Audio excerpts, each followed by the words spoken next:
Everyone. It looks like it is 9 o'clock, so we can go ahead and get started with our committees. Our first committee on deck is the Engineer Committee.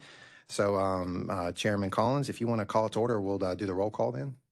Call to order the Engineer Committee meeting for the Board of Architectural Engineering Examiners. Thank you, sir. All right, roll call. James Collins. Here. Dr. Ash. Eddie Jett. Alton Heathcote. Philip Lim. And Jason Carter. Here. All right. We have quorum. All right, the first item on our agenda is a fresh start review. And Glenn, would you like to Yes, sir. give us a brief on that? Yes, we're just looking at, it's not when we say fresh start review, it's not an actual fresh start review, but a review, an application review to determine if a fresh start would be necessary. So just want to draw that distinction before we get into it. But James Ford, you would have his information in front of you.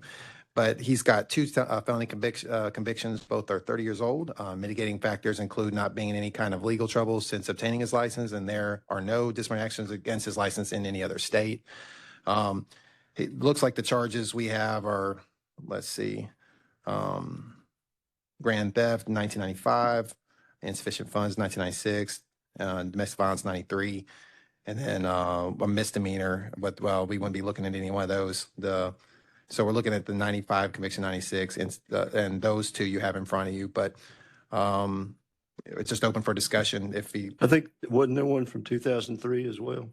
2002. Yeah, those are misdemeanors though, and so that wouldn't fall under fresh start unless now you could always look at other things within code for application wise, but the fresh start would have to include the two felonies. Okay. Yeah, Alton, there's a domestic violence from 93. Yeah. That's a misdemeanor, and there's also a malicious mischief in 2002. Yeah, and the way I read his recap of that, though, the malicious mischief may have been in self-defense. All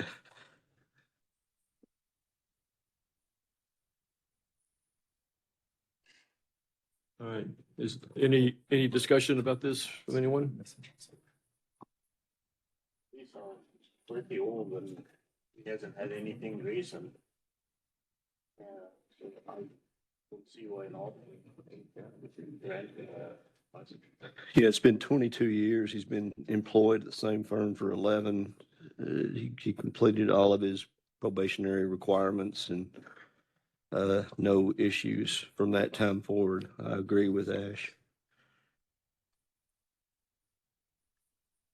Glenn, do we need to take a vote as to whether we will allow this application to move forward? Yeah, that was it. I suspected that's probably where that was going, just based on the circumstances. But obviously, I don't have that authority, so the staff can't make that decision. So move to allow. All right. Second. All right. All in favor? Aye. Any All right. opposed? Okay. All right. So very well. We'll get that one taken care of then. And now, Alton, and who was our second? So the second one is an issue that Jason brought up about TDOT ceiling. Oh, I'm sorry. The requirements and motions. practices. What was the second motion? Oh, Dr. Ash. Okay, gotcha. yeah. All right, go ahead. I'm sorry. Go ahead. Yeah. Yeah, I thought you were asking what was the second item on the agenda. Yeah. So anyway, the second item on our agenda is issue that Jason brought up related to TDOT and signing and sealing plans. And Jason, you want to kind of give us a summary of that issue?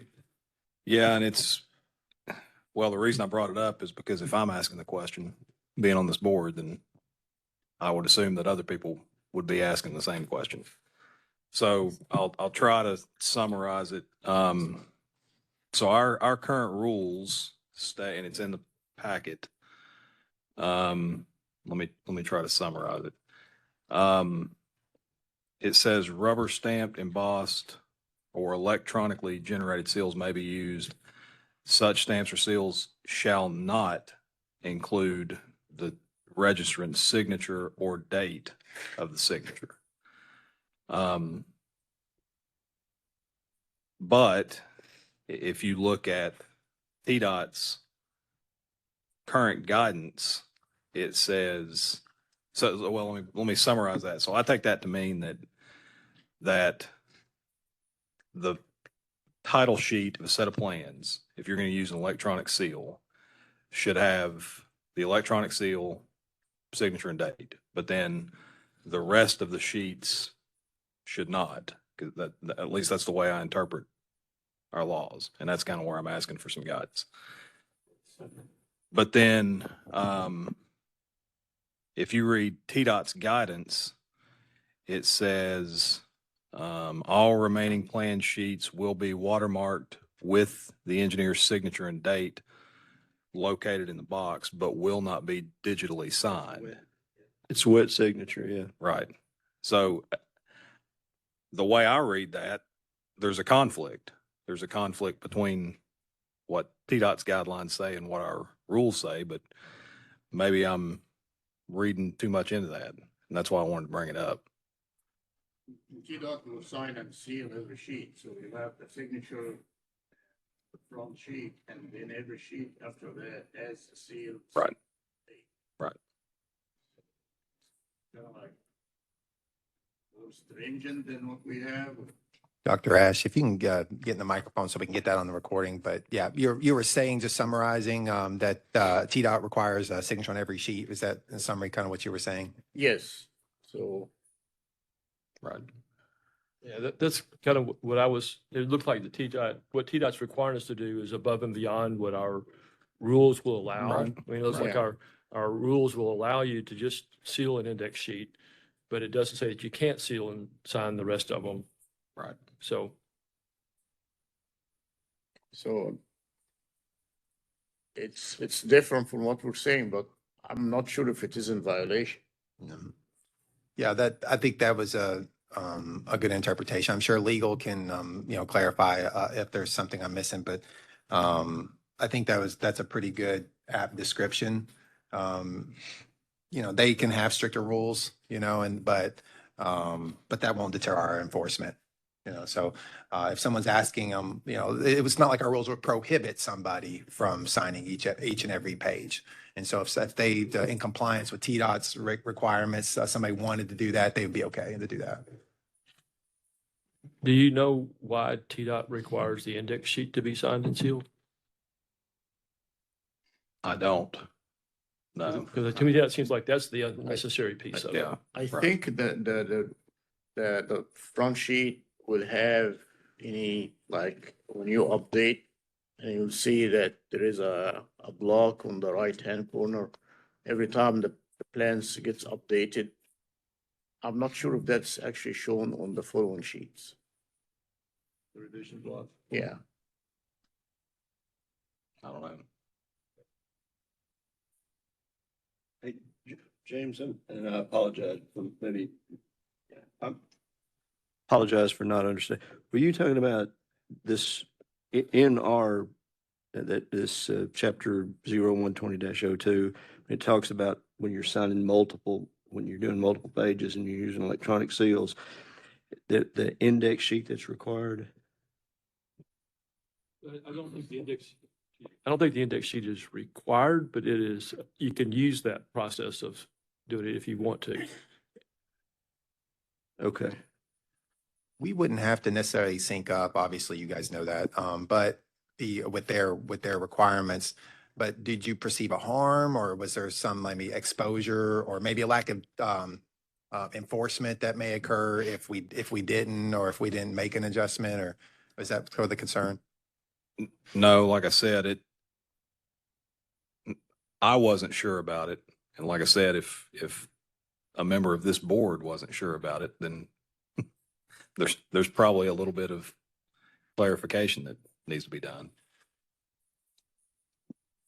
Yeah, I think I think there's probably a consensus. I discerned that from just listening to your discussion that that's probably, I think you're on to something there, Jason. I think that's probably the case. They're just, there's a little bit more stricter requirements, but I don't think that anything in our rules would necessarily prohibit them from somebody complying with their requirements on our rules. So I think we're in good stead on that front. But no, those are, good things to be discussing, because last thing we want to do is get a complaint and not have that conversation on the front end. We prefer to get that on the front end, on the back end. So, any opportunity we have to draw those lines and to have that discussion is helpful. Was there any other discussion on Yeah, seals? I wanted to say that my interpretation of this if somebody were to just sign and seal the index sheet and nothing else, that would be okay with us, that depository rules. If they don't sign and seal the index sheet, but they sign and seal all the other sheets, we're good with that. So as long as they're signing and sealing one of the two, we should be okay. That's the way I'm kind of reading it. I don't know if everybody Yeah, else agrees. CDOT will not be, so they're, Right.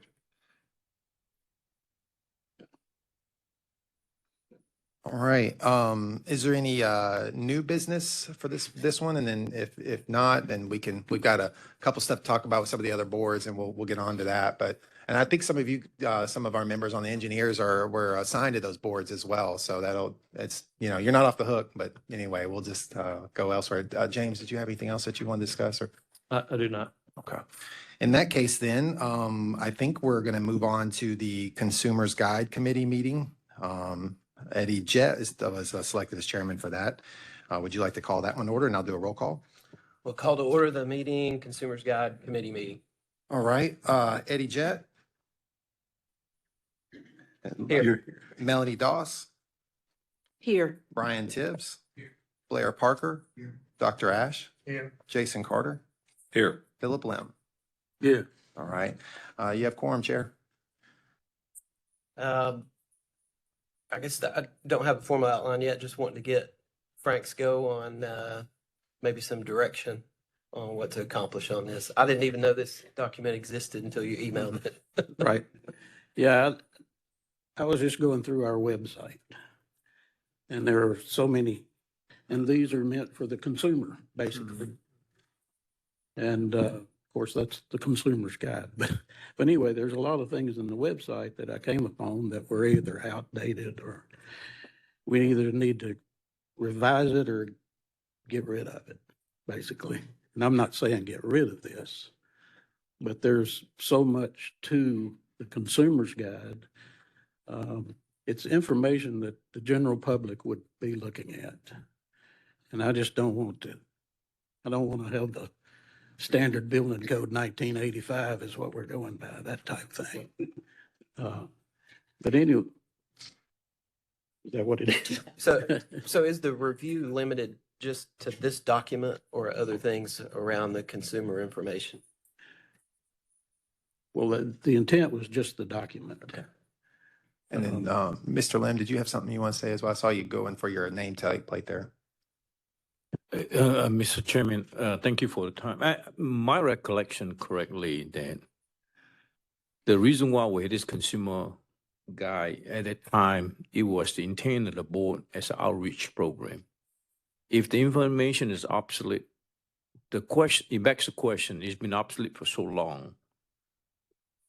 Should it still be the same format we're using, or should we just maybe have a little flyer, just use it as outreach? I think this is more effective. Remember that we used to have a lot of question about, if you build a house less than 5,000, less than 3-story, you don't have to hire a profession. You let the public, well, I understand the public should understand why they hire a profession. But at the end of the day, when it's all said and done, if I were the engineer on record, it is my responsibility. If the drawing needs to be stamped, I will have to stamp it. So I think that's what the intent of the consumer guide is, basically to provide an outreach. And over the years, we just keep adding on. So I think this is a good time for us as a committee. Do we need to maybe shrink it down or just talk about the essential thing and use it?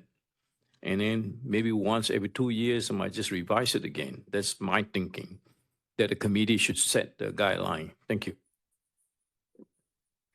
That's a great comment, Dr. Ash. I think it's a very good document. Actually, the update, I would say that every time the state upgrade their code, like going from the 2020 IBC to 2025 IBC, for example, then we need to update it. But it's pretty good document. And I really appreciate you drawing attention to the audience. Like, as you know, with outreaches, the first thing they always tell you is to know your audience, who you're talking to, and then so, like if you're talking to a bunch of students, if it's all students, then you're going to talk about licensure. If you're talking to folks already licensed, well, it's kind of silly to be talking about licensure or something. They've already done that, So this is for the consumers. So you wouldn't want to necessarily make it a reference manual. We have that. You know, you wouldn't want to necessarily, you're not speaking to regulators necessarily, because they would have our rules and our laws. So a consumer guide. So that's, you know, for the consumer, somebody that would be hiring these services, you know, it's a pamphlet. So with them in mind, that might be, to your point, you might find that we don't really need an exhaustive document necessarily, because, you know, what are the frequently asked questions almost that a consumer would have, and then focus in on those and really reduce. And if you're writing a paper, that's, you know, how many times when we first in grade school, when we first started doing that, they always tell us our topic was too broad, you know, we have to shrink it down. So narrowly that focused on the consumer and what their top issues would be, or necessarily their frequently asked questions would be, and then zeroing in on that, producing a product in that regard would probably be helpful. Just one quick clarity. Are we, is the consumer our, you know, our AE architects, engineers, interior designers, is that it? Or is it the general public that may have questions? Which one is It's it? going to be the general public primarily. Okay. And I think and it's when you read the document, you think it's going to be the architects and engineers, because there's a lot of overlap with the reference manual, you know, Yeah, I was going to mention the reference manuals for our licensed body, and this would be for the consumers, is my interpretation. This may also include.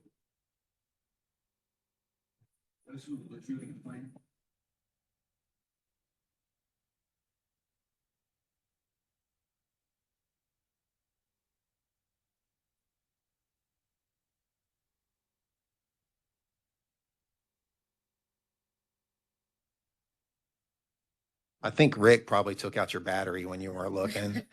And you got to watch him, man. Try that one over there next to you there, Blair. Grab that one next to you and see if that one's working.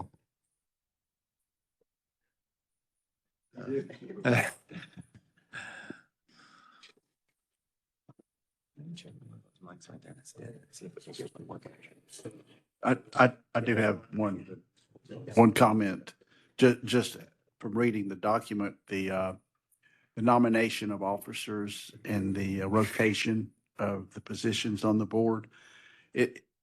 I'm not really sure exactly how we got off of that calendar, but I don't think that it's not a hard and fast thing that we can adjust that. Currently, I think we're okay. We just need to figure out how do we start in July and end in June, or but that may be the next, it will have to be the next one, because Frank just recently became the chairman. Gotcha. Yeah, so that's just something for us to discuss. I think that's a task of the bylaws committee, which is Yeah. coming up next. Yeah. Oh, is that, I'm sorry. Yeah. No. Well, It's that complicated on my machinery mind, over there, that's why.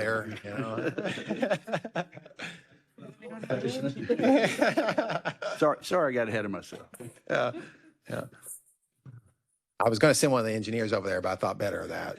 You know, and I was like, hey, it's easy there. You know, we might have a throwdown.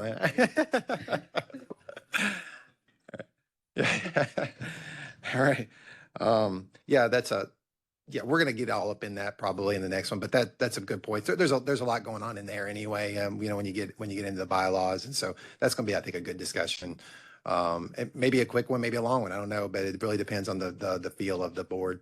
But as for the consumer guide, Chairman Jett, did you have any more comments or that, or this? I think this was just more of an orientation as to purpose and scope, and we don't have to just carve it out today. You know, the next meeting you can, provide maybe just a skeleton of a couple things that you want to hone in on. Yeah, maybe I could share with the committee via email just some starting ideas of red lines. Yeah, and well, get you'd have everybody's to, thoughts from there. and that'd be fine. You just have to run it through me, so that way I can float out to the committee, so they could stay within sunshine law.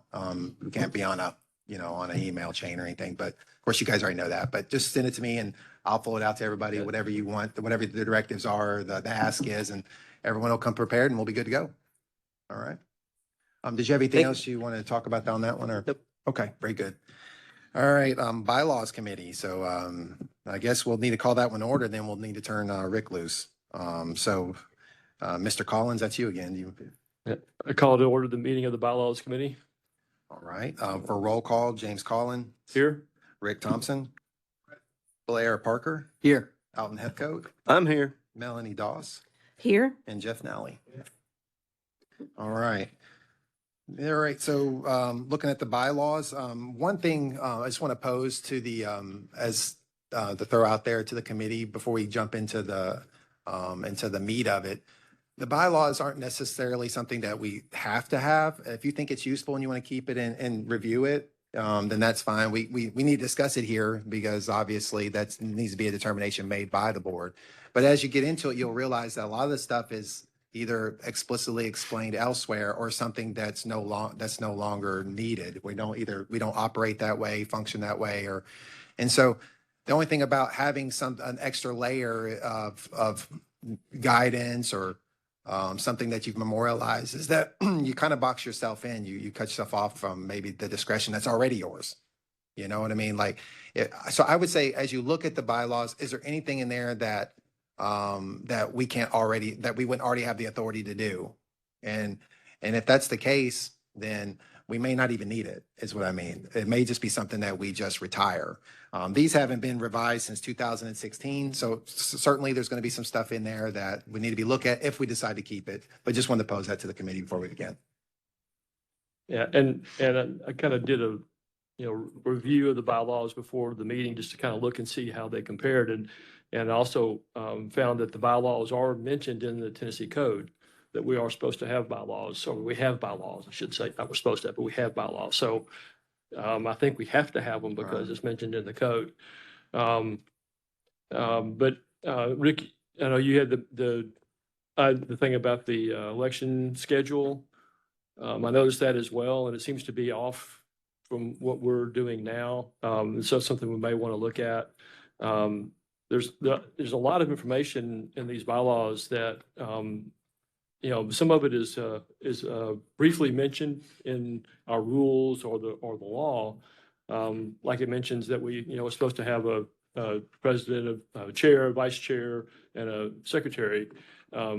But the law doesn't say what their duties and requirements are, and the bylaws do. It mentions that, and I think that's very helpful. It also, there's a pretty good list of committees that we're supposed to have or can have. Some of those we may or may not need anymore. That's something we can talk about. But it also, gives direction as to what those committees are supposed to be doing and that sort of thing. So personally, I think that they provide value. I don't know what the rest of the committee members think, and if anybody'd like to chime in.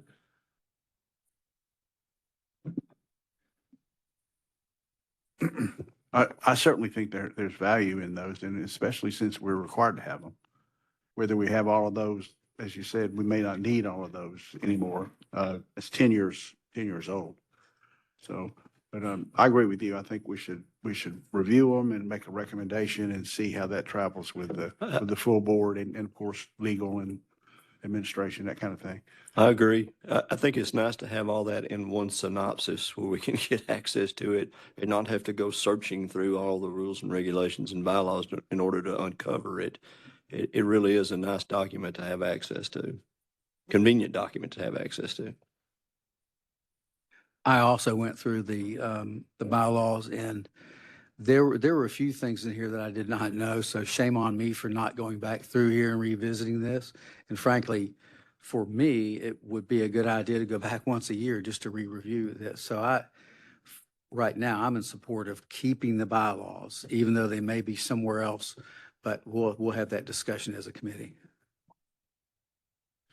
So I guess maybe the best way for us to move forward on this, and I'm open to suggestions, but I'd be glad to go through and take the notes that I've got from stuff that I saw, put together an email, pass that through Glenn to the committee, let other people take a look at it, make suggestions, give ideas, and we can just kind of keep an email chain going through Glenn to do that, and then we can have a more discussion about this at our next meeting. Thanks, James. I think I would appreciate that initiative. It would be helpful to me. I've reviewed them some myself, and I agree, but it'd be nice to give all of us a chance to have comments. But if one person starts that process, and it's a little easier for the rest of us to review.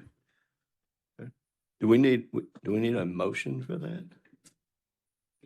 This is just more or less just everyone trying to get orientated to what the task is in front of us and where the committee wants to go. And I think we've done that. So I think we're good stead. But yeah, I look forward to that. Okay. And Frank, I don't know if there's anything else that you intended for us to do as part of our review on this that I haven't talked about already? I don't think so. There is one thing I wanted to ask Glenn about. I noticed one of the first things in the bylaws is establishment of a seal for the board. Is that the only place that's established? Hold on just a sec. I'm sorry. We're having some technical difficulty there. We've got the room muted for just a moment. Yeah. Yeah. Where'd that come from? It's muted, so. Are we back? I'm not quite sure yet. They're checking with our IT support. But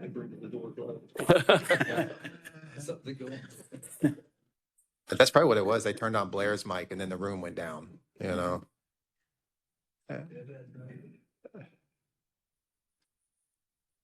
You only get one mic at a time. We got to figure out which one we're going to put.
Check one, test.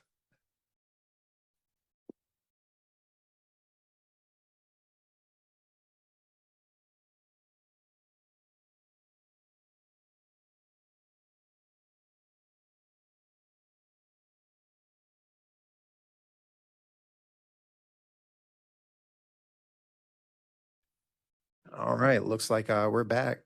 Frank, you were in the middle of like inspiring us all, and I think I'd cut you off right then. Yeah, it establishes a seal the seal is, I know it's attached to when we give the architectural license, engineering license, landscape, interior, that seal is on the certificate. And I guess the question is that, is that somewhere else that's supposed to happen, or is that only in our bylaws? Yeah, so it's mentioned in the code. It is. That we will have a seal. But does it describe the It seal? doesn't describe, it doesn't give it, it just says that we will have a seal. Yeah. That's all it says. So this is the only place where it shows the seal is in this document. Okay, yeah, that's what I was asking. I do actually kind of like the seal. I don't know if anybody has any objection to what's on the seal or not. Right. I like the old certificates we used to have. All right, any other discussion for this committee right now? I had a question about, Glenn, were there other boards that were making a decision to retire their bylaws? They just don't have them. So to James' point, probably the only reason this board has them is because of the TCA code, but it doesn't mean that we necessarily have to, have a robust, restate everything we've ever, that's everywhere else just to meet the bylaws, like if just to meet the technical requirement of the statute, you know, like, for example, we have boards that it says in the statute that they have to do an election of officers every year. Well, these guys meet, I have one board, I think some years ago, they meet twice a year. So it felt kind of silly to do it, but you did it because it's the TCA, you know? And I think, and not to, and primarily the reason why that's probably the case is at the time, it was necessary. It was envisioned that you would need, you know, there's a lot of moving pieces. So someone probably envisioned that, you know, that would be necessary. But, you know, as time went on, it kind of got antiquated. But since it's still in the statute, you know, we can't remove it. So then we adhere and make sure we're compliant by having bylaws on the books. But until that statute's removed or it's until that's edited. But yeah, we don't have to go full bore and, you know, as far as the bylaws go. And that's really the point I was trying to make earlier. But yeah, other boards, my other boards don't have it and it's not in their code.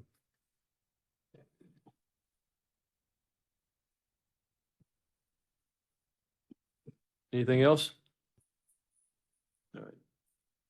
All right. I think Thank you, we're sir. done. Yeah. All right. Looks like at that point, I think we'll recess and then we'll come back at 10:30 for the full board meeting. All right. Thank y'all.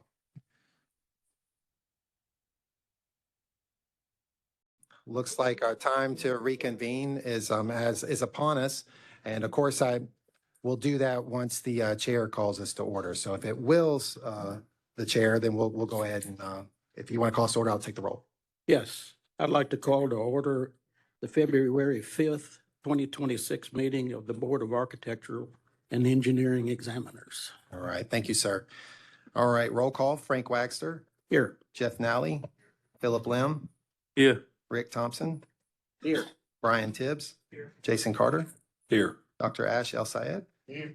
Blair Parker, Here. Melanie Doss, Here. Alton Heathcote, I am right here. Eddie Jett, Here. and James Collins. Here. Chair, we do have a quorum. Real quick, we'll have a notice of public comment period that's located at the end of the agenda. And then the meeting notice as well. Let me read that into the record. Notice of the February 5th, 2026 meeting of the Board of Architectural Engineering Examiners has been noticed on the website since September 26, 2025. This month's agenda was posted on January 29th, 2026. As for announcements, I don't have anything unless the board has something. And then we'll move on to adopt the agenda. Hearing none, seeing none, adopt the agenda. One thing I would like to request for the agenda, just one amendment to the agenda.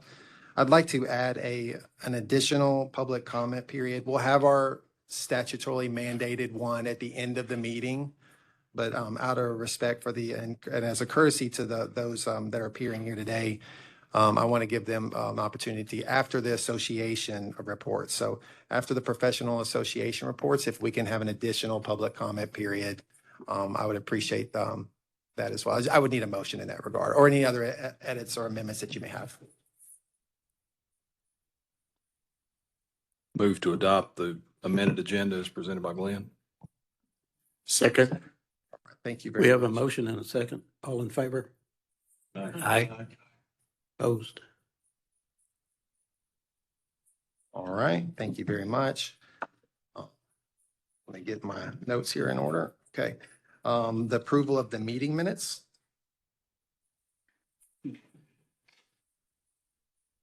Assume everybody's had a chance to read the minutes of the previous meeting. Do we have a motion to approve? I second the motion.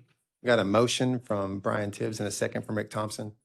Motion and a second. All in favor, say aye. Aye. Opposed? Motion carries. All right, professional society reports.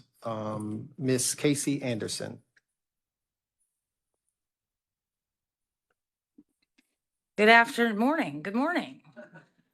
Y'all have never been so popular.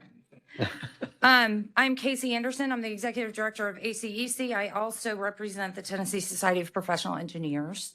Couple things I want to go through with you. You all know that I am also a lobbyist on behalf of the engineering community, and wanted to just bring a couple of bills to your attention. The ones that we are following at this point about 1,200 bills. So the ones that I'm bringing up are just 3. They're the ones that I think are the most pertinent to this board and the people who might be watching on TV, which you would be surprised at the number of people who tell me that they saw on the board site. So people are watching, so that's exciting. So I'm just going to bring 3 to your attention that I think are important to mention. One is Senate Bill 2224, which is House Bill 2530. It is sponsored by the leaders, Leader Jack Johnson and Leader William Lamberth. It is part of the administration package. It is on the governor's agenda that would do a couple of things to this board. It would add surveyors, merge the surveyors board with this board, and it makes some changes, removes the registration requirement for interior design, and would remove them from this board. And I have a feeling you'll be hearing more about that in a few minutes, but wanted to make sure that was on your radar. The second one that I think is important for you all to know about is Senate Bill 2447, which is House Bill 2130. It is by Senator Powers and Senator Tim Hicks. That would allow for a pathway to licensure for those who are coming out of accredited engineering technology programs. We have made some tweaks, worked with the sponsors and made some tweaks to that bill prior to its being filed. It looks very similar to the bill we saw a year ago for unaccredited, but this is only for accredited. I'm sure there will be lots of conversation about that offline, but wanted you to be aware that that is in the hopper this year. The third bill is Senate Bill 1692, which is House Bill 1672 by Senator Massey and Representative Eldridge.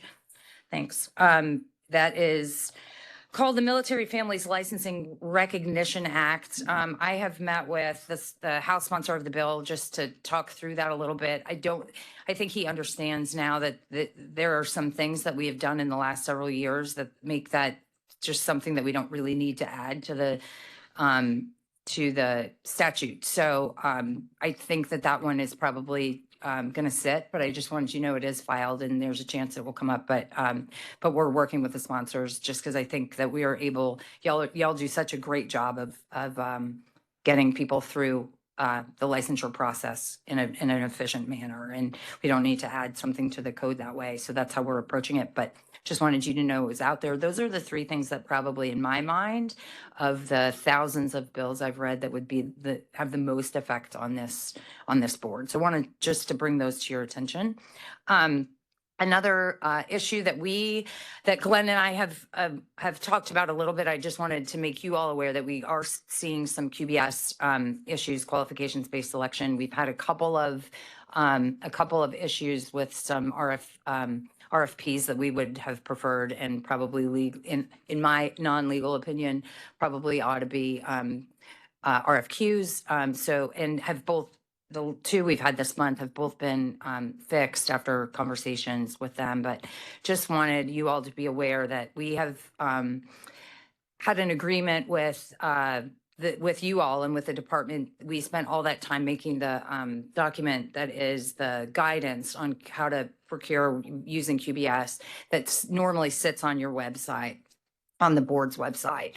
It is not there because of the ADA changes that Commerce is making to those that are legal changes that they have to make. So I just wanted to go on the record and make sure everybody knew that I am using the static version of that. And I know exactly who I've sent that to because we had agreed at the beginning of that we would only ever link to that in case there were changes that came up. But since we've had some issues and that guidance was going to be really helpful for some communities to look at, we've been sending that document statically, but hope that it returns to the website soon because I think people do depend on it. And it is an important document for the public procurement agencies in Tennessee to use. So hoping that comes back soon. Hey, Casey, one quick thing. I don't know if you remember this or not, when we were going through the QBS modification and renewal process, one of the agencies that was a key member of that was MTAS. Yes, Municipal correct. Technical Advisory Services, who always or generally always advocate for QBS selection process. So Correct. they might be a handy Yeah. reference. Well, and I think that the document is really great and really has a step-by-step guidance that lots of us in this room were a part of developing. It's a really strong document that really helps them understand. A lot of times it's somebody new who comes in, but these are some fairly large agencies this time that were that I was talking with, and that those guys, if they get somebody new who's never really used procured via QBS before, I think it can be confusing, and I understand that. And that document is just so good about sort of the process, and it really guides them step by step how to do that, and the fact that it's you in many cases end up with a better outcome from that. So anyway, I just wanted that to be on the record somewhere that we were hoping that would return soon. But we've been handling it just fine. And Glenn and I talk about it just so I'm not speaking out of turn ever. And then we've got two things for people's agendas at some point. Our partnering conference with TDOT, which is the ACC TDOT Partnering Conference, catchy name, will be May 11th through 13th. That information will go out probably in the next week or so. So we're really excited about that. We'll be back in Chattanooga, and we think we'll probably have about 1,000 people there. It'll be a nice showing. And then the Tennessee Engineers Conference that y'all are usually a part of, the engineers on this committee are usually a part of, will be September 21st to 23rd in Franklin Cool Springs. But I am happy to answer any questions. Otherwise, that's as brief as I am going to be today. So if anybody has questions, otherwise I'm going to sit down. Thanks so much for having me, and welcome to all of our design community friends. Yes. And Casey, just a real quick update. We did submit the QBS back to ADA accessibility, and they were to get that back up on the website. Love it. Yep. Thank you. Really appreciate it. As long as we don't have to keep talking about that, everybody will be happy. Thank you all so much. All right, great. Do we have a representative from ASCE?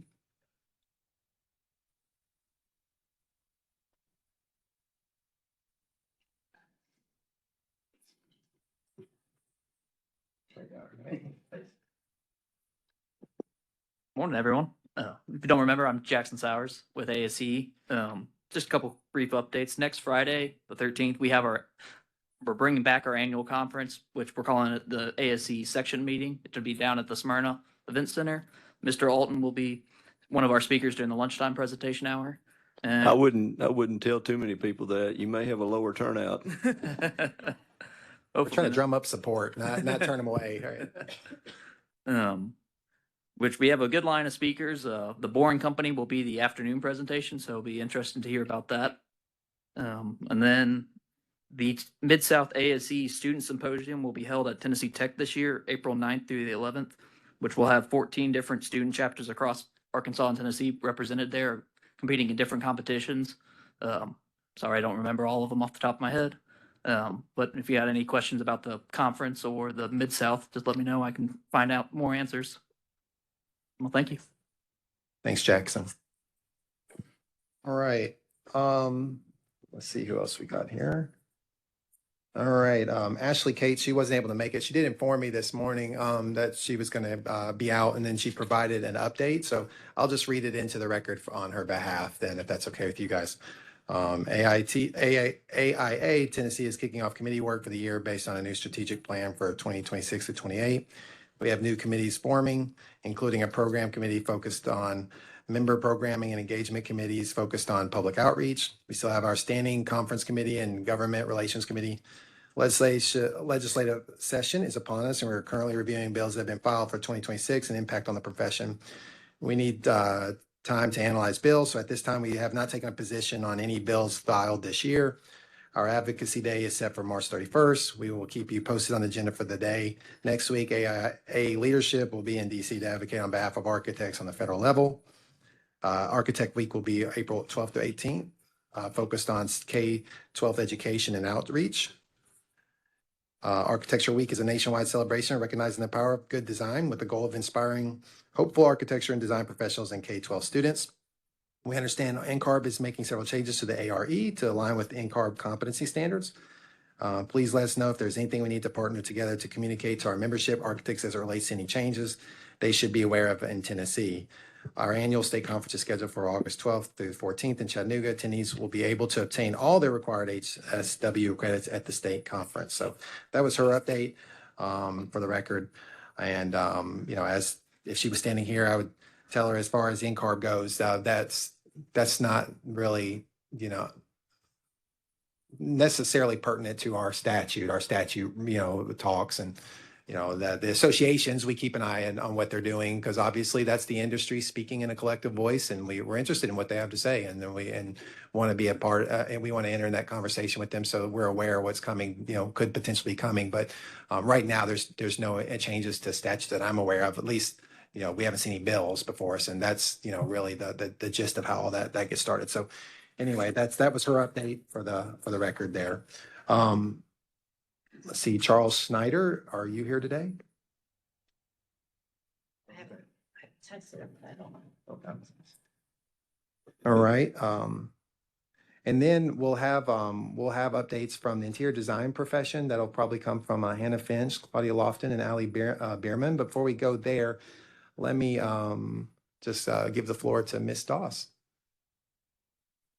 Great, thank you very much. I have prepared in response to the new bill 2224, prepared a brief statement. Well, it's not brief. I'll get to my point. Professional licensure and registration boards are established in the United States for the collective mission of supporting smart and responsible and reasonable regulation focused on protecting the public health, safety, and welfare, and also to facilitate licensure and registration of qualified professionals. These boards are typically made up of citizen volunteers appointed by governors who enforce licensing rules consistent with laws passed by their legislators and with support and guidance from state government officials. Licensing and regulatory boards in each state and territory have unique and important responsibility of protecting the public health, safety, and welfare of their citizens by establishing the standards necessary for competent practice. There's a bill currently before the Senate, Bill 2224, that proposes a modification to the current structure and responsibilities of the Tennessee Board of Architectural and Engineering Examiners. This bill proposes the board be composed of architects, engineers, landscape architects, and land surveyors. The current board is composed of architects, engineers, landscape architects, and interior designers. It is recognized that all design professionals have an impact on health, safety, and welfare. Thank you. Thank you. It is recognized that all design professionals have an impact on health, safety, and welfare in the built environment. Architecture, engineering, interior design, landscape architecture, and surveying professions intersect when working on buildings, the environments, surrounding buildings, transportation corridors, and our nation's infrastructure. These identified professions are involved in the planning, design, drawings, construction, and administration essential to a successful and safe built environment. The collaboration and support between these regulated professions is essential to collectively protect the health and safety and welfare of the public. The addition of land surveyors to the existing board supports this collective mission towards smart and reasonable regulation of the design professions. However, as the bill proposes, the interior design profession would be removed from this board and deregulated as recognized as a recognized profession in the state of Tennessee. The bill proposes the board to be composed of architects, engineers, landscape architects, and land surveyors solely. Interior designers contribute unique and specific attributes to the design team. And as it's known, we have a Title Act in Tennessee where a registered interior designer is confirmed and qualified by education, examination, and experience with requirements for continuing education units or professional development hours, PDHs, to maintain registration. This title differentiates the professional interior designer from others who are able to just simply call themselves interior designers and who may not be qualified by education experience and may not have taken the NCIDQ, which is the nationally recognized qualifying examination. A registered interior designer in the state of Tennessee is bound to perform responsibilities outlined in the rules and regulations to protect the public's health, safety, and welfare. And it is very important that interior designers, registered interior designers, continue to be a part of this board and have representation in this state. Thank you. Thank you, Ms. Doss. All right, for our interior design professions, various associations, if they want to make their way to the podium as well. And if you could too, just state your name for the record, and then before you make your comments, that'd be great. Thanks. My name is Anita Ryan, and I am a registered interior designer in the state of Tennessee, and I'm the current president of ASID Tennessee. Hi, my name is Allie Bierman, the current chapter president for IIDA, also a registered interior designer.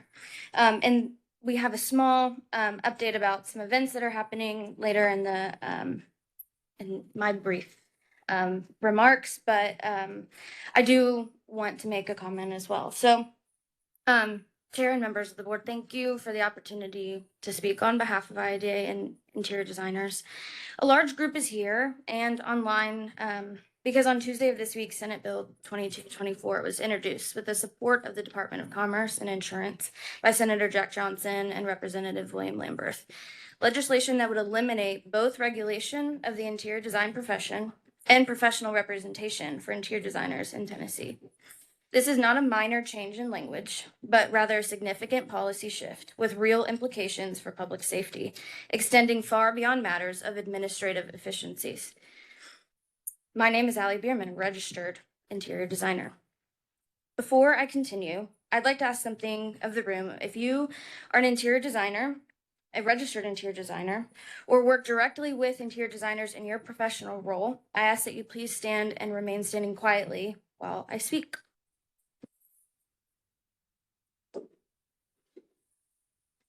Interior design is often misunderstood as decoration. Yet registered interior designers are trained and tested professionals responsible for life safety decisions inside of buildings, egress planning, accessibility compliance, occupancy requirements, and the application of building codes in the very spaces where Tennesseans live, work, learn, and receive healthcare. Achieving the NCIDQ credential, which requires a formal interior design education, verified professional experience under qualified supervision, and passage of a rigorous three-part examination, ensures that designers possess the technical competency necessary to make these critical health, safety, and welfare decisions. Reasonable regulation ensures that professionals working in these code-regulated spaces are competent and accountable. Removing regulation does not simplify the design process. It removes qualified oversight and increases the risk of costly mistakes and safety failures that ultimately affect building owners and the public. This proposal also impacts Tennessee's economy. Many interior designers are small business owners who have invested years in education and thousands of dollars in national certification. Voluntary registration allows them to demonstrate competency, compete fairly in the marketplace, and contribute to Tennessee's growing design and construction industry. Eliminating regulation and the ability to receive a state-issued credential creates confusion in the marketplace and undermines small businesses that depend on professional recognition to serve their clients responsibly. Interior designers have a seat at this board because our work intersects daily with architecture and engineering to protect the public. Removing that representation eliminates a valuable professional perspective that strengthens not burdens, this statutory framework. There is no evidence that the current system is failing. Regulation of this industry is not overly burdensome. It is a protection of the public. On behalf of interior designers and the businesses they support across Tennessee, I respectfully urge this board to oppose the removal of professional representation and regulation for interior designers. We will continue to reach out to our respective state representatives to voice our concerns, and we ask that you do the same. We respectfully request adequate time to thoroughly review the proposed legislation, conduct proper economic due diligence, and fully understand the repercussions of these actions before any decisions are made. Thank you to all in attendance for showing your collective concern for the issue. We need your voices now more than ever. ASAD, IIDA, and CIDQ will be hosting an advocacy symposium March 27th at Hastings Architecture. Please all make an effort to attend, and you all are invited as well. To the board, thank you for your time and your service. Thank you.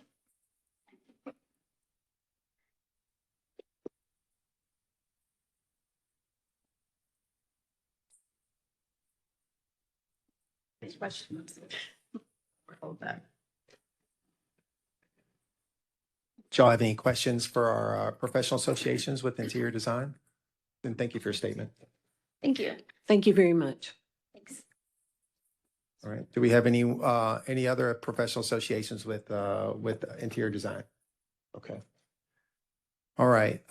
We do have a full agenda. So we are, as I mentioned earlier, the board has added an additional public comment section. And so we'll need to limit that to new information. Yes, sir. Go ahead. I do have a question. How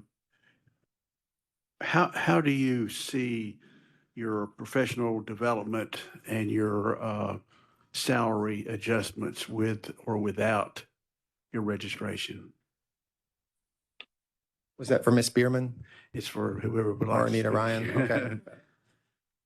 Well, I'm a small business owner, so I fall into that category. And when you know, NCIDQ and a registered interior designer can obviously charge more for their services because, you know, we are related to our education, related to things related to codes.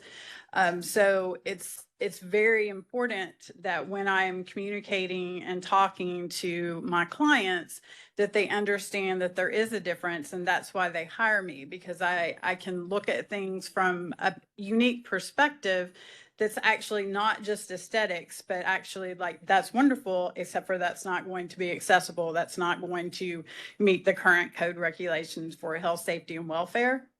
So I can charge more than I was before when I was also limited more in scope of the things that I could do or felt comfortable doing on behalf of health, safety, and welfare. And so my charges probably went up, you know, in hours.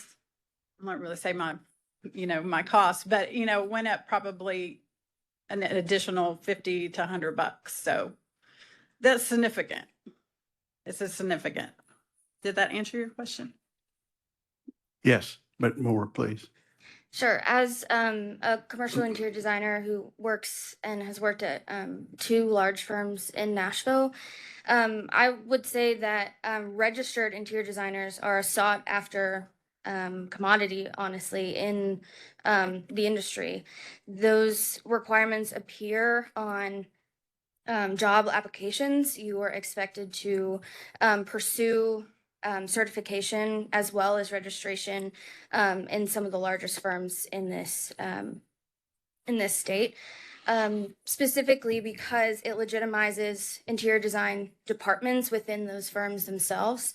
For example, large federal projects sometimes will require registered interior designers to be a part of those projects, and removing regulation completely in the state of Tennessee would impact the architecture firms themselves from soliciting interior design services because they would not have a registered, qualified interior designer on staff. So it could affect a lot more than just our professional development. It affects the larger, companies and firms that we work with. So Yeah. Thank you. I will say one thing. I'm retired now, but the firm that I was co-founded, we promoted hiring of interior designers. And we had an integrated design process where we brought the interior designers in with the architects, and we collaborated on how a project would go together, how it flows, how it looks. I mean, there's a lot of parts and pieces to this design work that we do. And we found that registered designers were more professionally trained, of course, and could do client contact and work with the team within the office. Nothing against people who aren't registered. I've worked with several of those as well. But from a corporate standpoint, that was something that we appreciated and we looked for, and it certainly had an impact on salaries. Correct. So I don't know who you're talking to, your legislators, but there's a lot more to what you do and what we do as a design profession that I think that they understand. So that's just a statement, Yeah. Thank you personal for that statement. acknowledgement. So, thank you. Thank you. A quick statement also, as a landscape architect, we work hand in hand with interior designers. Most often at the points of ingress, egress, which is a very important moment for gaining access into structures. So as landscape architects, we work with you hand in hand. We're very interested in what you're doing on the inside, and we hope that you're interested in what we're doing on the outside. As a team, we're a pretty solid team, so. Thank you. So I have three questions I'll address to Melanie and whoever can answer. Can you speak to where in the process, just so we're on the same sheet of music, where in the process this is, for example, when this bill would hit the floor for a vote? Glenn, do you want to address that?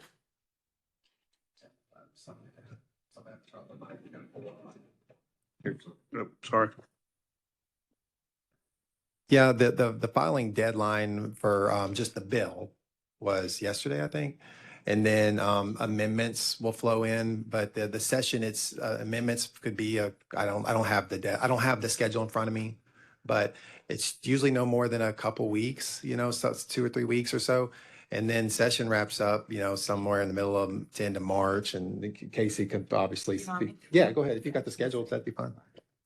Casey Anderson again with the engineers. I'm over there all the time. It really depends. Particularly the governor's legislative package is extensive. And so some of the pieces of legislation will start rolling through next week. Some will take a lot longer. And it's, there's really not a way to tell.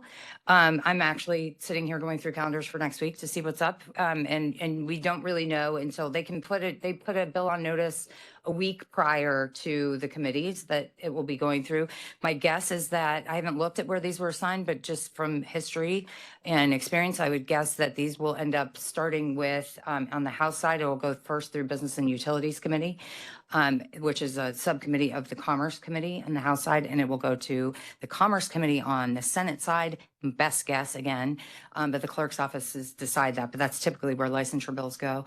The Commerce Committee on the Senate side, I believe the last day to put bills on notice in that committee, I will be off by a day or two, but I think the last day to put bills on notice is February 27th. They will be running their last calendar the first week of March, but that last calendar will not be finished. It will have hundreds of bills on it and will take several weeks to go through those bills. But I think that at the latest that it would go on notice on the Senate side would be the end of February. Okay, so our meeting, the next one's not till April, right? And my last question is to the board, if there would be an appetite of the board to send a letter in support of the profession opposing the bill? Is that something the board's allowed to do? Well, we can't lobby, or we can't engage in sort of like policy decisions. The best can do is the individual members and the public to raise concern for which we can memorialize that at that point. But yeah, and you know, that would just be fundamentally outside of our fiduciary responsibility. So that wouldn't be an option for us. But, you know, that's going to have to, looks like now. And that's why I'm very thankful since we don't have a legislative liaison today. Typically, they wouldn't come to all of our board meetings, obviously. This happened really fast. You know, we got these bills 2 days ago. And so we're catching up ourselves and trying to get into it. But it was really nice, short of that, having a lobbyist here to give us that calendar to have in front of me. Do you have anything else? Yeah. Yeah. They can speak for the record. Right, sure. The board can speak for the record.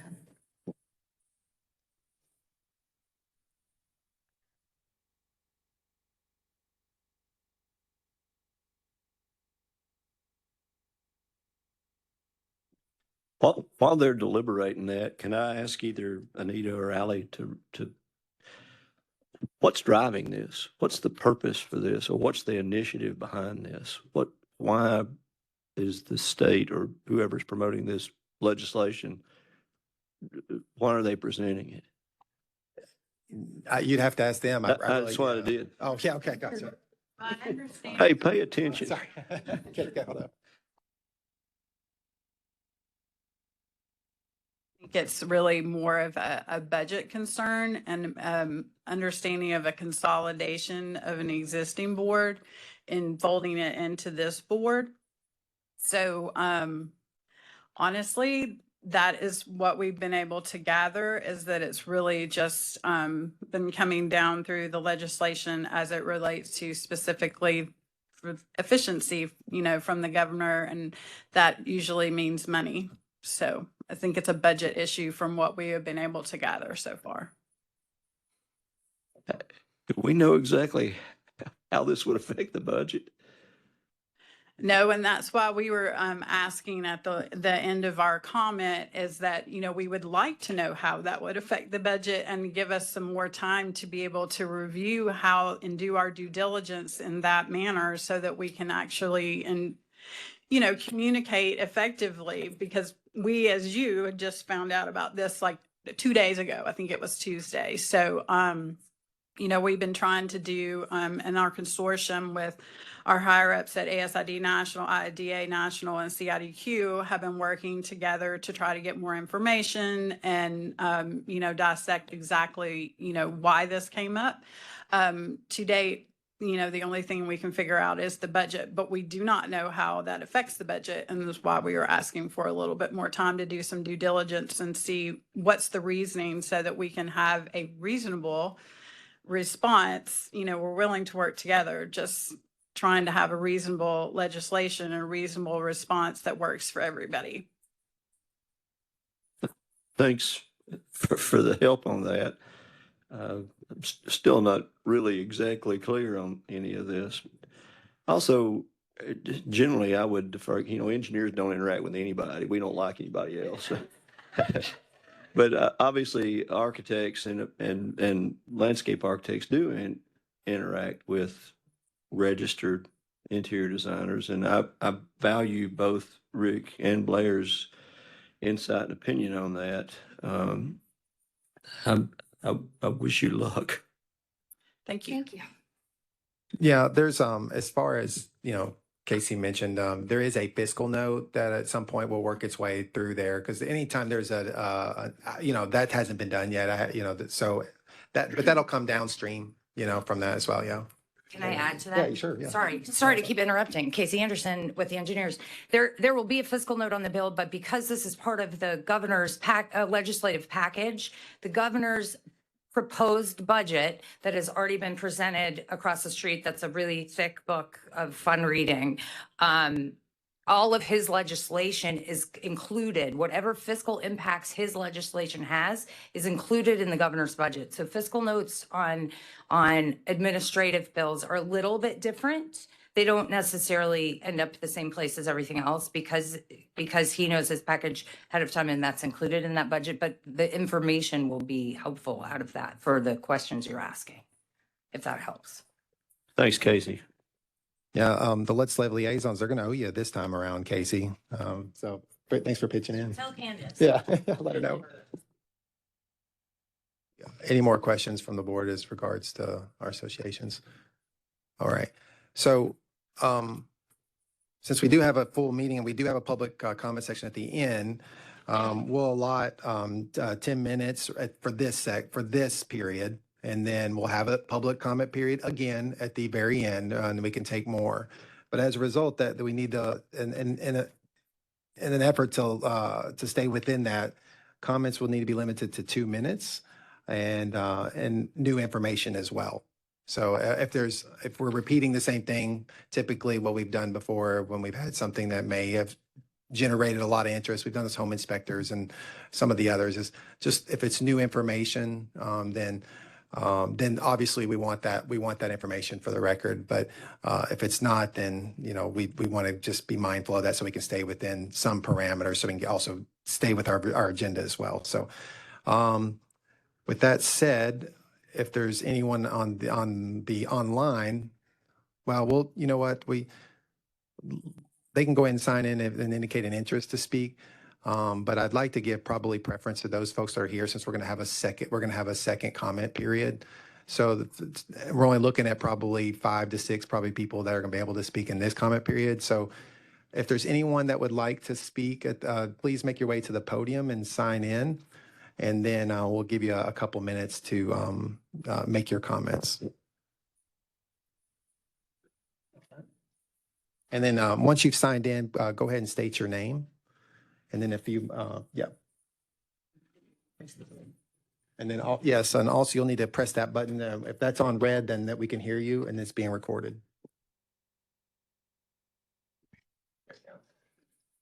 Hi, I'm Kristen Vaughn, and I am a registered interior designer, and I am a employee now of a major healthcare company here in Tennessee. I was, up until 2 years ago, a practicing interior designer. So what I wanted to come up here to state today was to take a little bit different avenue to the argument that you heard from Allie Bierman today, which is from the health, safety, and welfare aspect. I think it's very important that we also take a moment to think about all of the healthcare that is coming out of Tennessee. We think about all of the patient safety, all of the healthcare projects that are being produced out of the state of Tennessee, infection control. So many of these individuals in this room, also the ones that are not here today, that are spread from Memphis to Knoxville, they are critical in keeping patients safe. What they put on the floor, what they put in those drawings, and the diagrams that they use, the specifications that they write to make sure that the floors are sealed and seamed properly, to make sure that we do not risk any sort of infection brewing underneath the surface of those floors. It's very critical. So just another avenue of education, experience that I just want to bring to the surface there. Again, just one more avenue. I had experience as past president of IDA a few years ago, and for even all the people that you see here today, there's even several more that just span the entire span of Tennessee, just going from Memphis to Knoxville. So thank you again for hearing all of our concerns today, and we really appreciate it.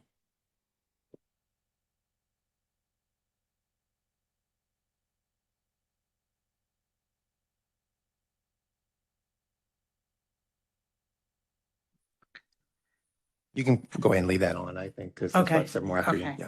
Yeah. My name's Anna Palumbo, and I am a registered interior designer, and I work for a smaller to mid-sized firm in Nashville. And I just want to, we work closely with architects, and we work closely with the landscape architects.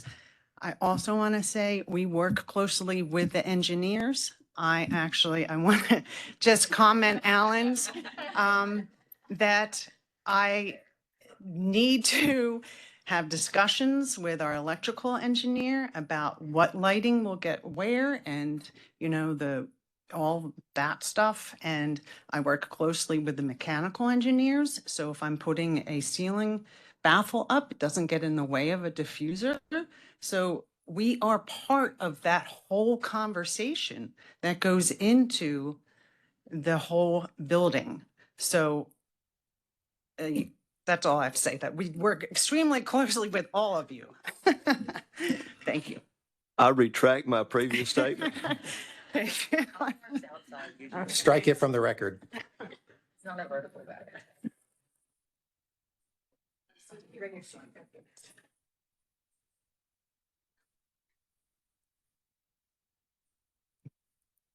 Is the microphone still on? Okay. My name's Michael Vineyard. I'm a registered architect in the state of Tennessee. My wife is a registered interior designer. And I know that most of what I am aligned with has already been covered, and we'd like to touch on new things. I've done a really extensive read through this proposed bill to try to pay attention to everything that's being called out. And I do want to call reference to Section 8, which is an amendment to TCA Section 62.2201, which the existing, one of the existing clauses within that having to do with the composition of this board is the board shall include, where possible, at least one female.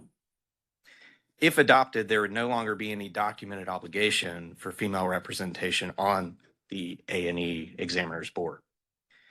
Now that extends even beyond just the registered interior designer conversation, which obviously is the primary focus of this with all of the rest of the alterations within this bill. That also impacts the obligation for registered architects, engineers, and land surveyors who are women, and the obligation of representation on this board moving forward. I would love to have a clearer understanding from our legislators who have written this proposed legislation of why we would remove that clause, even regardless of the change to the Interior Design Title Registration Act, which I oppose, and all of us do, or most of us who've showed up here today. But even over and beyond that, this clause and change of the composition of the board removes obligation for the hundreds and hundreds, probably thousands of talented, experienced, and qualified female representatives who are architects, engineers, and land surveyors in the state. And I cannot understand and would love for our legislators to explain further why we would alter the verbiage of the composition of the board to remove that from the TCA.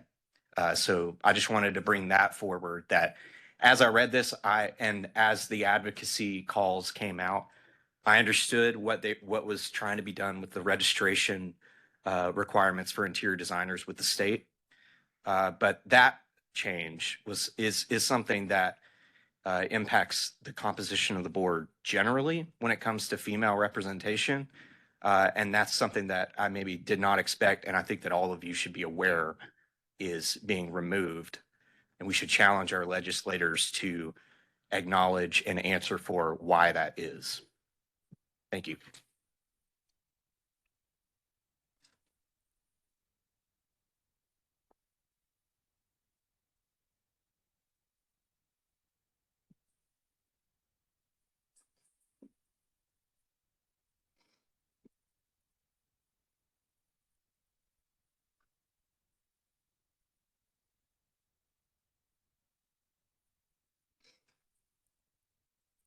Good morning. My name is Rebecca Moore, and I am a registered interior designer. I was a practitioner for many years in the commercial realm and have been in higher education. And now I'm a professor at Belmont University College of Architecture and Design. So I have more of a comment, or more of a question than a comment. Have we considered, or has the state considered, how this is going to affect interior design programs in the educational realm in universities across the state. A big selling point when we are recruiting students is talking about registration and licensure and that they're a professional. And I think that this is something we should consider because it may mean that the states around us are going to start being more appealing, not only for students, but also for qualified interior designers. And I don't think that's something that maybe Tennessee has thought about at this point. Thank you.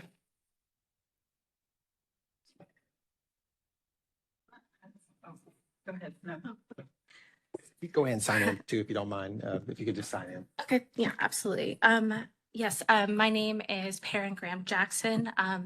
I am not a registered interior designer at this time, but I aspire to be and don't want that to be taken away, that opportunity to be taken away. I work in senior living healthcare for the most part, and I work in interior design for senior living communities for the most part, and also volunteer my time with ASID's National Committee on Universal Design Practices. So, interior designers are not only working with their different trade counterparts on a daily basis, they're also talking to operators, owners, investors, and they're talking to the general public as best they can about how to support the silent systems that we've built over the years. And one of the biggest, several of the biggest opportunities to do that is in aging and healthcare, because that's something that every single person needs. And I think that removing requirements where our voices can help with those operations is definitely would take away a lot from those built systems, because we are trying to solve those larger problems that are coming down the line as we have larger cohorts of people that will need further systems of support than just physical nurses and beyond.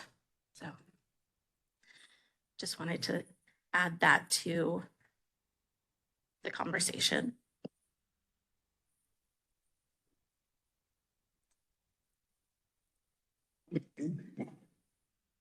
Yeah, we've got time for, if, we'll have to wrap it up after this one, of course, and then we'll have a public comment period as well at the very end of the agenda. So I want to remind folks as well for that. Again, my name is Anita Ryan, and I'm also, in addition to when Rebecca was speaking, reminded me, I'm also an educator for helping people pass the NCIDQ, which is our national qualification that Melanie mentioned earlier. Something that has changed recently is where our graduates are able to take the first part of the exam before they graduate, which is the FX, the fundamental exam. And the funding from this board has allowed University of Tennessee, Chattanooga, and others to be able to fund that through, when they come and present at the end of the year to get that funding, they use that money to give their students to be able to sit for that exam and pay to sit for that exam.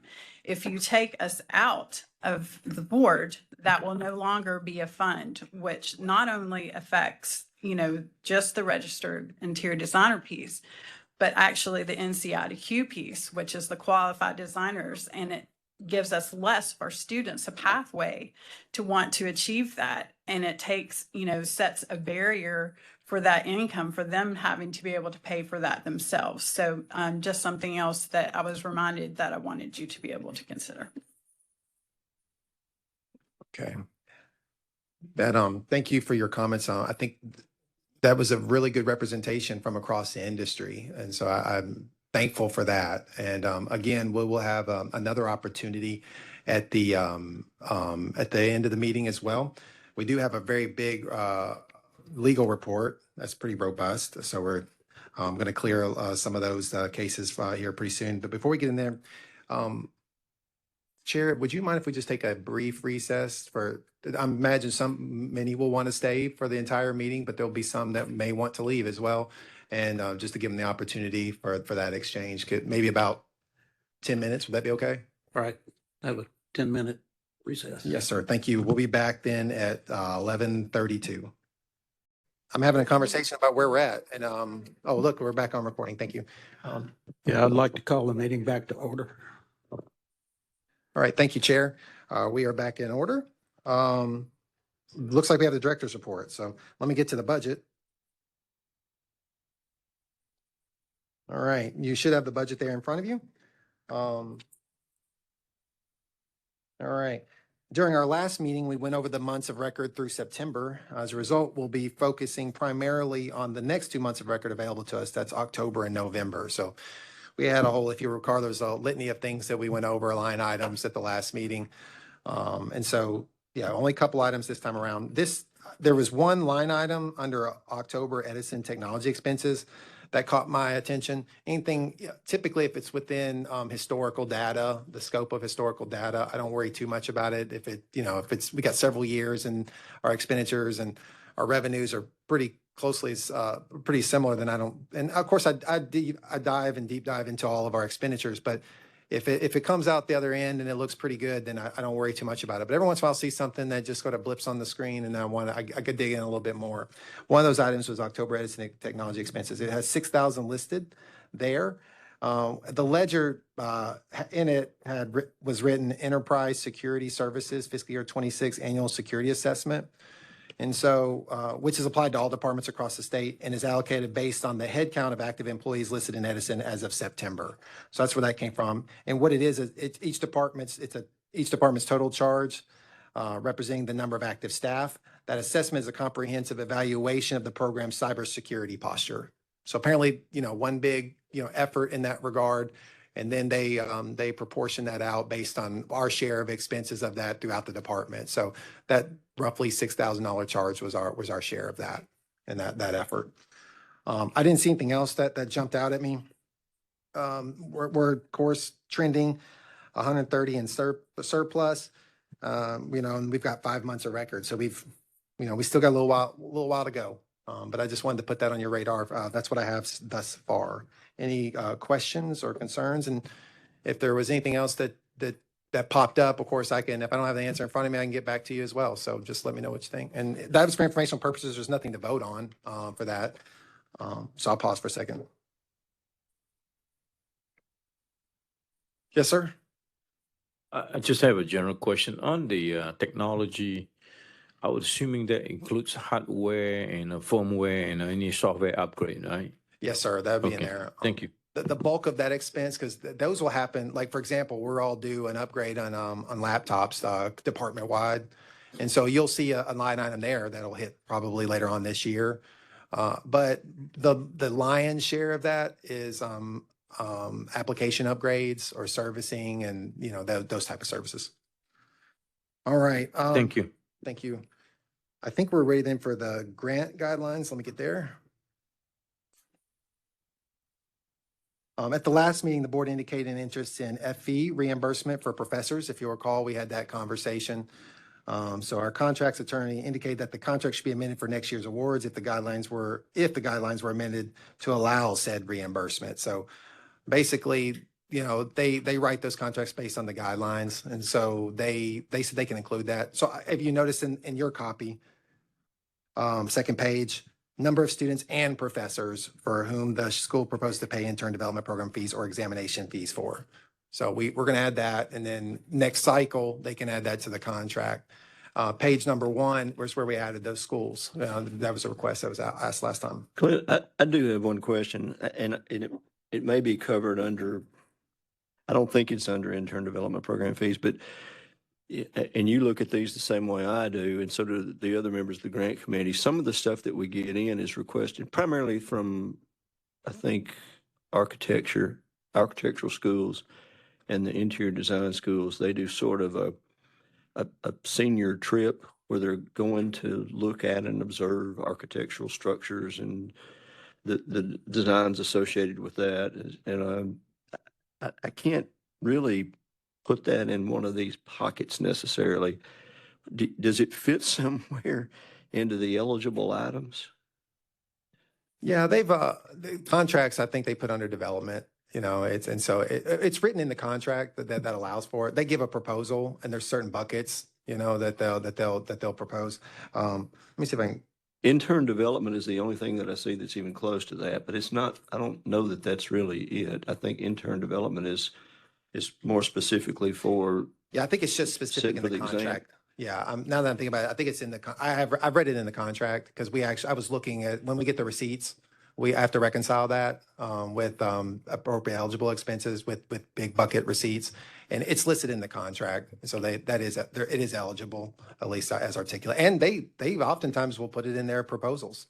So far, so good.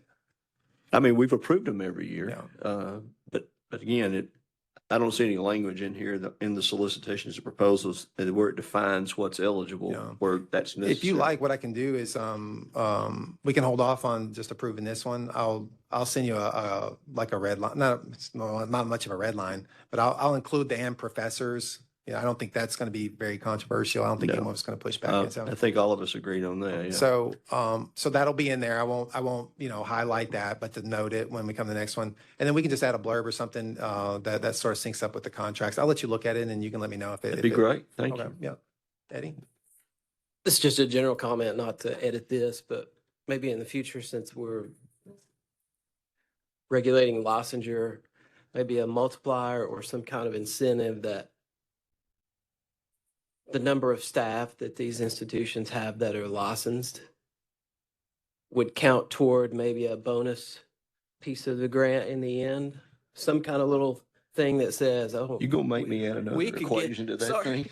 No, but some way to, as a licensing board, we're incentivizing, hey, if your faculty fills up in a licensing position, it makes a difference on some portion of the grant funding. Well, and just so you know, that doesn't have to be in the grant outlines or the contract, because the grant committee already has the power invested in them to make those decisions. We just use the formula, so you could just change the formula, you know, and then have that discussion next round. So I sorry, Al, but I didn't want to mention it. Publish the formula in the eligibility requirements. When you see that, that's not exactly like changing the channel on a television, but okay, we can do that. Yeah, there are so many formulas, and I'm really impressed by your Excel skills, because when I got in there one time, I literally just changed one number, and my computer almost fried right then. It blew up right there on the table. I mean, it was like all kinds of stuff was happening, and so there's a lot of formulas in those spreadsheets. And I appreciate the due diligence. What you're really trying to do is make sure proportionally, based on size of program and their request, to divvy up those funds in a fair manner. I mean, you know, and keep it less arbitrary as possible. And so I appreciate that effort. But it's a robust Excel spreadsheet for sure. Those of you that have been on the committee know that and seen it. You know.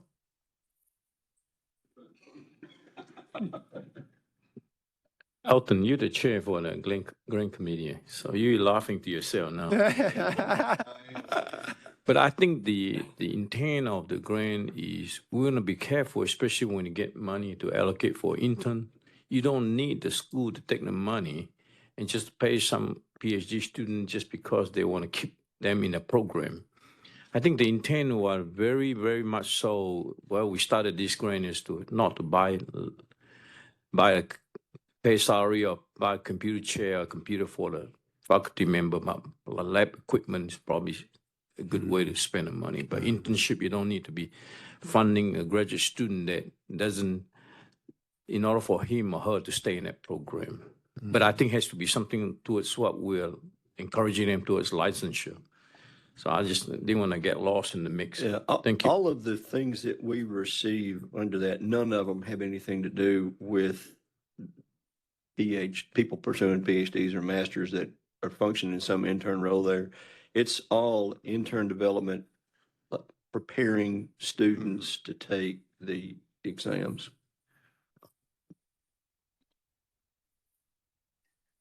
Yeah, I'll send that over to you, Alton. But it was the language from the contract was pretty specific and had guardrails, and as it pertains to that, you know, it's not an opportunity for someone to beef out their salary. You know what I mean? And so there was guardrails to protect against that. Yeah. Okay. All right. Well, so we'll present that at the next meeting. I don't see any reason to kind of belabor that since the grants are already being signed and will go out pretty soon. There's no rush for us to do that today. And so we'll make sure it's right and then come back next meeting and then and present it then. And I'll send you something with some proposed language borrowed from the contract that we can import into the guidelines. Yes, sir. Thank you. All right.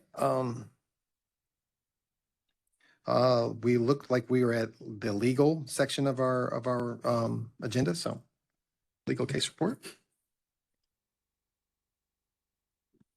Good morning. So before I jump into the cases, I just wanted to give a little update. At our next meeting, we're going to have a new attorney. He is joining us next week, so just in time to miss this meeting, who will be assigned to this board. So I just wanted to give you guys that update. In the meantime, just with some of the staff changes we've had over the last little while, many of you were getting emails from names of attorneys that you have not worked with before, and that's going to continue for a little bit just because I want us to kind of clean up some of the cases that have fallen off we haven't been moving as quickly as I would like us to. So this was the tactic we decided on to get us back in a good place. So you'll continue to get emails from other attorneys. You'll notice that I'm always CC'd on those emails. They are all doing that because I have asked them to. But I am going to present the cases today just because I felt like that was better than having 5 different people sitting up here. And then the other update to that is you should expect that for the next several meetings, the legal reports are going to be a little bit longer. So I made sure Glenn was aware of that. Just so when he was planning out for the meetings, he understood the time of that. And I just wanted to make sure you guys were aware that that is going to continue for a little bit. Okay, so let's get started. So the first case is 202-505-1891. This was reviewed by Mr. Parker. This was a complaint administratively opened by the board against a professional landscape architect who was selected for a routine audit.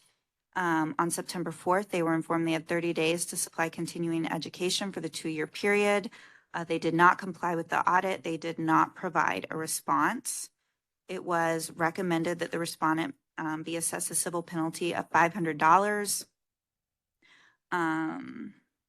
for failing to comply with one of the rules, and then assess a civil penalty of $500 for failing to comply with a different rule. So the first one was Tennessee Comp 0120-02-.024, and then the second one is 0.075C for a cumulative penalty of $1,000, and then require the respondent to submit the record of their education that was requested in the audit within 30 days. And then the respondent is to take and pass the rules and laws exam.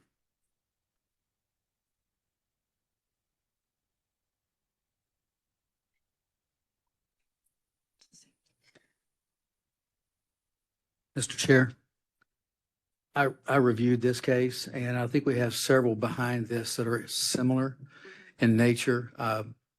When we had gone through this, I want to make sure that we're consistent with our fines today that we have been in the years past, and we did check that, and so this is very consistent with others that we've had in the past. This seemed like a clean situation, other than we can't get this individual to respond.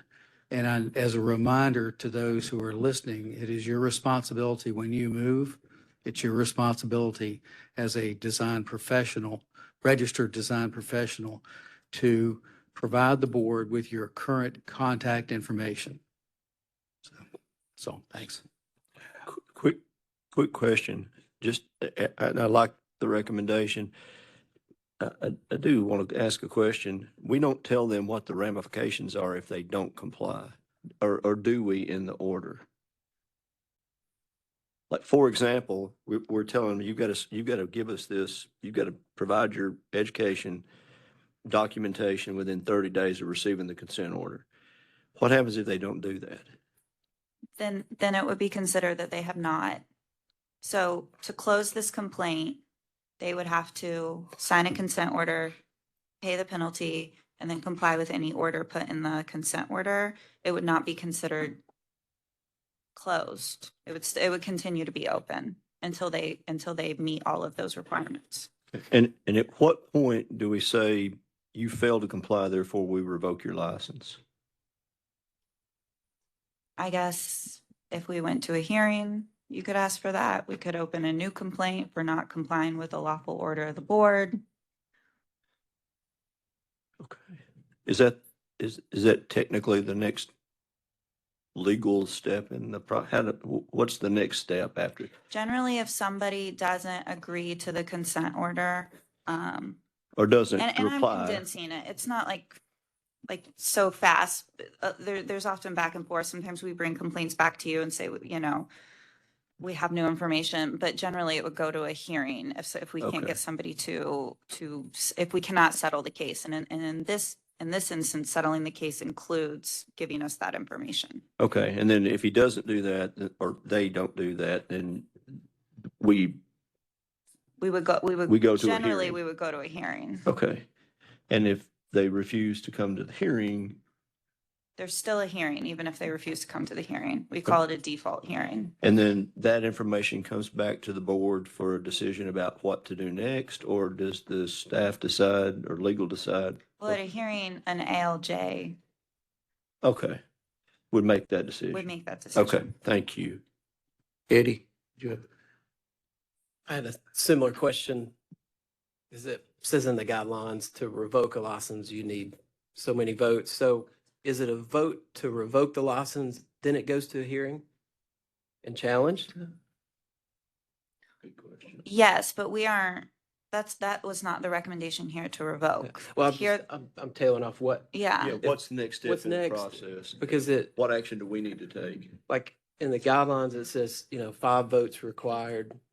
When is that actually deployed? Is that before the hearing and then the hearing challenges that? Or is that after the hearing, which seems to me the hearing would make that determination? I believe the board would be at the hearing with an ALJ. So you would be voting. I know that this board has delegated, I think, a small subset of cases to ALJ alone, but I don't know if this would be one of them. Move to approve? Second. Okay, we've heard the complaint and the recommendation, and we have a motion and a second to approve. Is there any other discussion? If not, all in favor, say aye. Aye. Opposed? Motion carries. So before I go on, there's a handful of cases on this legal report that are CE related, and just in the interest of time, all of those CE cases are going to have the same recommendation and a very similar fact pattern. So I can just let you know when we reach those cases, but if you guys are comfortable with this recommendation, we don't have to go through all of them. And then when we vote at the end. Are they all the same? Okay. Can we move to approve them in block? Yes. Can I modify? Yes, you can. You can make another motion to. I'd like to modify my motion to include all of the similar cases that are of equal or parallel composition. How do we, Here, how do I we can- say which ones are which? I'll read the numbers into the record. Okay, So on the legal report, it's case number 4. So the first one, case number 1, case number 4, case number 5, case number 10, 11, and 12. Alton, would you revise your motion to include those in there? Yes. Okay. Hope somebody's taking this down. It was 1, 4, 5, 10, 11, and 12. And I'll revise my second to comply with that as well. Okay. Do we have any other discussion? I have a question. Okay. This is part of an ongoing process that we've been dealing with for the last couple of years at least, where someone doesn't even respond. You know, that's unacceptable. And there has to be a point where we give them 30 days, and we have given, I think, this individual twice 30 days. Is that right? Or just the one time? Just the one time? And that was in September? So what we do doesn't count with this particular person. They don't have any respect for their licensure and what they're doing, and we're just letting them rock on and do what they're doing. I take exception to that. I think these people need to be brought before us, or let's give them the maximum penalties we can possibly give them to get their attention. And if they don't respond in 30 days, then they're in trouble. I mean, it's just like, it's like, okay, People who tend to cares respond after they get a consent order. if they respond? People that don't respond tend to respond after they get a consent order. We'll see. We'll see. Okay, I'm just making that I'm point gonna because read- yeah. I don't appreciate when we come up here and we do this and try to regulate this profession, that these people have no consideration for anybody, the public, you, me, anybody. They're bad actors, and we need to take care of that business. So, thank you. Eddie, do you have? Just wanted to point out on case number 10 is a little different than what I looked at. The gentleman made a sincere effort to reply. He replied, he was notified on August 11th, replied on September 11th, was forthcoming, cleared everything up, but that's 31 days. So I did not apply the 500. If the board wishes to reinstate that, it would make all those the same. Otherwise, just wanted to bring Oh, that yeah, up. we can remove case 10. That one had a different recommendation. Then I'd like to amend my motion and ask that cases 1, 4, 5, 11, and 12 be considered similar, and the legal action, the penalties invoked exactly the same. And I'm going to read those complaint numbers into the record just for posterity. Guess it's my turn to, I also amend mine second to go with. No, 10 was taken out. 1, 4, 5, 11, and 12. Okay, so this is going to be complaint numbers 202, 506, 0651, 202, 504, 5511,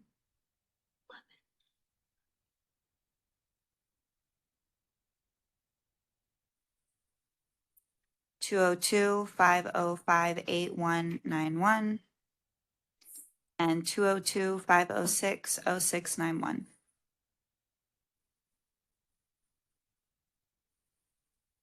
All right, so we do have a motion on the floor and a second.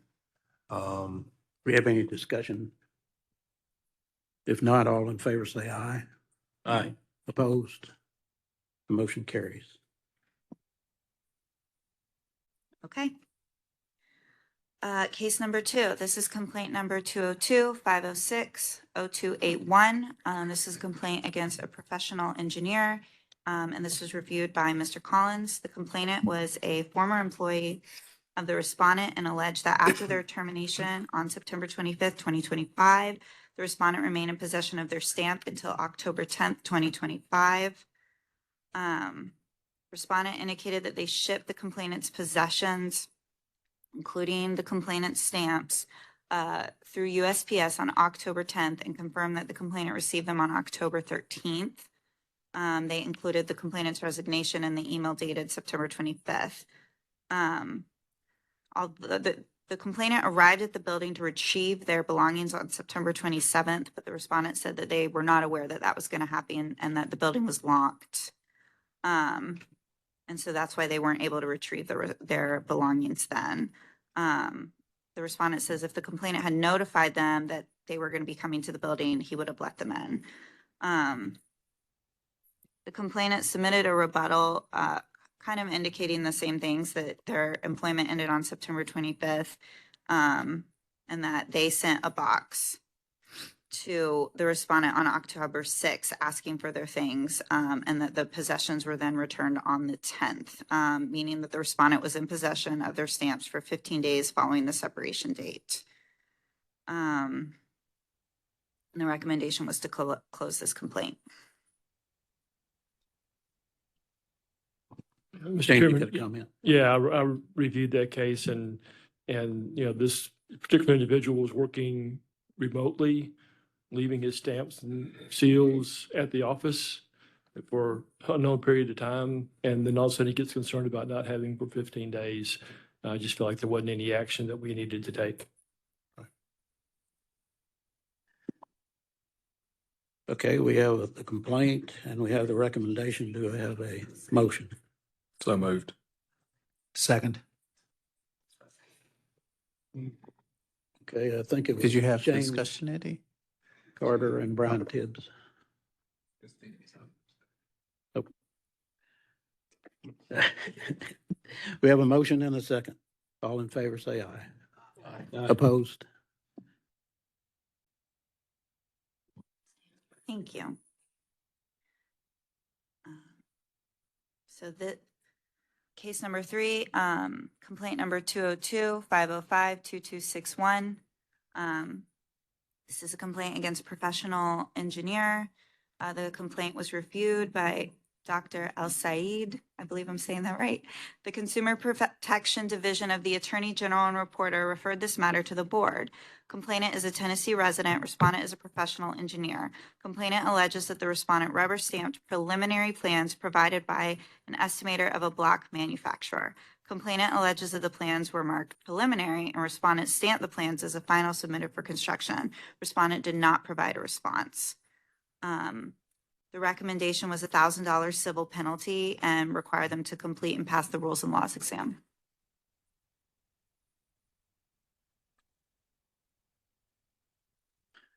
I guess one question I would have is, do you know how many plans or sheets were stamped? It's like a set of commercial product, and it'll have about 6 or 7 sheets, and they were signed and sealed. So there were no design, and it's just somebody just did that to give him some sort of a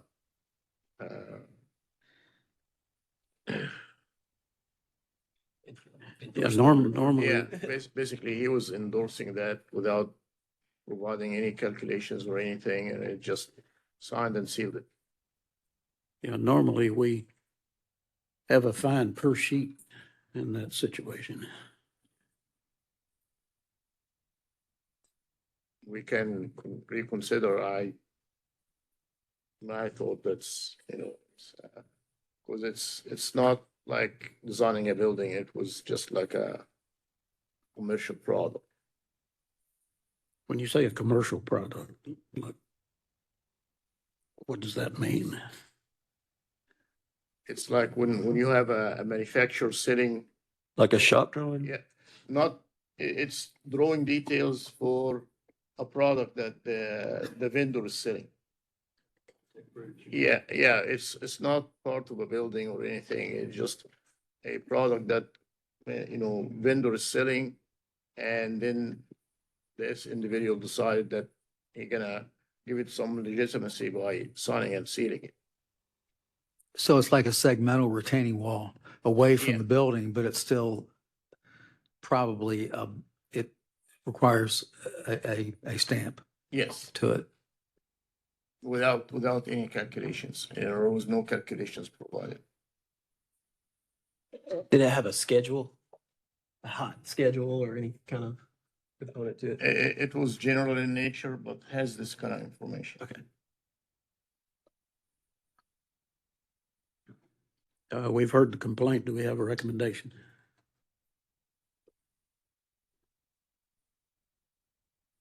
Rick? I recommend that we do a fine on each sheet that he stamped, because each one is in violation.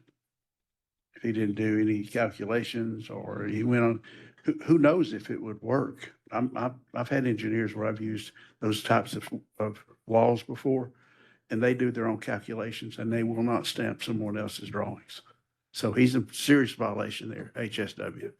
So 6 drawings, 7, however many, I'd recommend that we I'm give gonna him have the to penalty. go back and look. Okay. It was a set, it was not just one sheet. Okay, well, that's my recommendation, that each one of those sheets that they're in violation and should be fined on each sheet. When you say each sheet, you mean like every single page? Yes, each Even page, if it each was one of all those for is a one? violation that he has stamped a piece of, a product that he did not prepare or he did not verify was correct, if what I'm hearing is correct.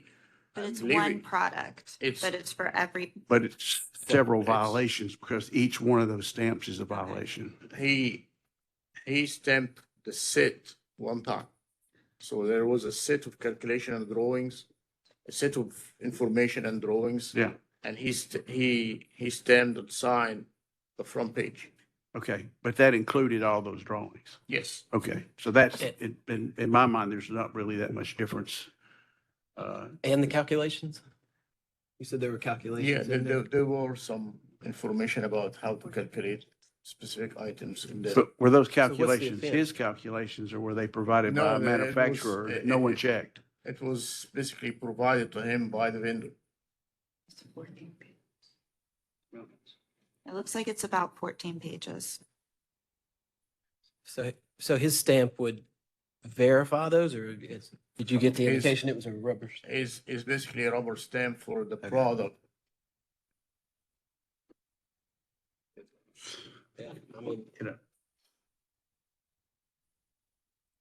Do I hear a recommendation? I just made one. We won't need, somebody has, can release the mic there. Obviously, it doesn't have to be, unanimous, so there, we've always had robust discussion before and people will vary on all over, so if that's a motion, then. That is a motion. Okay, and then what we'll need is a second. If we don't have a second, then it just fails, and then we wait for another motion, and then we'll have a discussion on that. So anyway, that's just throwing out there. So do we have a second? And I'll Well, wait for wait, the motion was a penalty per page. Penalty per page. So I'm telling you that there's 14 pages. Yes. So what penalty per page are you proposing? Well, we have an option, depending on whether it's a mitigating factor, normal factor, or aggravating factor, and each one of those has one is 500, one is 750, one is 1,000. So, Also, in the past, exercise the latitude to do less than that, depending on the that is correct. That is correct. aggravated level of the offense. Yeah, that's right. So did he self-report this, or was this, how was this? I'm sorry, I couldn't hear you. I'm sorry, I don't He see. did any- not self-report. This came from the Consumer Protection Division, from the Attorney From General's office. From the sent Attorney it to us. General's office Yeah. to Yes. us. Okay, would that be a mitigating factor per violation, or is I that think a? that's neutral. or is That that a just means the normal, or is person that that filed the aggravating? complaint filed it with the AG's office instead of us. Right.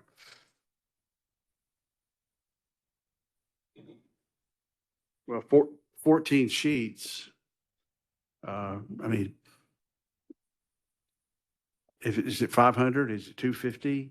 I mean, the motion is out there, whether it carries or not is another thing.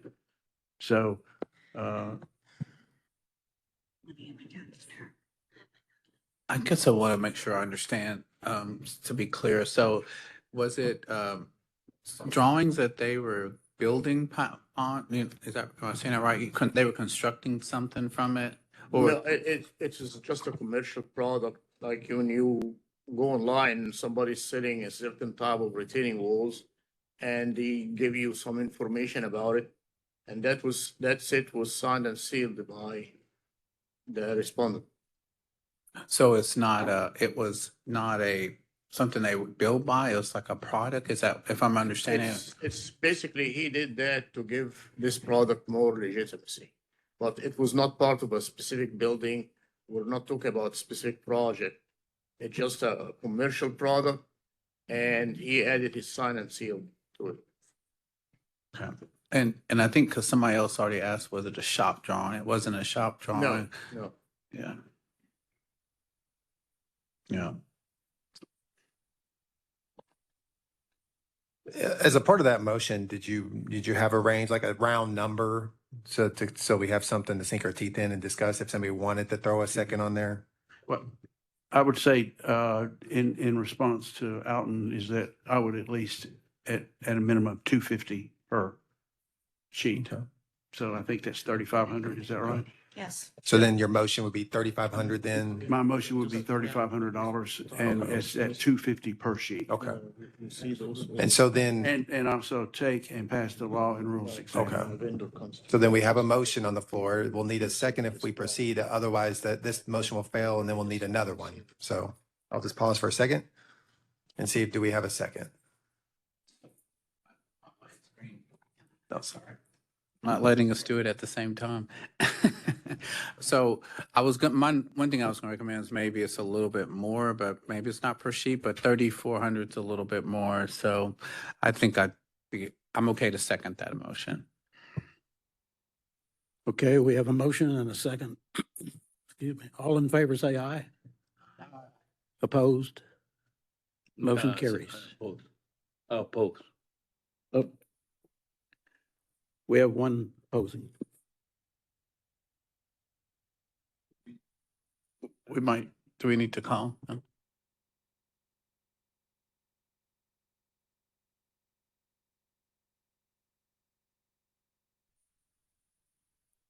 Just make sure Chris got that. Okay. Sorry, just making sure we have all our notes. Okay. So we are skipping 4 and 5 because that was part of the block and moving on to case 6. This is complaint number 202-505-7641. Professional engineer and this was reviewed by Mr. Collins. Complainant alleges that it was observed that respondent was engaging in unlicensed activity. Complainant alleges that respondent is noted as the city's engineer on multiple platforms and uses the designation of a professional engineer PE. However, complainant alleges that respondent is not registered as an engineer in Tennessee. Complainant included a document where respondent had signed for the city as a PE. Complainant attached 2 public postings where the respondent was referred to as PE and the city engineer. Respondent provided a response to allegations saying that they do not act in a formal engineering capacity for the city. Respondent's official role is Director of Building, Planning, and Zoning. While respondent's professional engineering accreditation is closely associated with respondent's responsibilities involving submittal and plan review within the city, respondent does not stamp, design, or utilize its professional engineering license to generate or issue construction documents for the city. Should the respondent begin performing certified engineering design services on behalf of the city, they will promptly register and file for a license with the appropriate board. So I believe that this person is licensed in another state. They are not. They are not licensed. Sorry, I was confusing that with another complaint. The recommendation was to issue a cease and desist order to immediately stop representing themselves as an engineer in any capacity at all for the city, including websites, web presence, emails, and so on. And then to authorize formal charges for a violation of 62-105B5 and 62-102, and assess a civil penalty of $6,000 by consent order.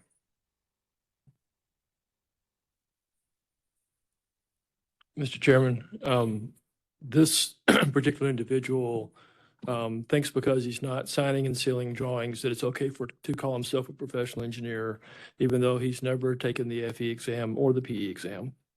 And as far as I know, I don't think he has an engineering degree. He may have. Even in his response back to the board, his letter to the board was signed as PE. So there are numerous instances in social media, LinkedIn, places like that, where he refers to himself as PE. All of his correspondence has PE on it. His presentations to his board have PE on them. And so the $6,000 came from every instance that I could find where he represented himself as a PE. Okay, thanks.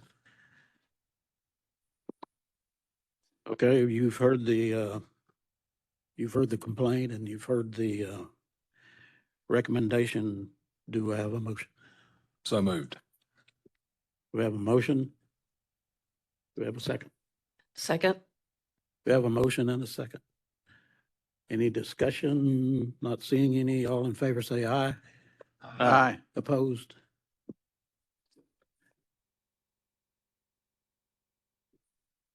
Okay, thank you. Case number 7, this is complaint number 202-503-9211.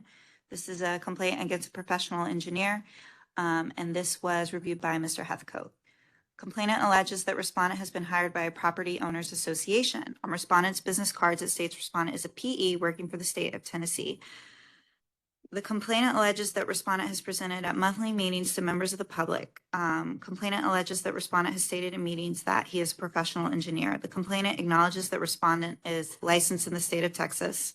That's very good. But could not find any licensing for the respondent in Tennessee. Respondent provided the board with a response to the allegations of the complaint. In its response, the respondent states that is a licensed professional engineer in the state of Texas and provided its Texas license number. The respondent alleges that it was hired by a property owners association on November 8th, 2024 to manage the reconstruction of several water and sewer projects. Respondent alleges that owner's representative and project manager for these that it is the owner's representative and project manager for these projects. They are not an engineer or architect of record and oversees these projects only in their capacity as the owner's representative.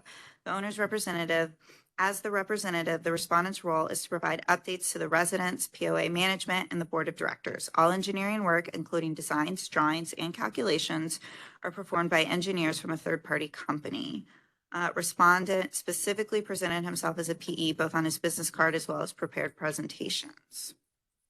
The recommendation was to issue a cease and desist order to the respondent to stop using the PE designation or any appellation that gives the impression respondent is an engineer without specifying that respondent is registered in another jurisdiction until the respondent is properly registered in Tennessee. Authorize formal charges for violations for a $1,000 civil penalty by consent order. Okay, you've heard the recommendation. Do we have a motion?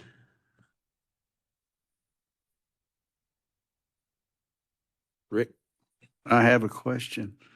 Given that the previous case was a $6,000 consent order penalty, how does this make this one less in that he's working at the state of Tennessee representing homeowners association as a PE, not licensed in the state of Tennessee? And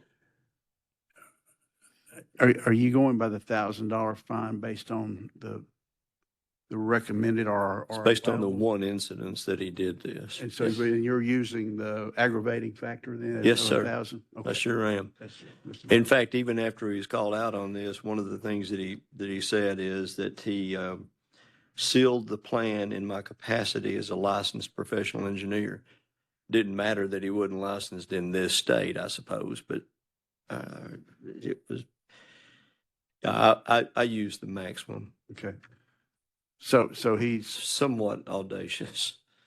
Yeah, so he's practicing without a license, and then for them, they've hired him to be their overseer or whatever it is, and then he's also stamped a drawing.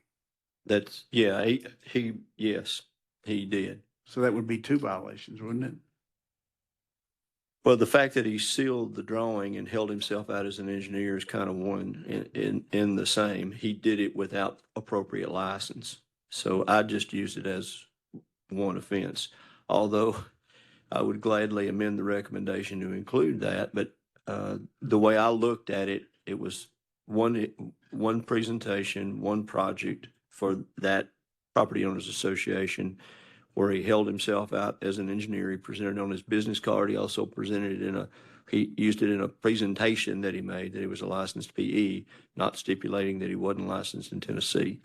And then he, again, sealed the drawing, as he says, in my capacity as a licensed professional engineer. So all that was on this one project, so I used it as one offense. Okay, so that we have misrepresentation and a stamp offense. In my opinion. I would agree. I'm good with that. So it would be then two offenses. Yes, Misuse of seal and misrepresentation of licensure. yes, Yeah. thank you.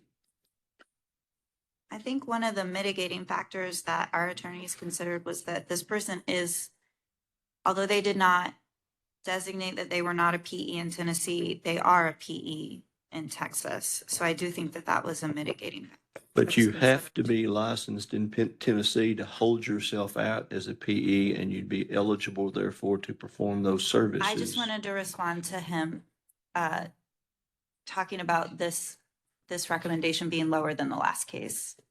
Oh, yeah. That's all. I'm Yeah. not suggesting that this is not a violation. Well, then, thank you, Laura. What address was listed on the business card? Where he held himself out as a PE. Do you remember? I can find that out. Sorry. Do you remember? I thought his address was where he was residing now, not in Texas. But can you verify that? I can verify. While they're doing that, Frank, there's got a couple folks queuing up there, Philip Lim and Mr. Nally. So I'll let you let them arm wrestle for it, or if you want to select who goes next. We'll...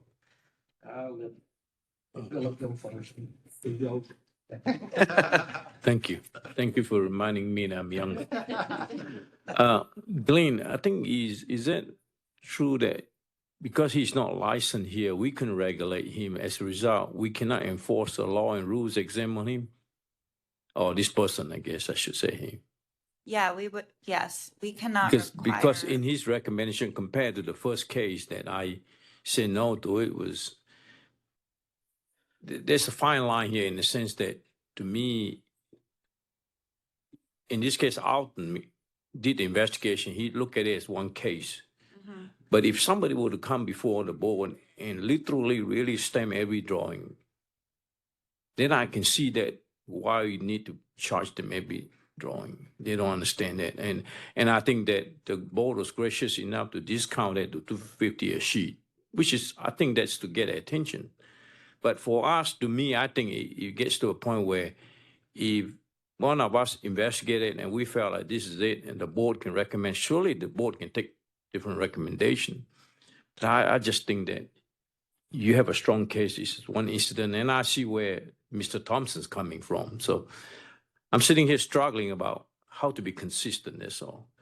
I want to be, I should say we as a board, we want to be consistent how we administer it. Because we don't need to go to a hearing where one tends to a discrepancy. That's all. I don't. Again, I might be overthinking this thing. Thank you. Okay, Jeff. I did verify that the business card has the Tennessee address Yeah, on it. that's what I thought. Yep, so my question was related to, aside from him stamping, so let's set that off the side for just a second. A clear violation there. It is someone, say in this case a PE, licensed in Texas, allowed to represent in an advisory capacity, such as a project manager position, as long as he puts out the disclaimer on business cards or whatever that I'm serving as advisory capacity, but not licensed in Tennessee. Yes. And not stamping. So he's allowed, that's okay. Yes. Okay. Just As long as he discloses that Okay. to whoever he's presenting his license to or working for, yeah. I thought that was the case. I just want to make sure.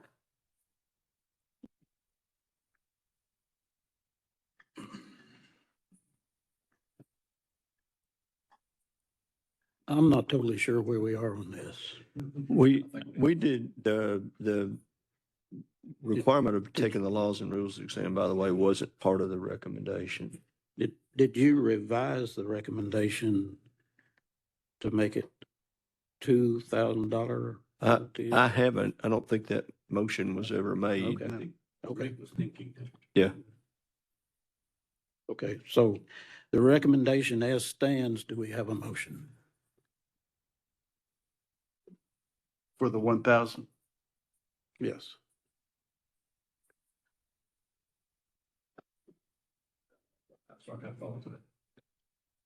So back to my question. So the recommendation is send a cease and desist order immediately and forever stop representing himself as a PE.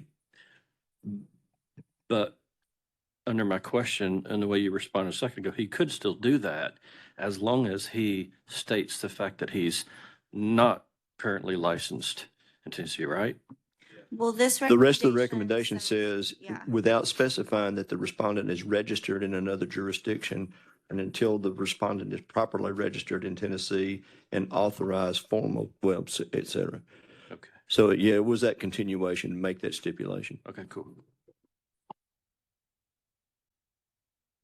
I'm not really as dumb as I look.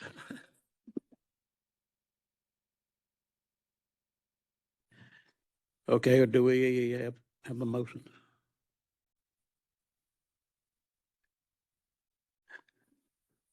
Do we have, I mean, do we feel like it make just, we want in like, well, I guess I'm trying to think if there's an avenue for a little bit more, I guess, just based off of this, or I don't know. I guess I kind of went back and forth, especially after Philip's comment. I think what Maybe I'm Rick okay. was saying early on Yeah, maybe that's probably applies, that he did two different things. One, held Yeah. himself out as an engineer without being duly licensed, and then actually sealed a drawing without being, that's misuse of seal also. So you basically did as much as you could with, well, we did as much as we could for the $1,000. Well, if you go back to Rick's analogy, that's two separate offenses. If we wanted to charge whatever we wanted to charge per offense, we could go above the $1,000. Yeah. Question, could I make a friendly amendment to that recommendation or your motion before? We haven't made a motion. I mean, there's no motion. There's no motion. If we want it, you can make a motion. Okay. Well, I would like to make a motion. If we could, I would like to recommend that we charge him $1,000 per. And that would be a $2,000. And if you don't agree with that, Alden, I certainly understand. Oh, I do. I would not argue that. Okay. Thank you. Second. Okay, we have a motion and a second. Any other discussion? If not, all in favor say aye. Aye. Opposed? I do have a question. Would the state of Texas, would this affect the state of Texas? I'm assuming he used his Texas stamp here in Tennessee. Would that affect his licensure in the state of Texas? Yeah, normally, if he has a finding and a consent order is issued, he would have to report that to wherever he's domiciled and anywhere else he's licensed. Did he stamp something, Alton? He did. Okay. Did he use his Texas stamp? You know I think what? that's Hang what on. it is. Let me verify that because I think I've got a picture of it. No.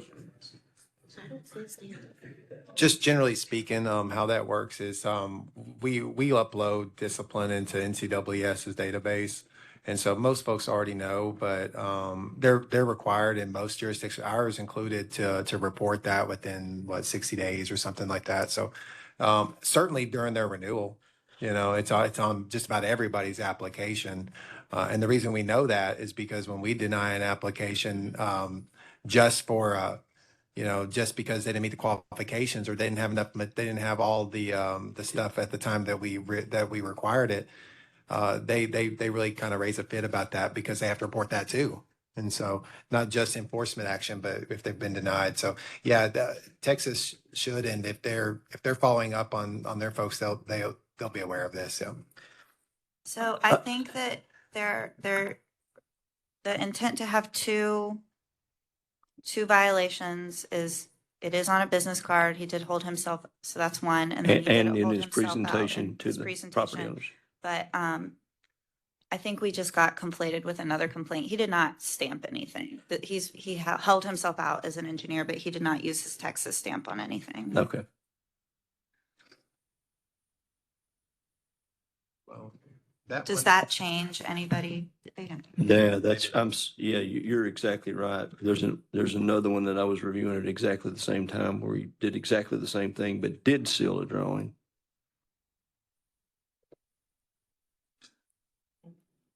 I would say that it's pretty close if he put his name as PE on a presentation in Tennessee if you're certifying something in a presentation. I know it's a stretch, but to have it on, to misrepresent it in an opinion sense, like a business card, and have your Tennessee address as one obvious rule, then to do a presentation, you're certifying those, whatever you're presenting.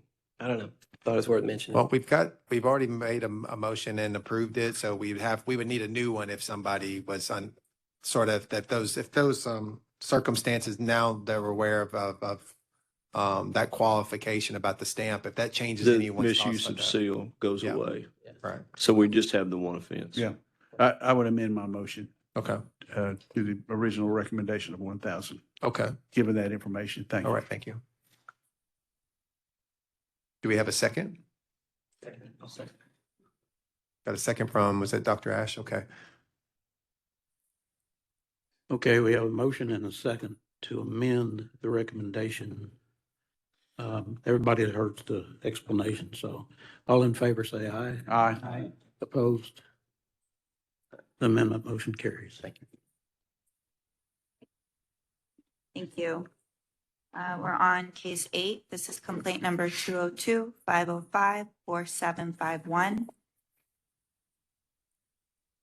This is a complaint against an architectural firm, and this was reviewed by Mr. Thompson.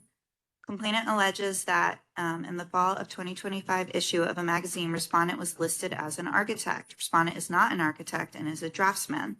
Respondent provided a response to allegations of the complaint through his attorney. Respondent provides architectural design services to his clientele, but in all of his service agreements, he specifically advises clientele he is not a licensed architect or engineer, and he does not stamp documents.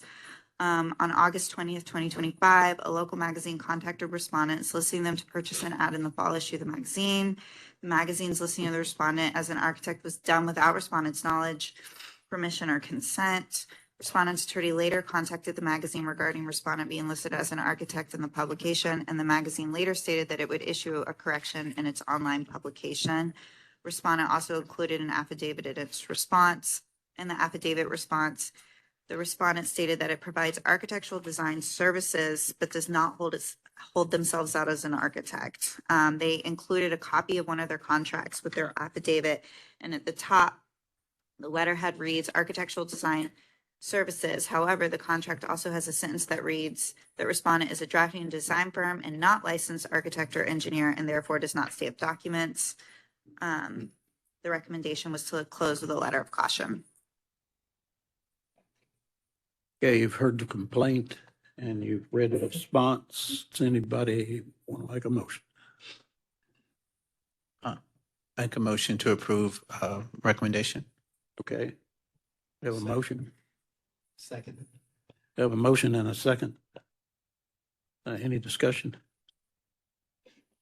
Not you. So you have a question. I mean, even if he states somewhere in his literature that he is a drafting and design firm and not licensed, he's still, if he's telling people he provides architectural design services, isn't that offering to design? Yeah, architectural drafting is different than architectural design. He doesn't actually refer to himself as an architect. But he I mean- offers architectural design Correct. services. Right. And that, from my understanding, and we've gone through this conversation, that is not one of the areas that we can find someone, because he's not representing himself as a licensed architect. He's just an architectural designer, a home designer, or something like that. So there's some gray area in that. So, I mean, Sounds like he's, part of what we can do is just, we can't regulate him because he's not an architect. We can, But can we, and I don't disagree with the letter of caution, but in the letter of caution, can we offer guidance that maybe he remove references associated to design? I think, Architectural design. Yes. I would think that'd be appropriate. Yeah. Laura, can we do that? Yeah, you're good on that front. We won't need another motion. That's just instruction for our Yeah, attorneys that- because you've already approved the letter of caution. Yeah. So we're good on that front. All right. Thank you. Yeah, I don't think we voted on this yet. So, do we have a motion? I think you had a motion and a second. We had a motion and a second? Yeah. All in favor, say aye. Aye. Opposed? Motion carries.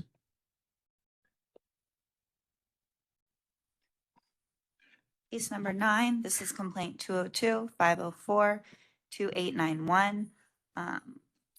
This was reviewed by a board member or by Mr. Jett. Complainant alleges that over the past several years, respondent has repeatedly presented herself as an engineer and promoted her business, and LLC is providing engineering services, including project management and structural and some civil engineering work. Complainant alleges that respondent was fined by the board on November 29, 2018 for representing herself as an engineer. Despite that disciplinary action, respondent continued to represent herself and her company in that capacity for years. Complainant alleges that respondent misrepresented herself by stating she has a bachelor and master's from UT Knoxville and may have fraudulently gained membership to NSBE, NBMBAA, and several other organizations by claiming graduate status. Complainant alleges that the public deed and FHA mortgage records show that respondent signed documents for the purchase of properties just days before the misrepresentation fine was officially assessed by the board on November 29, 2018. Complainant alleges that the mortgage was secured through, a lot of this is not really. Complainant alleges that respondents LLC received 2 Paycheck Protection Program PPP loans in 2021, identifying itself under the NAICS code for other heavy and civil engineering construction. Complainant alleges that both loan applications represented the LLC as having existed for more than 2 years, yet Secretary of State records show that the company was formed on August 22nd, 2019, just a year earlier. Respondent provided the board with a response to the allegations. Respondent alleges that the complainant had been harassing the respondent. Respondent alleges that has never done business with the complainant, and that the respondent's LLC is not listed as an engineering company in any fashion. Respondent manages consulting firm used to consult on product development and product management. Neither requires an engineering license from the board. Respondent alleges that the LLC is now dissolved. Respondent alleges it does not represent itself as a licensed engineer, and they have never worked with the complainant. Respondent states that the property respondent owns is not relevant to having a license with the engineering board, and that the specific NAICS code of other heavy and civil engineering construction with PPP does not require an engineering degree or engineering license. The work in this code was construction management. The respondent acknowledges that it had prior complaint and was fined back in 2018, and that the 2018 complaint is not relevant to this current claim. The recommendation was to close.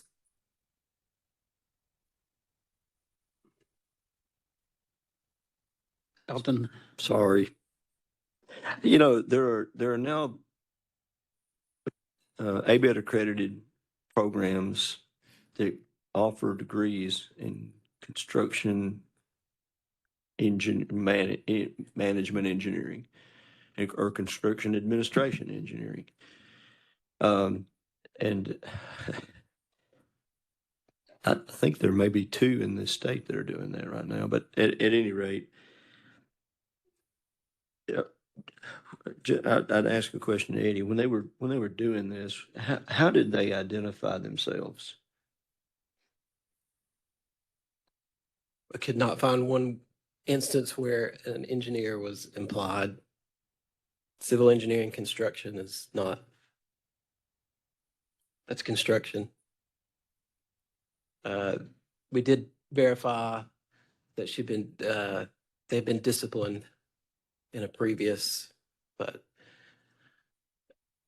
I don't know, a lot of these things we struggled to find any offense in there that could be documented as misrepresentation or anything.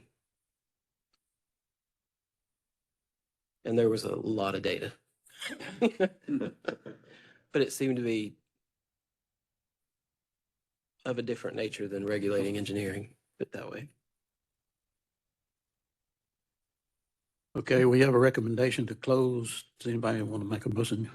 So moved. We have a motion, Second. second. All in favor, say aye. Aye. Opposed? Motion carries.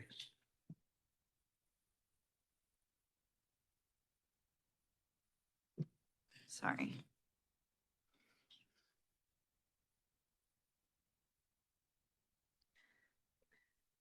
Okay, thank you. So we are moving to case number 10. This is complaint number 202-505-7281.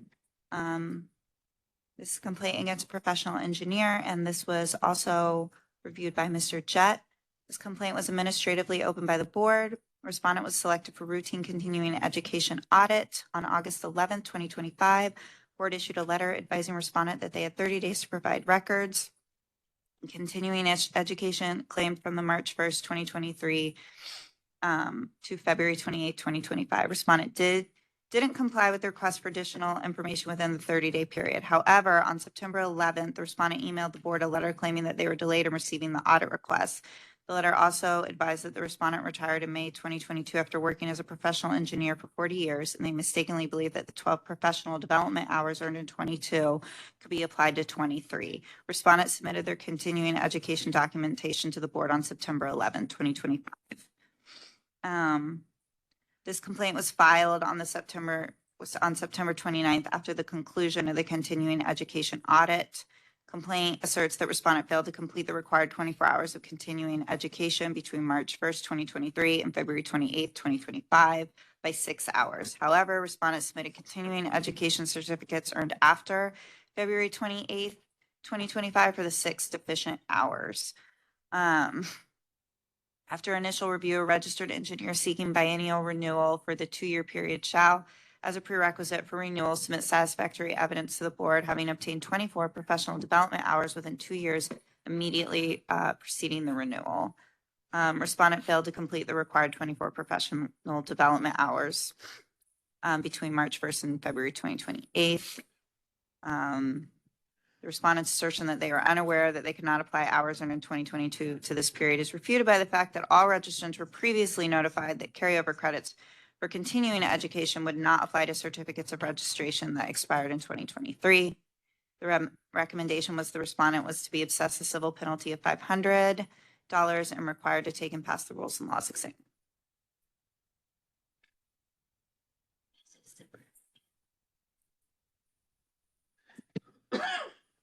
Okay, we have a Go ahead. Mr. Chairman, recommendation. I was going to point out Okay, the reason that this one's different than the other cases is that we applied an additional $500 for missing a 30-day reporting requirement. And this individual, I believe them that they were delayed.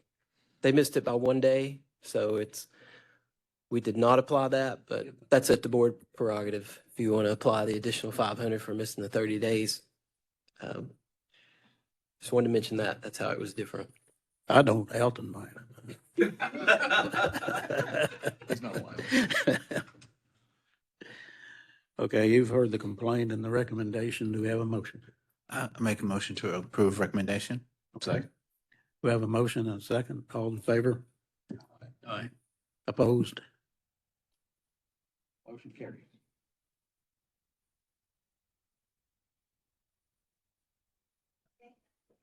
Thank you. We're skipping 11 and 12 since those were previously approved, moving to complaint number 13 or case number 13. This is complaint number 202-500-6061. Complaint against professional engineer. This was, Sorry. Ariel is still presenting the sheet of it. This is hers. Sorry, I didn't mean to cut you off, Laura. I'm like, I can take a break. Yeah. okay. So like, you have a break if you needed to. So the next few ones are mine. So number 13, 14, and 15 are all related. I'll make a slight adjustment to the legal report because like there's off by number. But it's the same incident. Each respondent had a different role in this situation. There is another complaint that is with the contractors board that is currently in litigation monitoring. And I just imagine that they're waiting to see what this board will do for these cases. And I'll go each one, kind of talk about what each respondent did. And if there's any kind of discussion, we can go back and hammer out the details because there's a lot of them. The first one is number 13, 2025 006 061. And in this situation, the complaint was against a contractor for hiring essentially unlicensed individuals and having issues with their home the entire time. So in this one, the complainant stated that on October 12, 2020, the concrete was poured and the construction began on or before October 23rd, 2020. The complaint alleged that the respondent didn't sign off on the foundation until December 22nd, 2020, which is about 71 days after the construction had already began.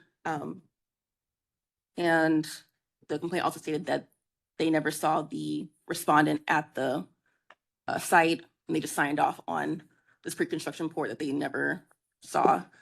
And the respondent was responsible for supervising the pre-construction concrete pour done by an engineering firm, and they are licensed.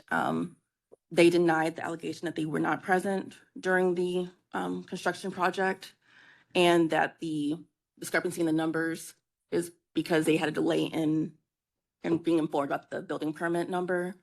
I don't know that process well enough to comment on that part, but it seems like 71 days is a long time to wait. So based on the information that was provided, the respondent was supposed to be responsible for supervising the engineering firm. However, they failed to realize that the engineering firm was unlicensed, and they signed up on the foundation with a significant delay.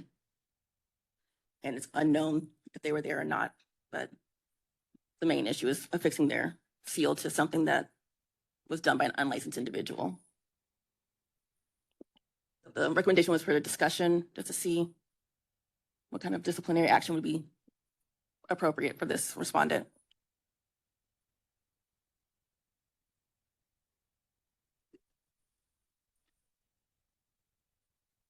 So let me get this straight. The complaint is against an unlicensed person. Is that correct? This number 14 is actually against an unlicensed firm. Number 13 is Yeah. engineer. They are licensed, but they signed off on work of an unlicensed individual for the pre-construction concrete pour. I listed a few violations that I think may apply, but essentially it's just misconduct and incompetence for this individual. And when you say these are connected, they're gonna be like, this is this and kind of all part of this. Yes. Okay.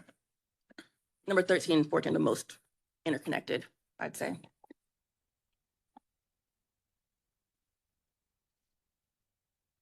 Jason, you reviewed this. Do you have any comments? It's hard to decipher all this was pretty complicated. Hard to kind of read through everything. Jason, I got a quick question. And I don't necessarily see it in here, but it may be. The respondent is a licensed engineer? It says in paragraph 1, 2, 3, 4, in paragraph 5. And evidently he was supervising the work of a firm that wasn't licensed, but he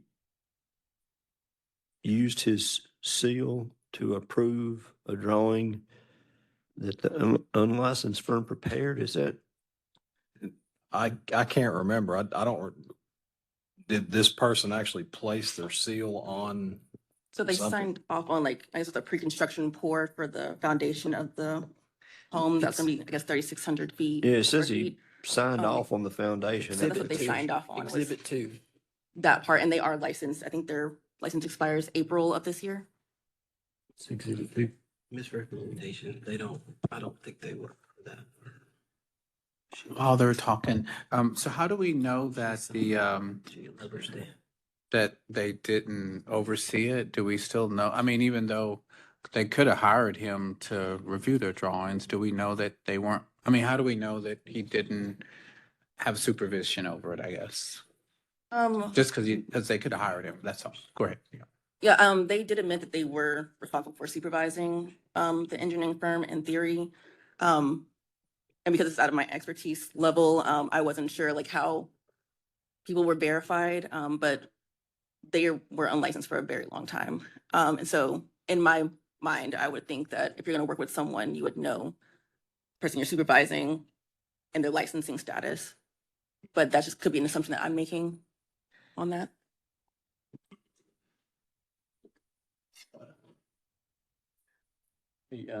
Jason, when you're reviewing the case, I'm gonna ask counsel to guide me on this. Are we allowed to bring him in, bring this person in, just have a chat with this person? We used to have those informal meetings, find out more information.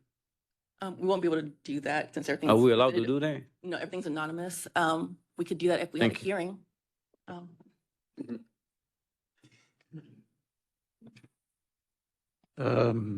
Eddie, you put yours down. I was just going to show that there's an exhibit 2 that had the engineer's signature signing off on a footing foundation form letter with the company name as listed on that. So I'm having a hard time seeing who is doing what. It sounds like the company is responsible for this letter, but yet this engineer signed it, which to me, I think begs the question, that's rubber stamping a little bit, especially if you weren't there and there are no pictures, then I don't. Alton, I think you're next. Thank you. Thanks, Mr. Chair. Again, and maybe I'm misreading this, but it appears that this individual, this licensed engineer, was hired to supervise the concrete portion of a work that was performed by a firm that said it was an engineering firm but wasn't licensed. And I don't see anywhere in there where it talks about whether or not, or whether the respondent indicated whether or not they affixed their seal to something that they actually reviewed and performed calculations on to determine whether it was correct or not. Do we know that? I'm not sure that they did any kind of calculations. They just, in the response, stated that they did their job and they reviewed everything and supervised properly and they were at the site. So essentially they denied all the allegations Okay, from the respondent side.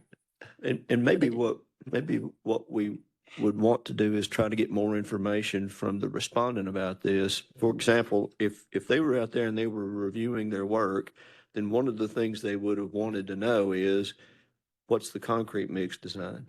And I think your exhibit number 2 may have been something akin to, I don't know what it was, but regardless. I think they said it was like a monolithic, like. Yeah, no, but so like they, like, gave some kind of- monolithic pour means it was a great big pour all at one time. And somebody would have had to have designed that. And I'm assuming there would be reinforcement in it, et cetera. And did the respondent participate in the design or review the design for that before they put their seal on it? Or did they just rubber stamp it? That would be They did it. If I had to guess, I would say the respondent said that they were present and they did everything correctly. They do have a honeycomb foundation. They had a couple, there was a lot of information, I'm gonna be honest, that they kind of provided from the complainant side. But it appears they kind of just rubber stamped it a little bit, like just me looking at it outside Yeah. looking in, Let me, but I don't want to. let me defer to the expert. Hey, in your review of this, did you, in your determination, do you feel like this individual actually engaged in a review of what the unlicensed engineering firm was doing, and did they check or and/or perform calculations? Hard to know. Do you reckon we ought to ask the respondent and give them a chance to expound on that? I think maybe that would be at least a reasonable request.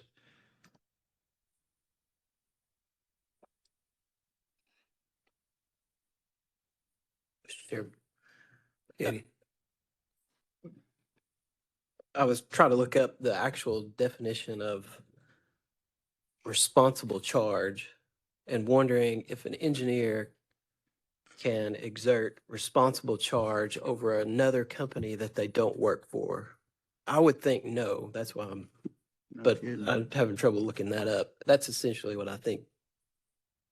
But I would think that even if they couldn't exercise control over the design, they could at least review the design and make a determination whether or not they felt like it was appropriate. Yeah, I don't think we know what I mean, for all that we know, he sat in there, they still paid him. So he could have had, but because there's so many questions, can we ask for more information? Because he could have not worked for him, but still sat in them, sat right next to the guy. There's so many unknowns about it. Seems like. Go ahead, I'm sorry. Was he supposed to review the design or just supervise the pool? Yeah. Because if he is supposed to, supervise the pool, then he might have done his job. If he is supposed to review the designs, that's a different story. Well, there was the part where Honeycomb. he stamped something. I think we need to ask for more information personally, but. If I could, I'd like to probably make a motion that since Jason was the one that reviewed this and he has a lot more in-depth information and knowledge about the case, that he structure a list of questions to give to Ariel, to let her go back to the respondent and give them a chance to respond to. I agree with that. It's Is just that a second? Yes, I second that emotion. Second that motion. Supreme's on my mind. Could I just ask one question, just for my clarity? If it was a monolithic pour and they immediately had honeycombing in the foundation, if he was observing that, I mean, what was he observing? An improper pour? Generally, you wouldn't see that until the forms came off. Well, I just said it was with no vibration on a large footprint. Immediately after pouring, they noticed extensive honeycombing. So maybe after the forms came off, when they were sticking the sticks through the holes, they recognized they had a problem. But if I'm observing someone and I'm doing a monolithic pour and they're not vibrating the slab or the foundations, they're not doing their job. Yeah, and again, I don't think we have any of that I know, information. that's what I'm saying. I'm Yeah. confused about Me too. who's on first or second, I don't know. Any questions? Just reading through this,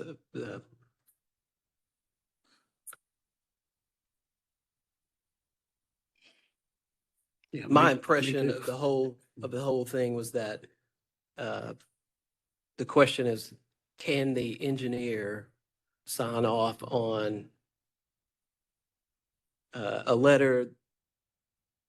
It's basically a pre-pour letter when they weren't there. I think that's the question. The follow-up question you would probably need to ask that engineer is, how can you exercise responsible charge? Were you there when the complainant, I guess they allege that there are no pictures, no proof, or no anything that they were there?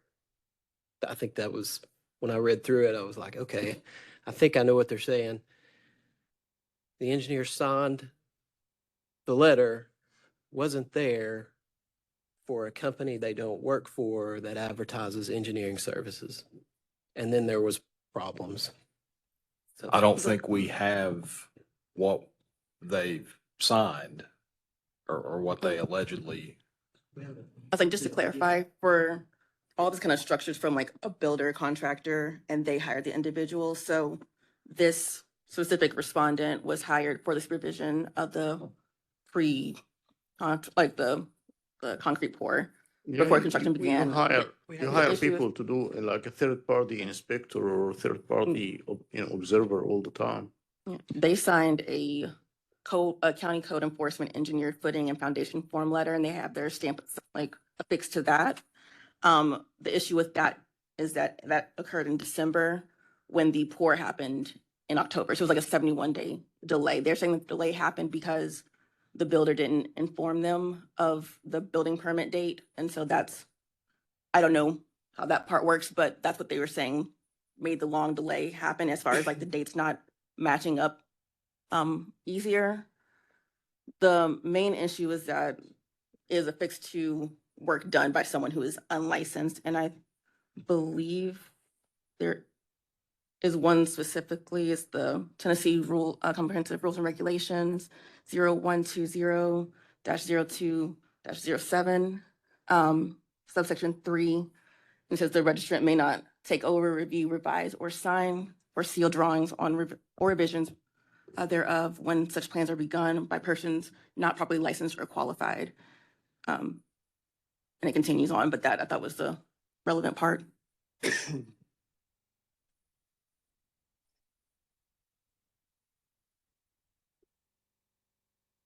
It's been a while. Did we have a motion to take this back and get more information? Yes, a motion and a second. In a second.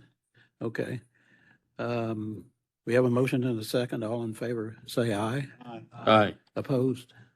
Motion carries. It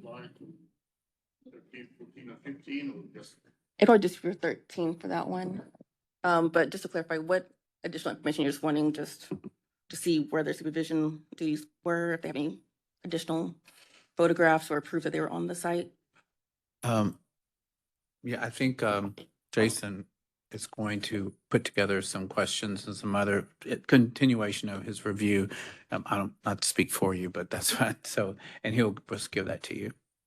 That was actually what the motion was.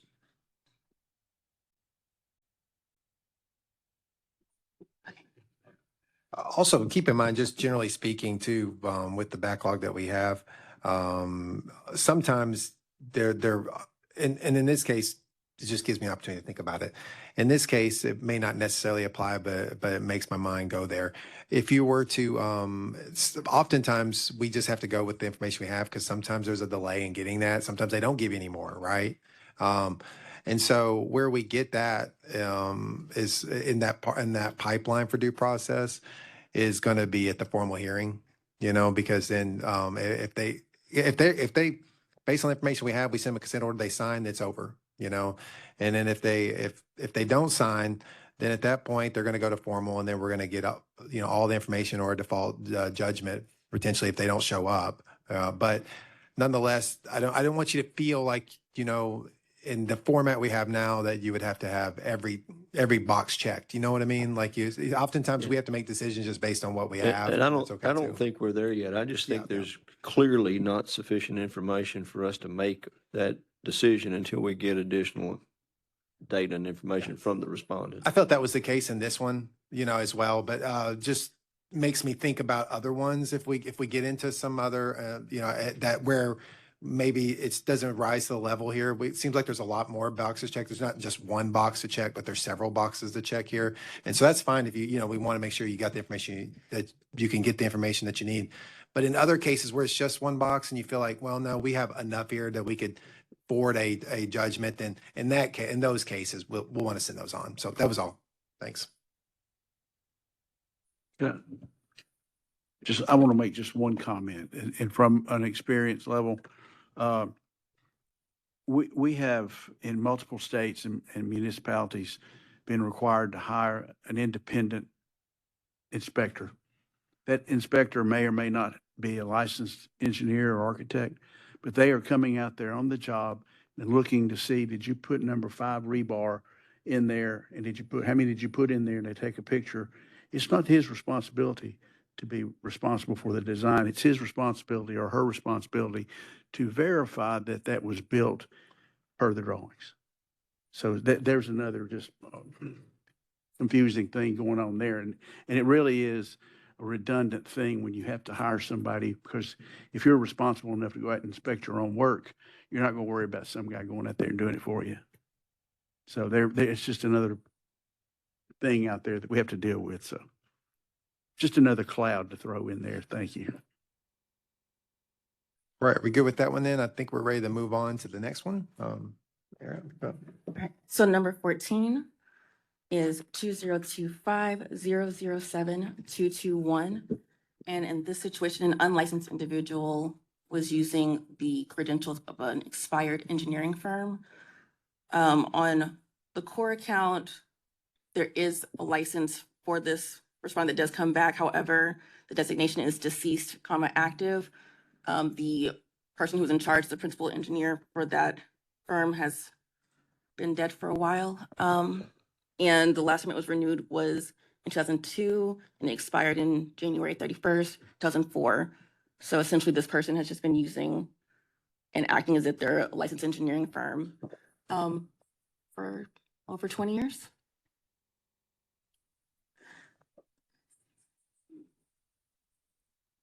So I did have this one for discuss, only for the weird caveat that if a civil penalty were assessed against this respondent as is, it would go against the engineering firm that we have in core. And it's an actual individual who's just stolen that information. So I didn't know how the board went to handle that. So we have an individual that's representing this company still today to generate business. And are they an officer in the company? They are unlicensed completely, wholly. They're Well, using the same name. But they're working for the company under an office of? I think they're an independent group, but they were hired by the contractor to do this. These are the people who actually did the concrete pour. That they are working for.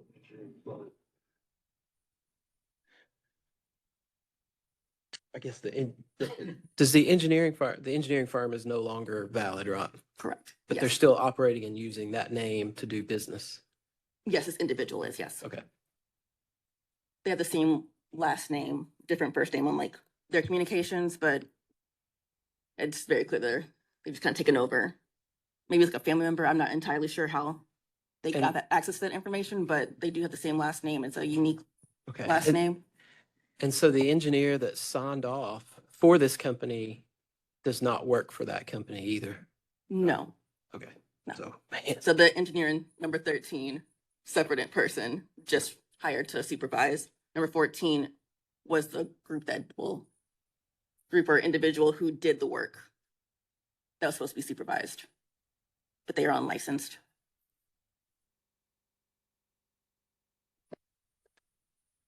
If they're unlicensed, isn't this a civil matter? This is nothing we can control, right?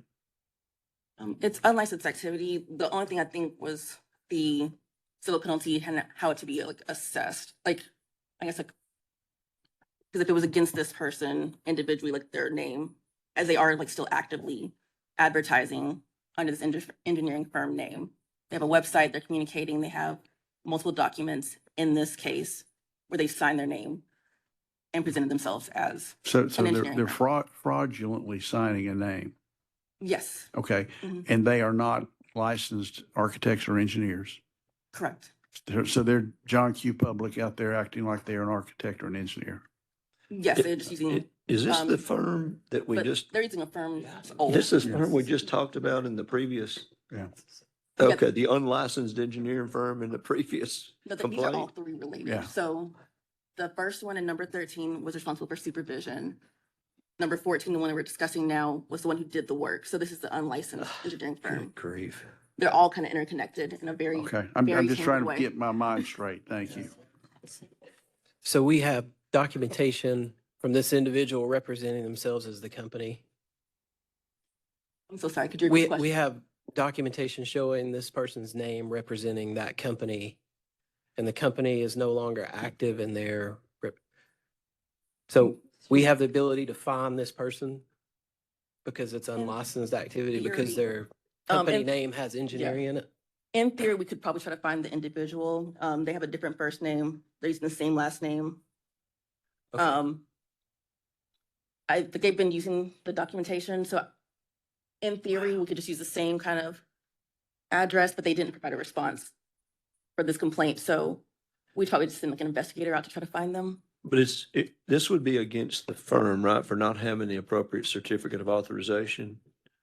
As it is now, yes. So we could dismiss this one and open an administrative case against the unlicensed individual who's actually doing these acts. Yeah, 'cause we Is can't it- sue the firm, 'cause we can't find the firm because they don't exist. The Well, firm wouldn't have anything But to. this give us any individual idea. that's doing this is not a standalone individual, right? It's part of well, it says in here an engineering firm. So if this individual is working for a firm that holds himself out as an engineering firm, this person's not necessarily holding themselves out as an engineer.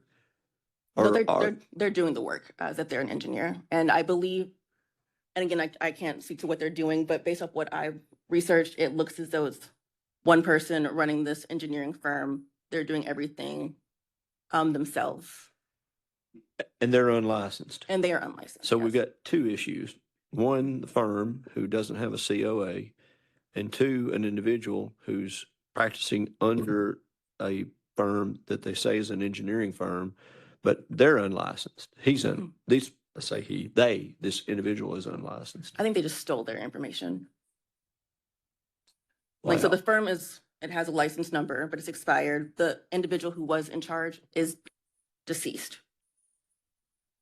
Do we know whether or not they were licensed? It doesn't really They matter. were licensed like back in 2004. Yeah, But okay. it hasn't been, over 20 years ago. But this individual who is fraudulently acting as an engineer took that licensing number for the firm, and I believe is impersonating. I can't officially say that, but it appears as though they are impersonating. Did they the seal engineer. anything? The individual seal anything? They did work, and then they are advertising on websites as this firm's name. But is this individual holding themselves out as an engineer? Yes, I believe they are. But they didn't seal anything that we know of. I'll have to look back to see Yeah, the that's- yeah. exact documents, but Apparently. I do believe that they at least signed off on multiple documents saying that they are an engineer. Okay, so they're guilty of then practicing without a license. Yes. Okay, thank you.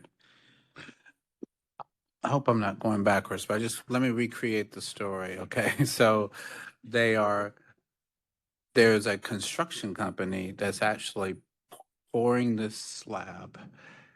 And they advertise themselves to having an engineering component that basically put together the documents. The construction company just hired the independent contractors, so they're responsible for getting all these people in one room. This individual, based off what I can understand, is the one who figured out the design for the concrete pour, So- and they're the ones who did the concrete So pour. now they're finding out there was an issue, so they've gone back to the engineering company and realized they weren't licensed. Correct. Now, there's that guy out there Who's just on the last taking case, someone's but we'll name, deal yeah. with that one, yeah. Yes. Okay. Okay, I think I've got it. So we should be looking at how this company, So I guess the issue is that if it's against this firm, then the civil penalty would go against the firm, but the principal engineer is dead. And so nothing's gonna come of that one. I think So we my should suggestion would be probably to do. close the complaint against this firm, because it seems like the person that owns this firm is deceased. The firm is no more. And open a complaint. Do we have the name of the individual? We have to name the individual. And open a complaint for unlicensed activity against the individual. I think But- it's probably the best By way the to bad go. actor. Hang on a second, though. Yes. Aren't they using the name of a firm and calling it an engineering firm? They are, Yes. but this firm doesn't actually exist anymore. Mhm. The person who owned the firm has died. But is this individual who's holding themselves out as an engineer, Mhm. Does he have a firm? Is he working for a firm? No, No. I think they just took all the, I think they just took all the information. He's just using he's using the information of a firm that once existed and was owned and operated by a person who has now deceased. They're not a registered firm with us anymore. They were in 2004. Yeah, They're not a firm now. Let me ask it a different way. Maybe they'll simplify this. When the complainant hired somebody, did they hire an individual or a firm? So the complainant hired a construction company to do, Okay. to, I guess, delegate who does what part of the project. The construction company then hired these 3 individuals. Like a to do subcontractor? subcontracting for like different aspects of this one construction project. Okay. And this individual was that subcontractor? Was one of them, yes. Does he have a firm name? Not, or one that's, He's we're real. using the firm that we're saying no longer exists. He's using that name? Yes, so we And would in like to that- in- close this complaint against this firm and open one against this person individually for unlicensed activity. Okay, but hang on a second. Okay. If he's using the firm's name, does the firm's name have the word engineering in it? Yes, it has redacted name engineering firm. So like the last part, it does say engineering firm. Okay, so they're holding themselves out as an individual, but he's working for a firm that doesn't exist, that doesn't have a COA, and he's unlicensed. That's 2. Yeah, I think to be against the individual who's doing. But that individual also has a quote firm that he's holding out as an engineering firm. And he's marketing himself as an engineering firm to do this kind of work. It's a different name. So it's like same last name, but different first name. So I think they just took someone else's credentials. But does he use the word engineering in the name of the firm? The way that they are advertising it, yes. Then So, but So can maybe this would help. What are you trying to clarify? What do you like? I'm trying to clarify how many offenses there are here.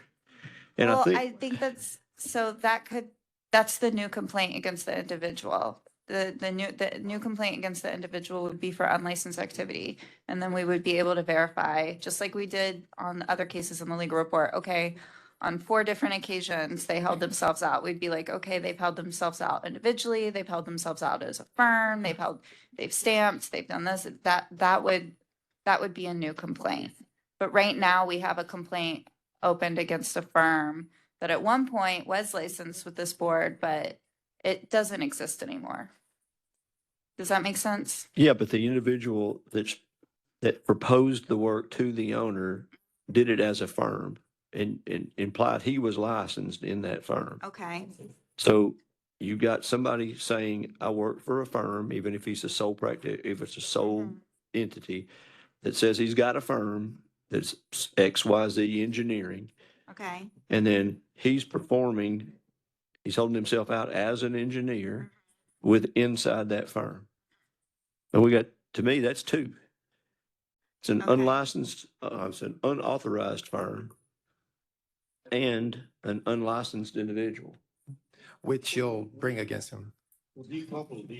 Yeah, which all of that you would bring against the individual. What we're saying is, and I believe is that the firm itself, there's no connection that they were operating as a firm with permission under this individual. So that's why the recommendation was to close against this firm and then go after the one we know is the problem actor, and then add that charge to him and not to the firm. I assume it's a him, could be a she, I don't know, but there's no connection that this firm that's defunct, that doesn't exist, not licensed, had any knowledge that he ripped, basically their title and used them. And so hence the recommendation for the closure. Okay, so he wasn't a relative of whoever the original owner of the firm was?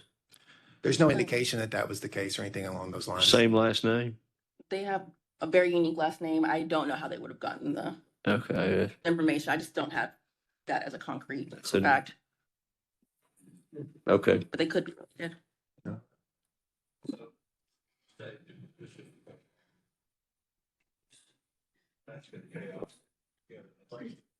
You said this firm doesn't exist.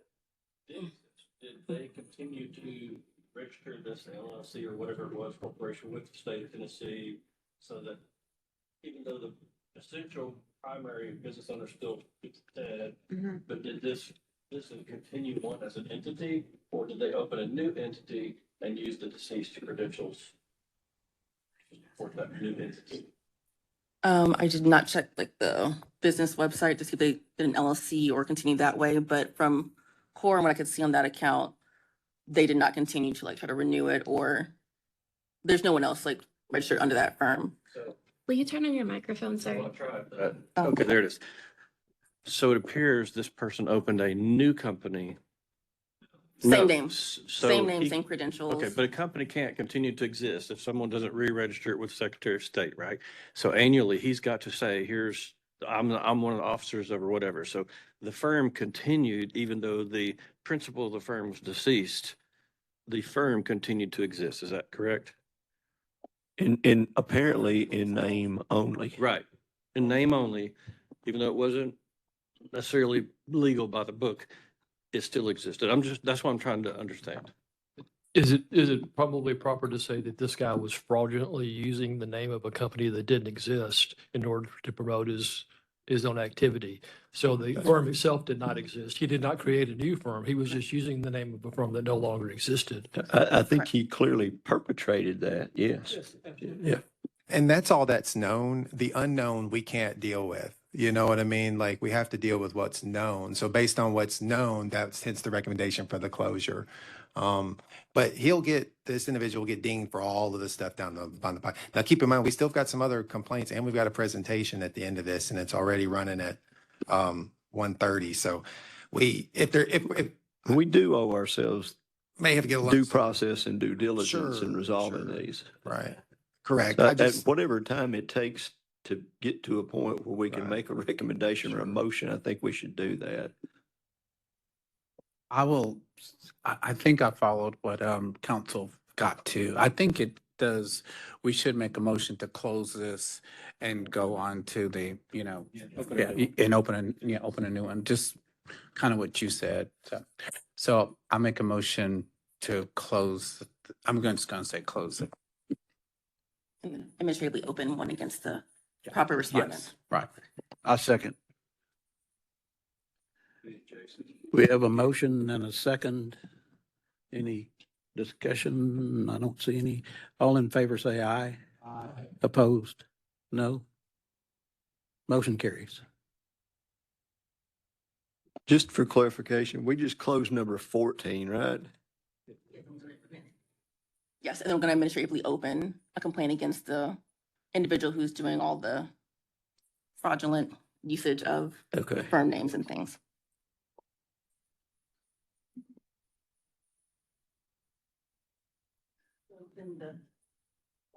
Sorry. Last one of the connected cases is number 15. And it is 2025-029-641. Same setup as the other two. This one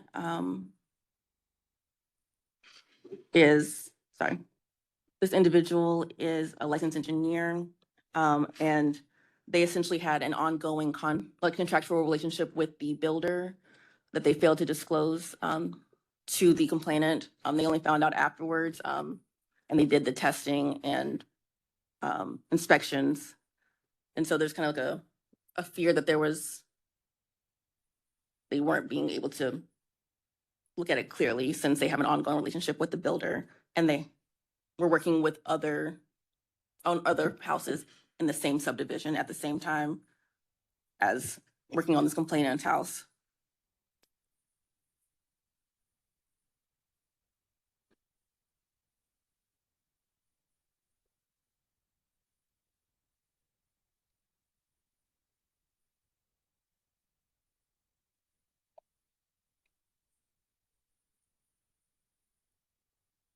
Do we have any discussion?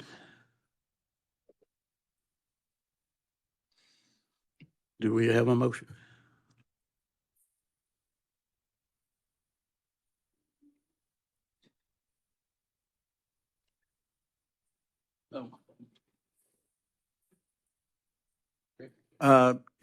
This seems like more of a civil case.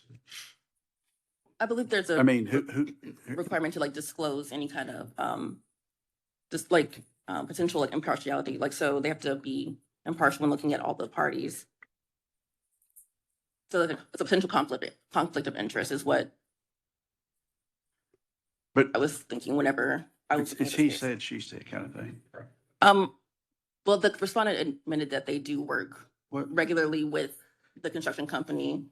The complainant knew that they hired that person individually. Okay. I get that. So essentially they're hired by the complainant and by the construction company. Mm-hmm. And this respondent was doing inspections for the complainant while still having active contracts with that construction company. So in reading it, it appeared to be a conflict of interest that should have been disclosed, but again, want to present it to the board.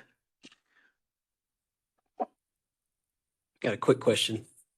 I have full confidence in Jason that once he comes up with questions for that individual that surround these whole instances, we might have a better idea of the recommendations for this licensed individual, because they're mentioned doing something else. And it seems like the more familiar we get, the more questions are dialed in of how they actually acted during this process to determine. Just some thoughts there. Maybe it all kind of ties together. Is that a motion? Second.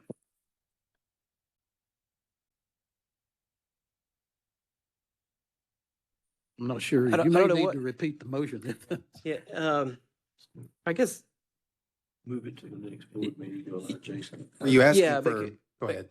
Maybe move this one to the next board meeting so that Jason has a chance to find the commonalities between 14 and 16. Because it's all around the activity of that licensed engineer. And then a recommendation, would be helpful, Jason, if you want to present one with council at that point, since we've already discussed it, you know what I mean? That we have a springboard for to move it on towards action at that point. That would be great. Yep. I don't know if that needs a motion, but I guess the motion is to defer to the next meeting. Yep. Rick? Were you second? The motion was defer to the next meeting. Is that what you're saying? Okay. We have a motion and a second. All in favor, say aye. Aye. Opposed?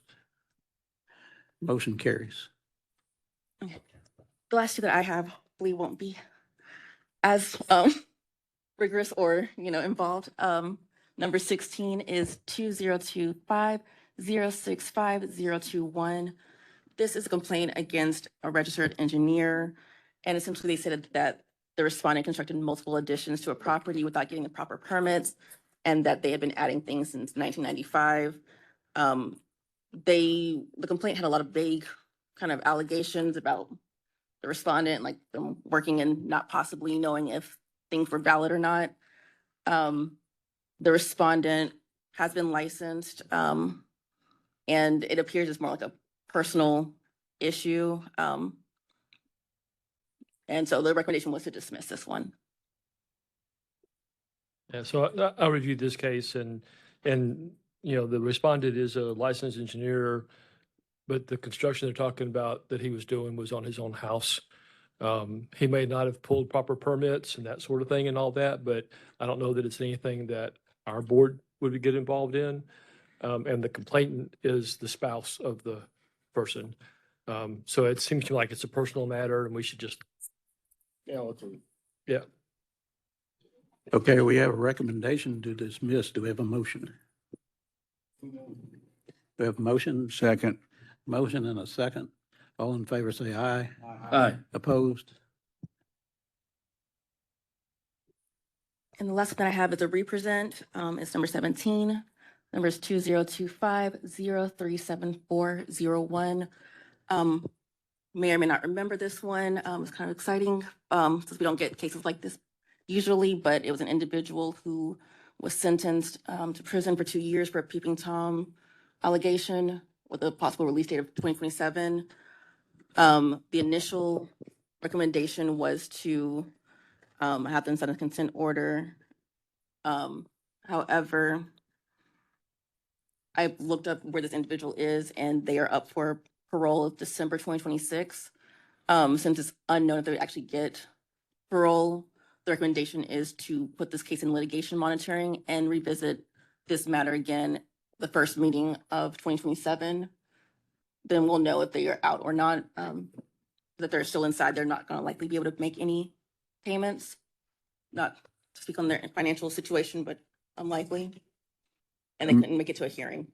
They're in prison. I make a motion, we accept counsel, You're accepting the new recommendation? that we wait until 27. Yes. Yes, I'm Okay. sorry. That Do we have a motion? Do we have a second? Yeah. I'll second. I second it. We have a motion and a second. All in favor, say aye. Aye. Opposed? Motion carries. All right, we're moving to the addendum, which has two more cases, and then we'll be finished. So on the addendum, case number 1, complaint number 202-503-4461. This is a complaint against a professional architect, and this was reviewed by Mr. Wagster. Allegations that respondent fraudulently utilized the complainant's stamp on drawings without complainant's knowledge or permission. Respondent stated via email that they did not utilize complainant's stamp and had gone through a third-party provider called Upwork. Respondent indicated that Upwork had provided an individual who they indicated was properly licensed and provided his stamp on the drawings. Evidently, this individual provided by Upwork had used the complainant's stamp. Respondent is not a licensed architect in the state of Tennessee. They are licensed in Florida. Respondent indicated that they worked with a third-party company, Upwork, to engage a licensed architect in Tennessee, and through Upwork were put in contact with a separate individual who had purportedly affixed their stamp to the drawings the respondent had prepared for the project. In a conversation with the attorney that reviewed this, respondent indicated that they were entirely unaware that this had occurred and that they were contacted by complainant's attorney. They immediately cooperated, provided all communication and documentation with Upwork, and the individual supplied by Upwork. Likewise, respondent stated that they have ceased working with Upwork and would not retain their services in the future. Respondent provided legal with a copy of cease and desist letter authored by complainant's attorney with the respondent CC'd. It appears based on the content of this letter, the complainant is now working in tandem with the respondent and attributes all wrongdoings to Upwork and other individual provided by Upwork. Complainant indicated they had not yet received a response from Upwork, which is a California corporation. When legal inquired as to what complainant wished to do regarding the complaint against the respondent, they said they would leave that to our discretion, but they have indicated a lack of willingness to proceed further to prosecute the matter, since they've now identified Upwork as the primary, if not sole, perpetrator. The recommendation was to close with the respondent's actions to be reported to the Florida Bar of Architecture for their review.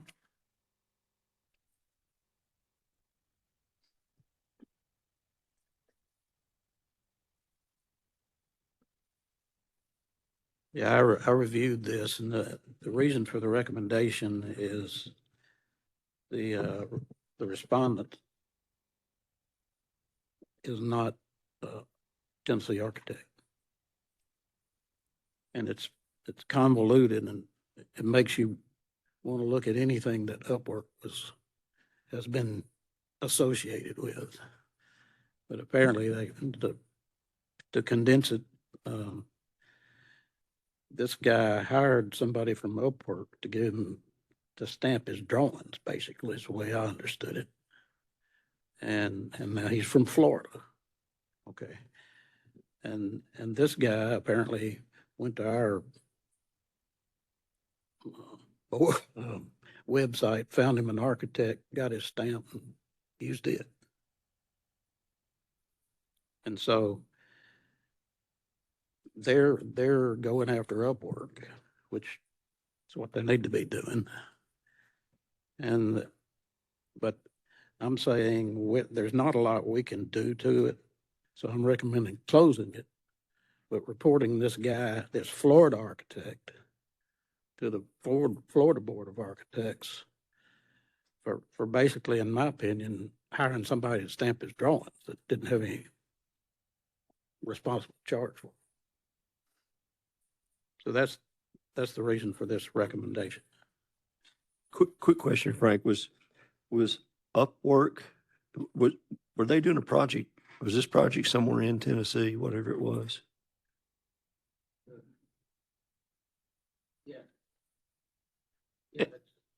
And is Upwork, do they have a certificate of authorization to practice in Tennessee?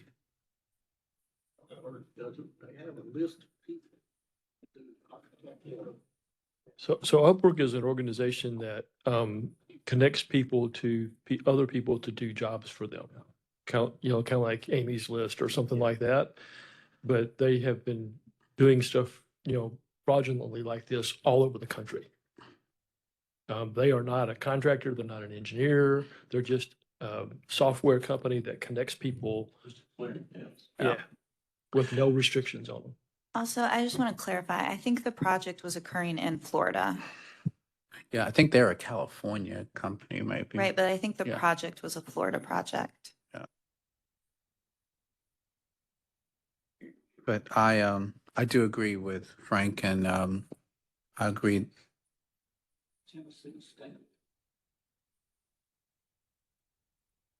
But it was Upwork that used the stamp, not the person who actually did the design. Right. So, well, Yeah, Upwork did.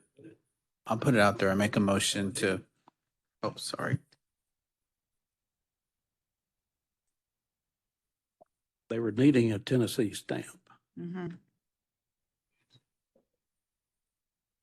Well, the But it Florida was- architect. But it was fraudulent. And the way I understood it. So I make a motion to go with council's recommendation to close against this person.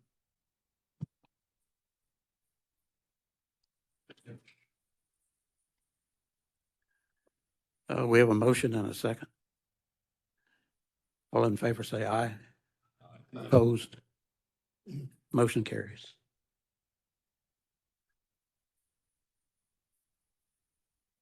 Okay. And last but not least, case number 2, complaint number 202-505-4851. This is a professional engineer complaint. You'll notice we have 3 people that reviewed this complaint,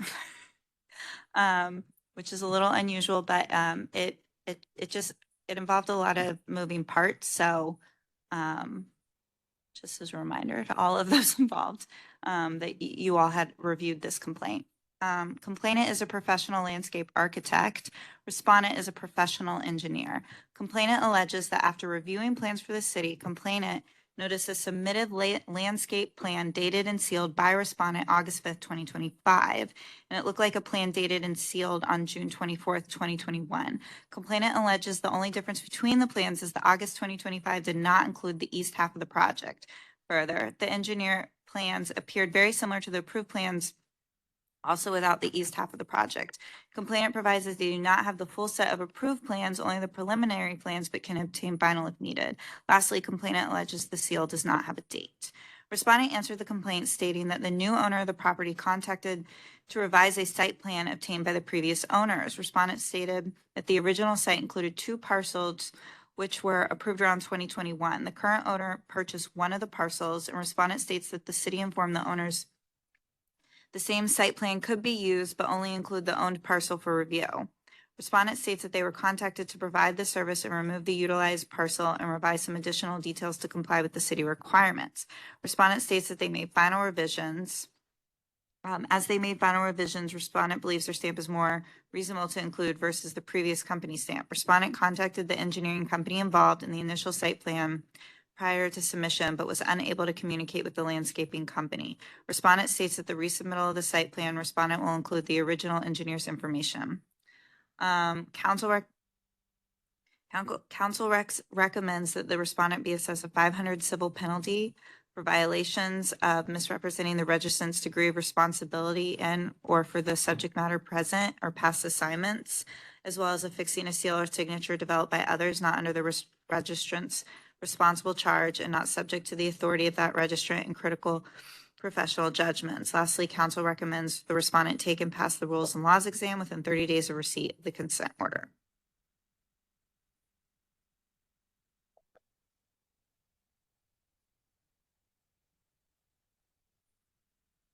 So for those of this is actually Anna, who is the one that reviewed this complaint. So luckily she's here with me because she's also going to be doing our presentation. But so please weigh in if I have this wrong. I think what happened is that a landscape architect had prepared these plans and then the engineer stamped these plans with their own stamp without having revised it in such a way that it would make it their own plans. It seems it's as if they rubber stamped a landscape architect's plans as their own. Just for clarification too, is this the one where there were two properties and yeah. The other element of that is there's a lot of civil work associated with that too. You can't just cut a property in half and say the grading plan and the utility plan and the stormwater plan and the landscape plan. All I've got to do is cut it in half and everything's going to remain exactly the same. It doesn't work that way. So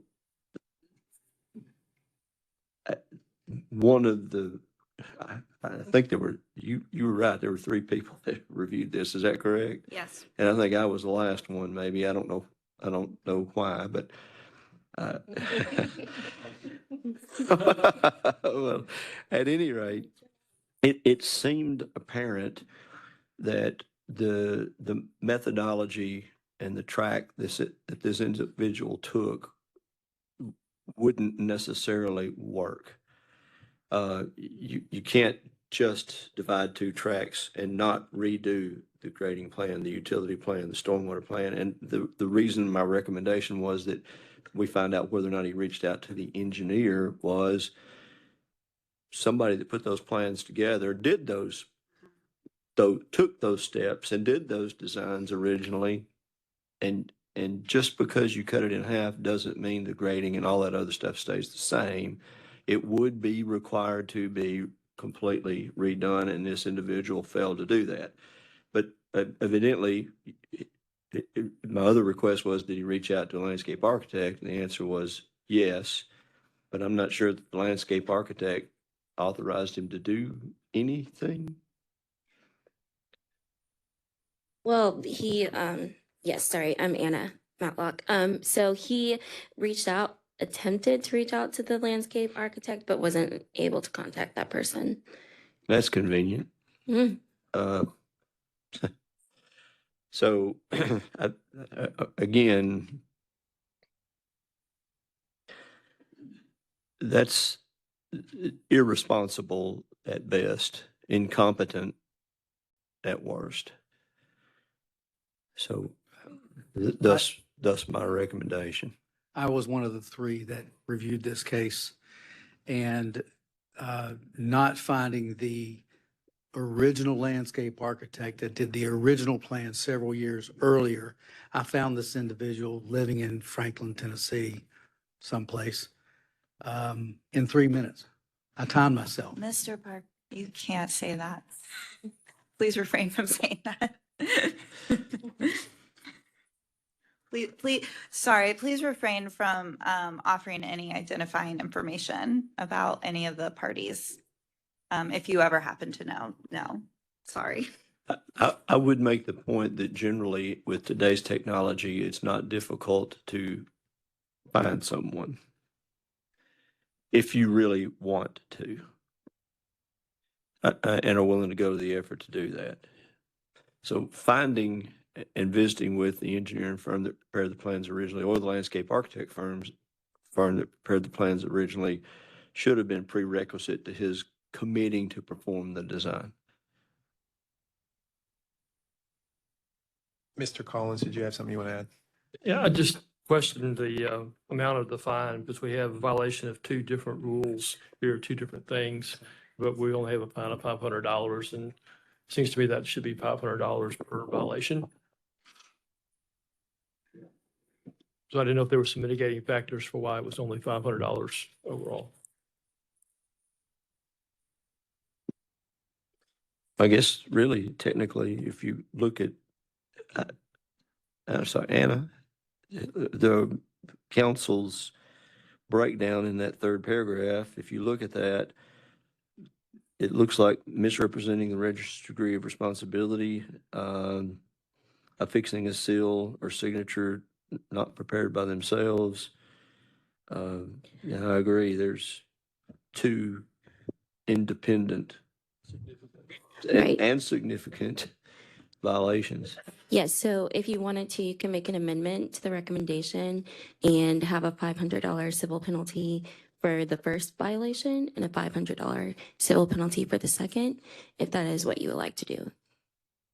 And the rules and laws examination. I actually think $500, given some of the additional information, may not be sufficient. I'd recommend that I'll make a motion if we want to do it that way, that we assess a penalty of $1,000 per each offense, require the individual to take and pass the laws and rules exam. So I actually would need someone who didn't review the complaint to make that motion. So Well, does never anyone mind. want to- I will make that motion. Okay, that thank you. That we have two fines, $1,000 per each. Okay, thank you. And take the law and rules exam and pass it. Okay, we have a motion. Did we have a second? Ash. Jeff, second. Okay, Yeah. thank you. We have a motion and a second. All in favor, say aye. Aye. Opposed? Motion carries. Is that it? And that's the legal report.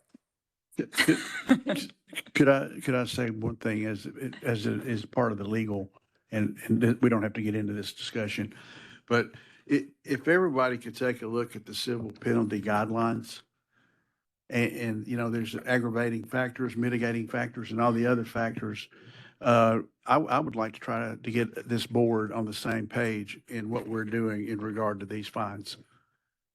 And it's not, we're not quite there. We're a little bit all over the board. And, you know, they're very clear. Alton, what you just said is an aggravating factor, not a mitigating factor. So I think we need to be clear on what these are, because they're not, I mean, you got three different categories. You've got a penalty range, you got mitigating, normal, and aggravating. And so the ranges are there, 500, 750, and 1,000. And then to your point, Alton, is we do have the ability to either decrease or increase those. Okay, so just as depending on what they are, but they're very clear. The guidelines are very clear. So I would like to just make that recommendation that everybody please be updated on these. I don't think these have changed, have they? Those are in the rules? Yes. They're in this. Yeah, those are in the rules. You can Yeah. find that. I think it's near the end of the rules, but yeah. Yeah, they're in there. and I have it, just so happen to have it in my. If you go to rules our file handy here. dandy website and you go to rules there, it's right below public meetings. You'll see Yeah. it listed. Yep. We have one more item on the agenda, so I really want to pitch to you. Do you want to power through, or do you want to lunch, or it's up to you? I know we got some folks that drive, and so it's kind of a consideration. So Yeah, I'm gonna a have to- recess, or where y'all at? I personally would like to get power through. I'm gonna leave leave if we can. I felt like you would, but I just wanted to Yeah, offer that, yeah, and y'all's yeah. like start falling out or something, and I didn't ask. By the way, the civil penalties are section 0120-02-.09. Thank you. All right. So I introduced her a moment before, but sitting next to me is Anna Matlock. She's an attorney with our department, and she oversees a lot of our program coordination work. And each board every year or 2 years is supposed to get an updated presentation on the Open Meetings Act. And Anna is going to provide that for you.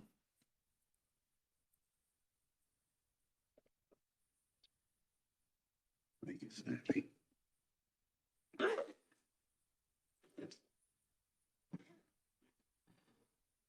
Good afternoon.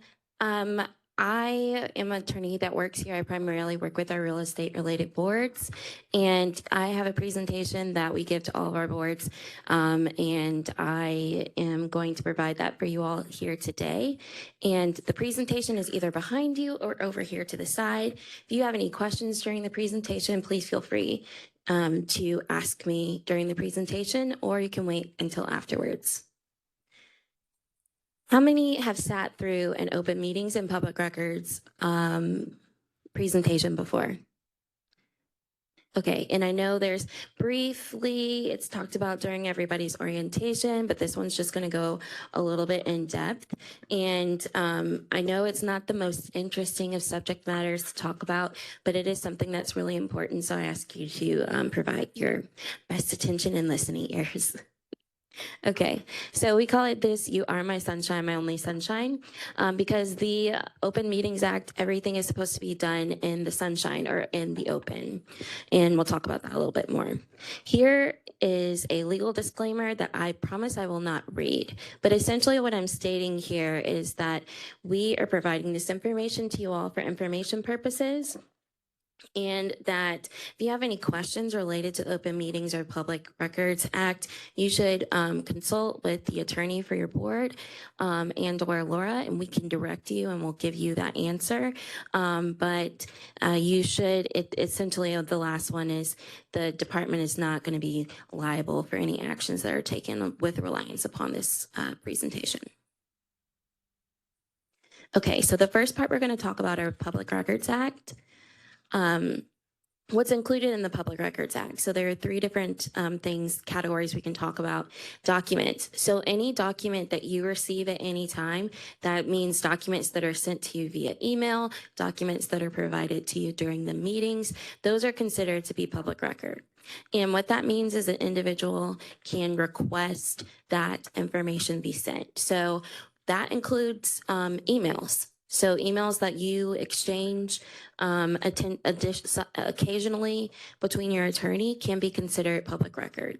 The privileges for confidentiality and work product still do apply. However, if they're outside of those privileges would go away, and those persons those emails would be subject to discovery.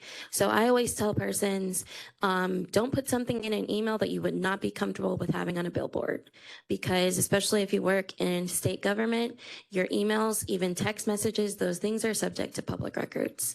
The only things that, are not considered to be public records are going to be your actual devices. So the actual iPad that you have, if you have a laptop or a phone, those tangible devices are not considered to be public records. But any other documents, those are public records. So if someone wants a copy of their entire licensure file, we can provide that. Any questions about public records? Okay, so the rest of the meeting and the majority is going to be about this portion here, the Open Meetings Act. So we have 4 different categories of how we're going to discuss this. The first is, what is the Open Meetings Act? We're going to talk about what a meeting is, what is required for a meeting, and what happens if the board violates the Open Meetings Act. So first we have that the General Assembly declares it to be the policy of the state in formation that public policy and decisions is public business and shall not be conducted in secret. So that means if you are a board or a commission that is attached to one of our executive branch agencies, the conduct and decisions that you make are to be noticed to the public. That's why the board meeting is open. That's why we have the meetings available to be viewed online, because the public, for transparency purposes, are supposed to be able to attend and see what the board is doing. So this doesn't limit any rights and privileges contained in Article 1, Section 19 of the Constitution. Do we have any constitutional scholars that know what that is? No, I had to look it up myself. It's free speech. So it doesn't limit your free speech abilities. So that really doesn't, kind of act in here, but it's something that we should let you know. Okay, so as we stated before, the goal for our Open Meetings Act is to promote openness and accountability. So we want to make sure that the public trusts us in the decisions that we make. And so when we have those decisions, it's important for everything that we talk about to be done in our public meetings. So we interpret the Open Meetings Act broadly. So if you're going to ask a decision, we'll talk about some more here, but if you have a question of whether a decision is to be made in an open meeting setting versus a closed door meeting, almost always it's going to be an open meeting situation. So public meetings are open to the public at all times except those provided by the Constitution. We're not going to go over those. We're going to go over one type of public meeting that is not subject to the public, but most of the other ones, there are the situations that don't really fall into these categories. So you are considered to be a governing body, but when the statutes talks about a governing body, that means 2 or more members of that body. So if, we'll talk about this a little bit more, any time where 2 members of a board are having a discussion about board business, that conversation would need to be in public. That is not a conversation that is to be held privately, especially if you're talking about board business. We'll talk about here in a little bit about, obviously, most of you, if not all of you, are colleagues. So if you're talking about something outside of this that has nothing to do with the board meeting, then that's fine. But board business, any time that it's 2 or more people, whether that's in person, electronically, if you're on the phone, those things are to be conducted in public. And anything outside of that could be and likely is a violation of Open Meetings Act. So a meeting means the convening of a governing body, which a quorum is required in order to make a decision or deliberate towards a decision on any matter. So if you're having those conversations outside of the board, it is a meeting, but where any decision or deliberation is made, that's going to be considered to be a meeting. Okay, as I say, another example of something that would not be a meeting is going to be something such as like an insight inspection of any project.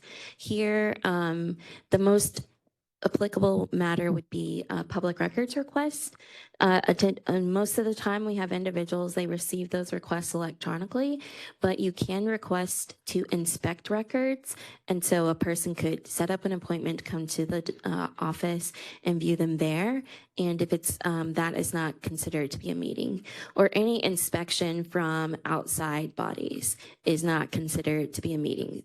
For example, the Real Estate Appraisers Commission has federal oversight. And whenever we have the federal oversight body come and do an audit, that is not subject to a public meeting.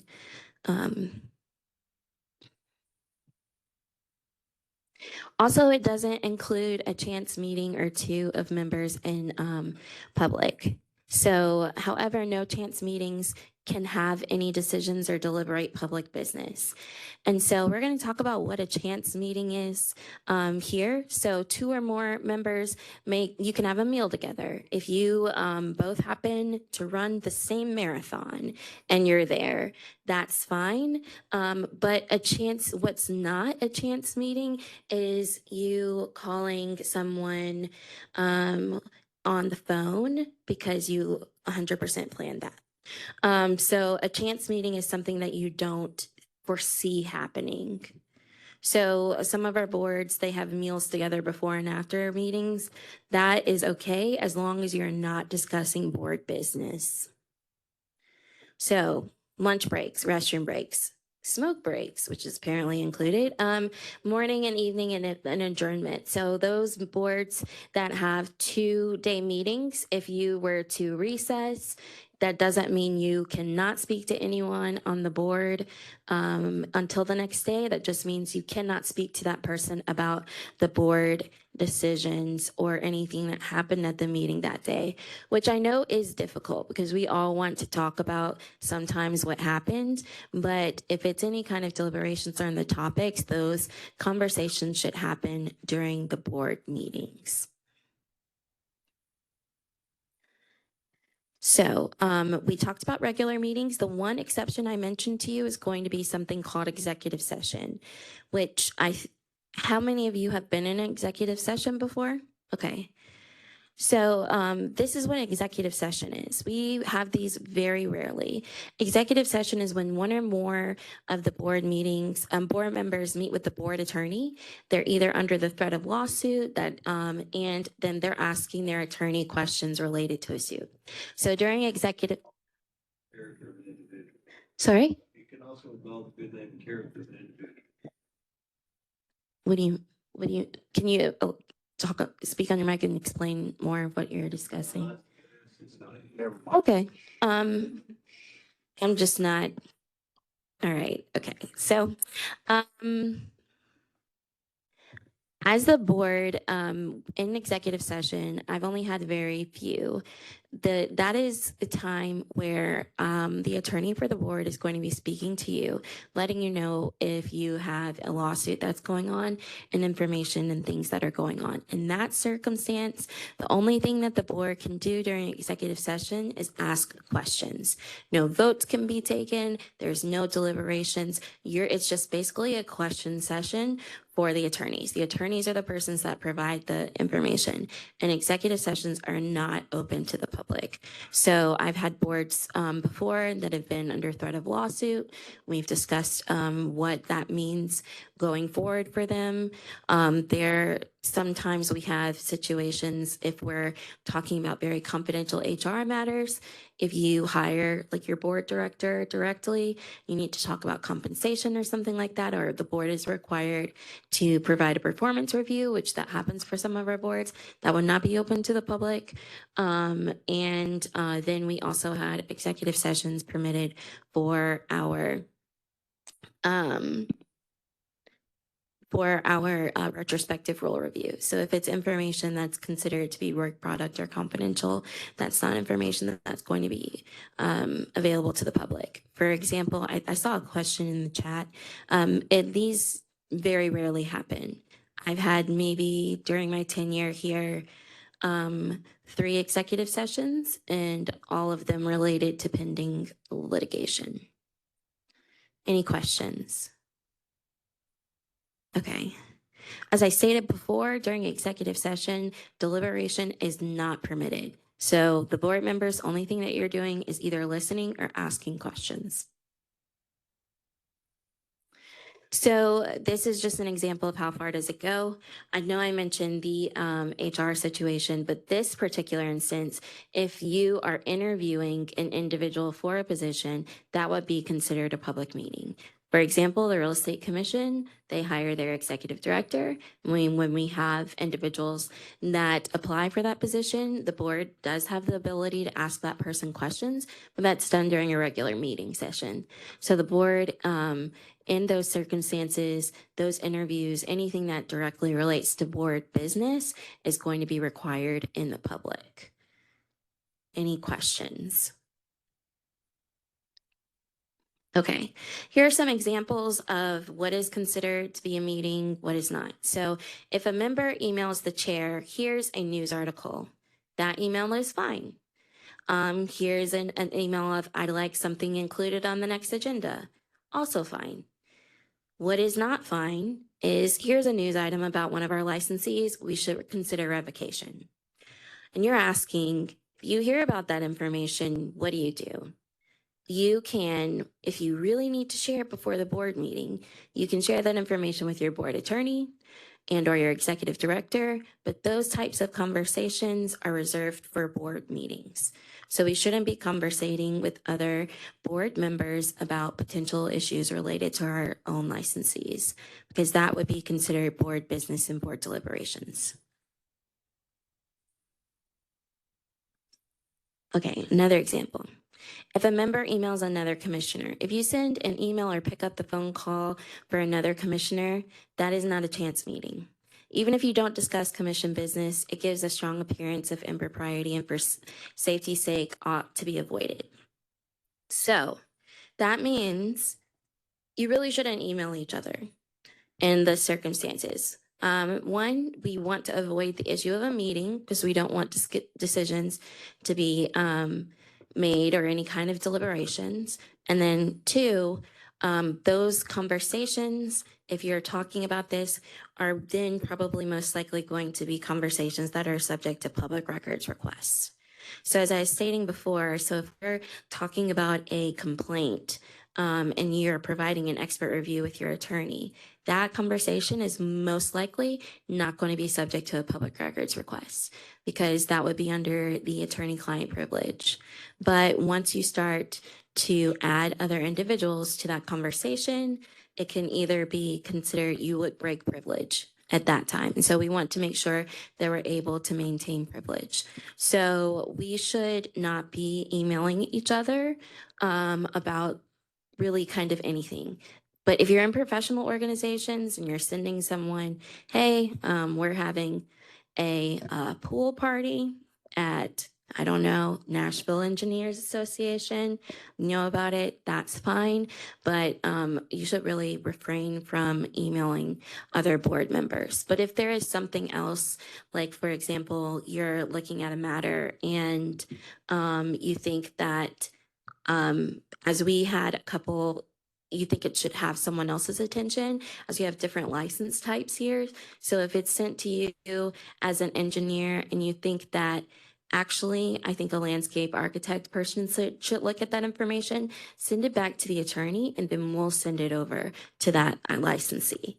So we can make sure that we are avoiding any kind of instances. And the main reason that we do all of this that we're talking about is for transparency and accountability for the public. And we want to make sure as we're a public body that we make those decisions publicly. Any questions? This is a hard thing to do. And so if you have any questions at any time, even if it's, please consult with Glenn or Laura or your attorney. If you've communicated with me on one of our expert reviews, you feel free to reach out to me and I'll be more than happy to help you. In these circumstances, it's more the phrase, it's better to ask for forgiveness instead of permission. Not really in the public sector. So we don't want to do that. We want to ask questions before. We can, if there is something to go wrong, obviously we can take steps to mitigate it. But why do that if we can just ask on the front end? Okay. What if one or more board members cannot attend a meeting in person? So last year, during legislative session, they have expanded the ability for electronic meetings. So if we had a board member say that, hey, I can't make it to the meeting, but I can be on Teams, then we can have that meeting. Before, we were required to have a physical quorum in the building. That is no longer required. If we have a quorum saying, what is quorum for this board? 7? 6? So quorum is 5. So if we have 4 people in the building and 5 people online, that's fine. If we have 3 people in the building, 6 people online, that's fine. Before, we would have had to have 5 people in the building. But if we have any kind of separation of where we have someone online and we have someone in person, that means that all of the votes that you do will have to be by roll call. The primary reason is also so we can identify for the record who made what vote.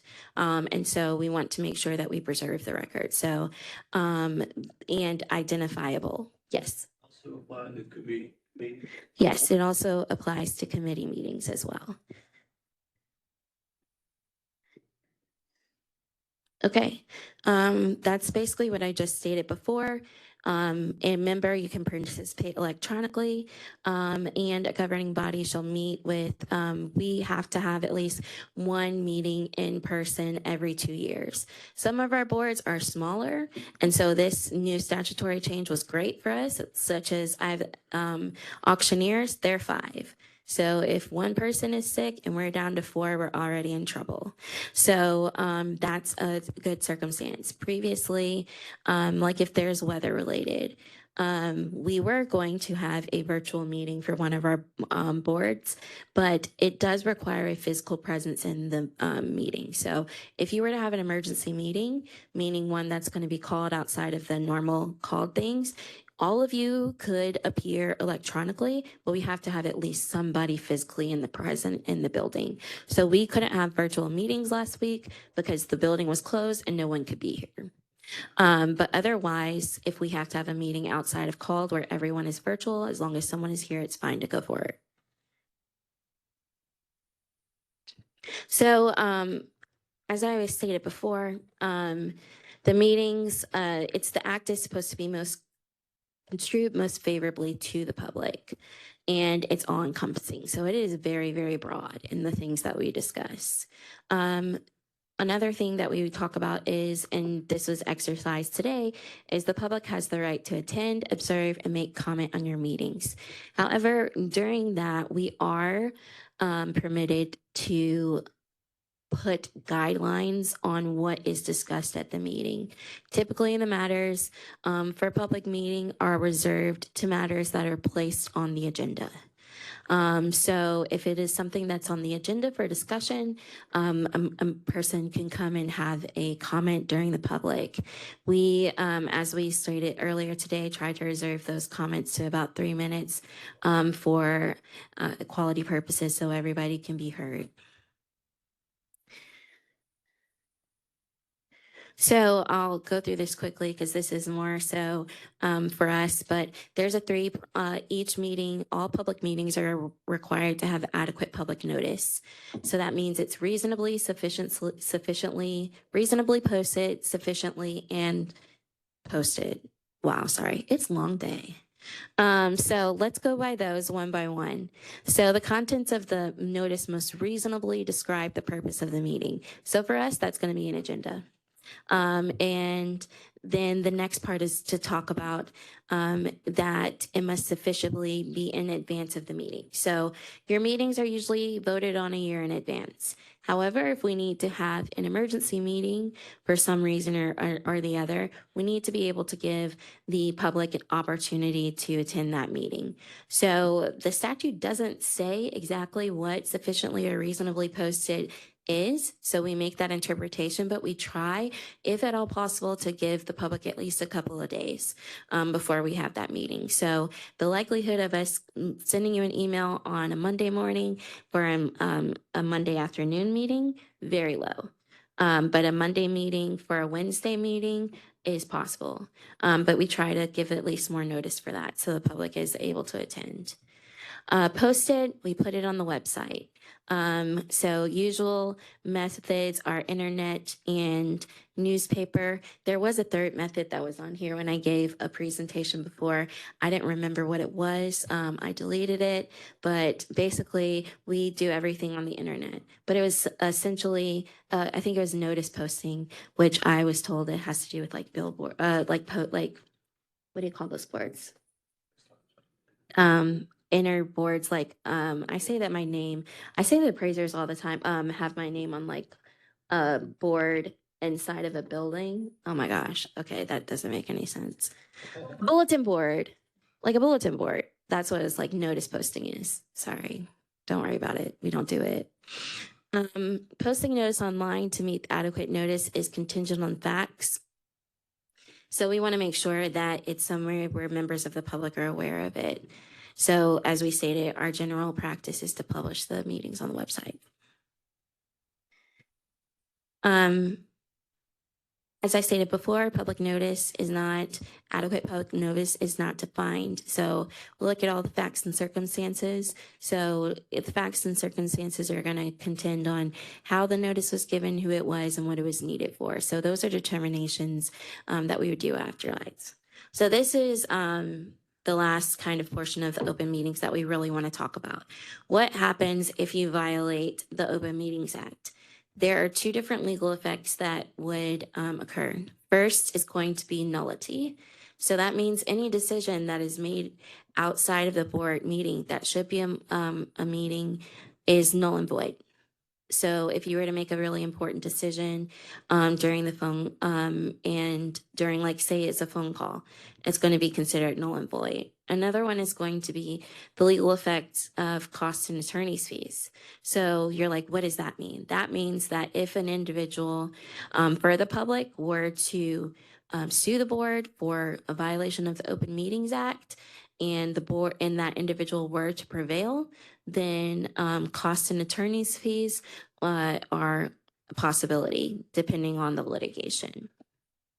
So the last thing I'm going to talk about here in a second is going to be North Carolina Board of Dental Examiners.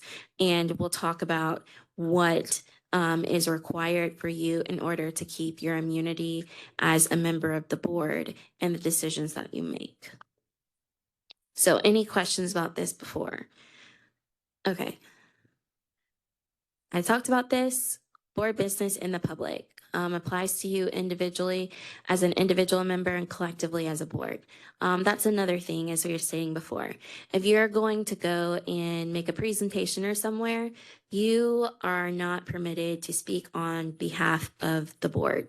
In that capacity, you can talk about whatever is going on as your individual capacity on the board, but at a meeting, you cannot say that I'm saying this on behalf of the board for this board. So I can't, if one of our real estate agents states, hello, I am Jane Doe, and I'm speaking on behalf of the Tennessee Real Estate Commission.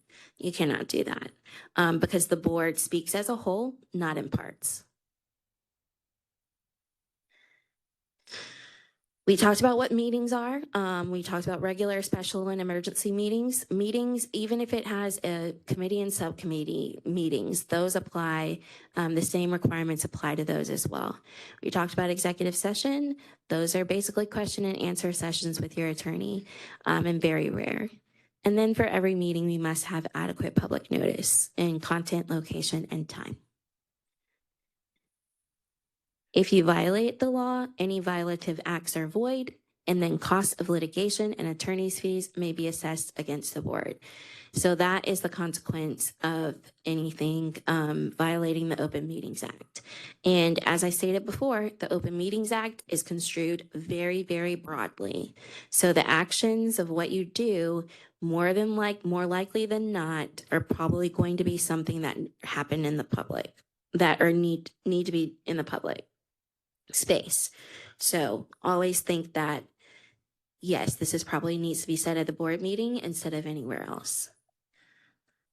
Okay. North Carolina Board of Dental Examiners versus the Federal Trade Commission. This is a case that we talk about with all of our board members. And it is crazy to me that it's been 11 years since this has passed. However, this is a big case that really impacted some of our administrative work that we do. So essentially what happened was the North Carolina Board of Dental Examiners sent out cease and desist letters to individuals that were not dentists related to teeth whitening, telling them to stop what they're doing. You don't have a license. And so what happened is that the Federal Trade Commission filed a complaint against the board stating that they had violated antitrust laws by unilaterally ordering non-dentists to stop providing those services. They argued that they had state action immunity, and the FTC won and stated, and their state action immunity was denied in that case. So one of the reasons that the board in this particular case did not receive state action immunity is because the Supreme Court said they did not receive active supervision by the state when it interpreted the act as addressing to teeth whitening when it enforced those cease and desist letters. So our state agencies are not by nature just sovereign entities. So it requires more than, as they stated, a mere facade of state involvement. You have to have active supervision and monitoring in these situations. So active supervision, it doesn't mean that it's a day-to-day thing. It means that the question comes to whether the review mechanisms provide realistic reassurance that our non-sovereign actors promotes state policy rather than party individual interests. I'll explain that here in a second. So the thing that you want to remember about North Carolina Board of Dental Examiners, the easiest way that I say when I explain it is to tell people to stay in their lane. If you've heard that phrase before. So if you are regulating individuals, we want to make sure that we're regulating only our license types. If it's actions that are like adjacent to the board but not required to have a license, then that would be considered to be an overreach. So I have to remind some of my boards before, your primary purpose here is consumer protection, not protection of the industry, because our job is to make sure that we protect consumers, but we also, one of our mission statement is empowering and professionals and then talking about protecting individuals. So we want to make sure that while we give support to our industry, that we're not protective in those actions. And that can occur sometimes in what we're trying to do. And we don't want it to be anti-competitive, meaning we don't want to put up barriers so people cannot join the industry. And in this case, they stated that what the teeth whitening, it didn't fall under what a dentist provides. So giving those cease and desist letters went outside of the board's purview in that circumstance. Oh, sorry. So the supervising official is the commissioner or chief executive officer or the commissioner's office designee. I'll tell you more about who that is for us. And so it talks about how the supervising official shall ensure the actions that displace competition are consistent with a clearly articulated state policy. So in this particular instance, what we have is that the commissioner has delegated this ability to, we have an individual that's a policy director, and she reviews all of our board meetings. So she will watch all of our board meetings and look to see if there are any anti-competitive issues that are going on. However, also at the time during your meeting, your attorneys are also making sure that we're looking for anything that's anti-competitive. And so if you have your attorney that's like, maybe we shouldn't reconsider that conversation, it is as an aid to help you kind of stay within those guardrails. So if there's, for example, if there's something that I think is maybe borderline, I'll encourage my board to, let's reconsider that. Does that really fall into what our rules and statutes say? And what is our interest in making that decision? So these as provided here is kind of what it's saying. We evaluate all of the actions that are provided, and we conduct a review of everything that's going on. And so what would happen if there is something to be considered anti-competitive is that we would essentially maybe possibly call a emergency meeting of the board. We would discuss that decision and we would try and move, essentially decide the opposite of what the decision is during that situation. And say, hey, I would probably, if it was me, I would say, hey, this decision that it may be considered anti-competitive. Are there other ways that we can address this without whatever the decision we've made? So typically what would happen in those decisions, the board would walk back the decision. However, we do have guardrail that if the board decides for whatever reason that they're standing firm, the commissioner does have the ability to veto that decision. The reason that we want to avoid anti-competitive practice is that if your board is determined to be anti-competitive in any of the decisions you made, you will lose your state immunity as a board member. So, for example, if this board was sued by a person because they're upset about an application and it's you are not going to be sued in your individual capacity. So you would be sued in that circumstance as Blair Parker, member of the Board of Architects and Engineers, something examiners. But if it was considered to be something outside of the purview, you would just be sued as Blair Parker. And if you're in your capacity as a board member, you are represented we're represented by the Attorney General's office.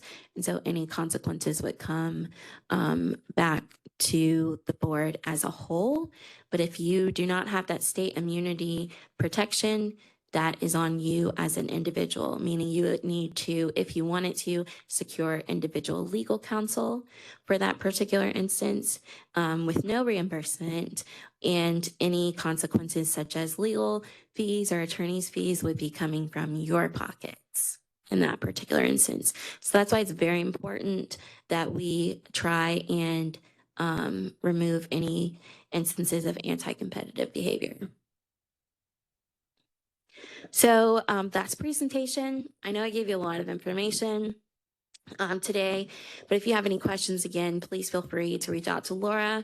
You can also reach out to me. My name is Anna Matlock. That's my anna.matlock@tn.gov is my email. So if you have any questions, feel free to reach out to me while we're working on orienting your new attorney. Then they'll be your primary point of contact. Okay.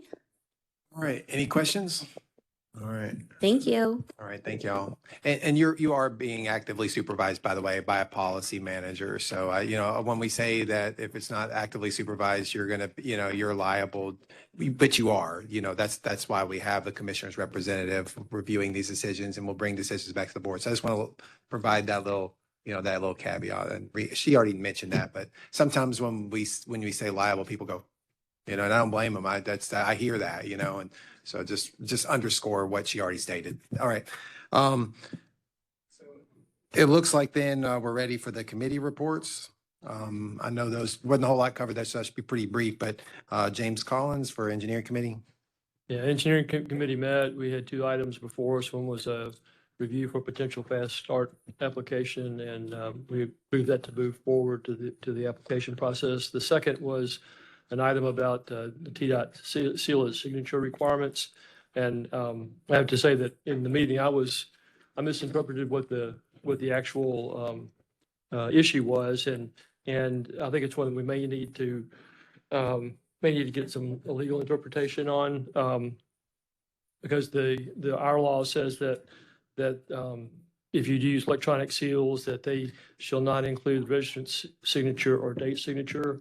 But the TDOT requirement is that you sign and seal the first plan sheet, and then all of the other sheets, the sign and seal and signature is replicated by watermark. So it's not following our law. So I'll put something together, send that to Glenn, and potentially get legal review of that. Okay. So we make a decision and move forward. Yep, that'd be great. Thank you. All right. Then Consumer's Guide, Eddie Jett. Oh, he's already left. That's okay. Yeah, it's okay. Basically, what we're doing there, I can just give a quick summary. For those of that may not have been present for that, is we're going to narrow that scope down to the actual consumer and get that, and then sort of get a mini agenda for our next. This is really all orientation, just like the next, which is bylaws. So James Collins, you also have bylaws. Yeah. As the bylaws committee met, and we're going to take a look at those bylaws. I'm going to provide some information to Glenn to distribute to that committee for potential modifications to the bylaws. Yeah, thank you. And then we've got new business. Is there any new business? And we do still have public comment, so you won't. But those will be limited because we did a pretty good run on that already. But we still have to do it by statute at the end of our meeting. So do we have any new business? All right. Everybody here's Yeah, like, don't you dare. Right? All right. So public comments again. Well, if there's anyone, first let's see if anyone wants to sign in that's present. We do have one. Hi, my name is Hannah Finch. I have been up here many a time on this podium. I'm past president of ASID and have been actively working on advocacy committees for the past few years. So I just wanted to bring up a couple things. Obviously, it's going back on the topic of the interior design deregulation for the state of Tennessee. And I don't want to beat a dead horse, but just bring up a couple items that may have been implied but weren't necessarily actively stated. And to give a little bit of background for where I come from. So I've been born and raised here. I've been here my entire life. I actively seeked a interior design program. That was my very first profession. That's what I always wanted to do. Actively seeked a school in the state so that I could receive scholarships from the state. So that was a huge factor. If I did not have that, I would not have the funds to be able to go to any kind of university. And the only way to regulate what interior design school is from another is really the accreditation called CETA. And that is a similar among many schools where you have a board that comes and reviews what the teachings are and make sure that they are upheld to the standards. And then also following guidelines to an examination, eventually leading to licensure, of course. So without that, there would be really no reason for me to have gone to a school in Tennessee other than, I wanted to advance the profession.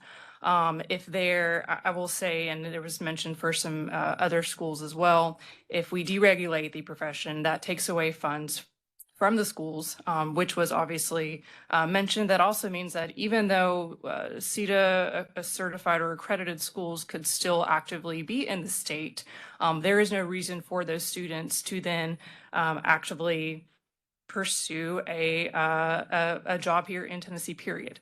So what that means is we can use all of our funds for schools that we have just publicly, and then all the students can go to other states and work where they actually are recognized as licensed professionals. So that obviously is less funds coming into our state. And so if the true reason behind this deregulation effort is budget, I just want to think of the long-term effects of that. So we're now taking jobs potentially away from the state. And then another thing that we've talked kind of in the past really year and encouraging those to register is that other surrounding states that we work in do require that registration to even practice things like interior design. And, so that basically takes away our I cannot say this word, reciprocity among other states. So for myself, I have been in the field for a little over a decade, but fairly recently certified. So I've actually sat for the NCIDQ and passed, and I'm now in the process of registering with the state, or that was my intent. I've also, with a couple other partners, have started a lighting design firm in the past year with interior design services that we offer. We have jobs all across the country and beyond, and that will basically prohibit us in some states from being able to offer those practices, really having no incentive for us to keep our business registered with the state of Tennessee. Going back to budget, that is less funds that the state would actually be getting. I would basically uproot my LLC and register it elsewhere. And I know I'm not alone on that. We have a lot of small business owners, and Tennessee makes it hard enough for small businesses to operate, as well as cost. So I can see the trickle effect. So I just wanted to bring it back to a budgetary, more line item. Obviously, we're very emotion filled right now. And then affecting others, myself, I'm mostly residential, but do a lot of commercial as well. But the larger trickle effect goes into our hospitals, our restaurants, our hotels that have multiple locations all across the country. So if we can't have reciprocity among those states, that not only affects interior design, but that affects all design professionals that work in a group effort for those projects. That's all I've got to say. Thank you. I do have a quick question, if I could, just a second. I don't want to take much time. I'm sorry. Do you know how many other states have a registration versus a title act? We We actually have an entire map that we could present. We've had multiple documents. I don't have the confirmed number off the top of my head is registered versus not because it's actively changing. We've actually had a number of states that have added that. Not only is it registration versus not, it's also additional practice rights and then practice versus title act. So we actually have a really nice color-coded map that says what each state has, whether it is any type of act, and then what licensure options they have, and then in addition to that, any additional practice rights. For example, we had stated before that, we'd been added back into the rules and regulations, which is a really huge step, and thought that we would eventually pursue stamp and seal privileges for non-structural, non-seismic. That is effectively eliminating that completely, or any opportunity to add those back in. But many other states have recently adopted additional practice rights for that. Oh, thank you. All right, so we currently have 1, 2, 3, 4, 5, 6, 7, 8, 9, 10, 11, 12, 13 states that have title acts with those permitting privileges. So those are licensed, registered. We have one state that has its own specific certification that's separate. That's California. Then we have, let's see, 1, 2, 3, 4, 5, 6, 7, 8, 9, 10, 11, 12, 13, 14, 15 states that have a title act with no permitting privileges, and Tennessee is currently under that, so that we are still protected by our registered interior design status. And then, of course, we've got a few others that have both title and practice acts, some outliers, but that kind of brings the majority of our 50 states within those two. Does that help answer the question? Thank you. Thank you. No, thank you. All right. Do we have anyone else present here? All right. Then we'll need to go online, and if there is anyone online, it'd have to be limited to 2 minutes or less, and new information. So do we have anyone signing in that wanted to address? Okay. There is none. So at that point, you are free to adjourn, Chair. We're adjourned. All right. Thank you. At least 2 in the meeting.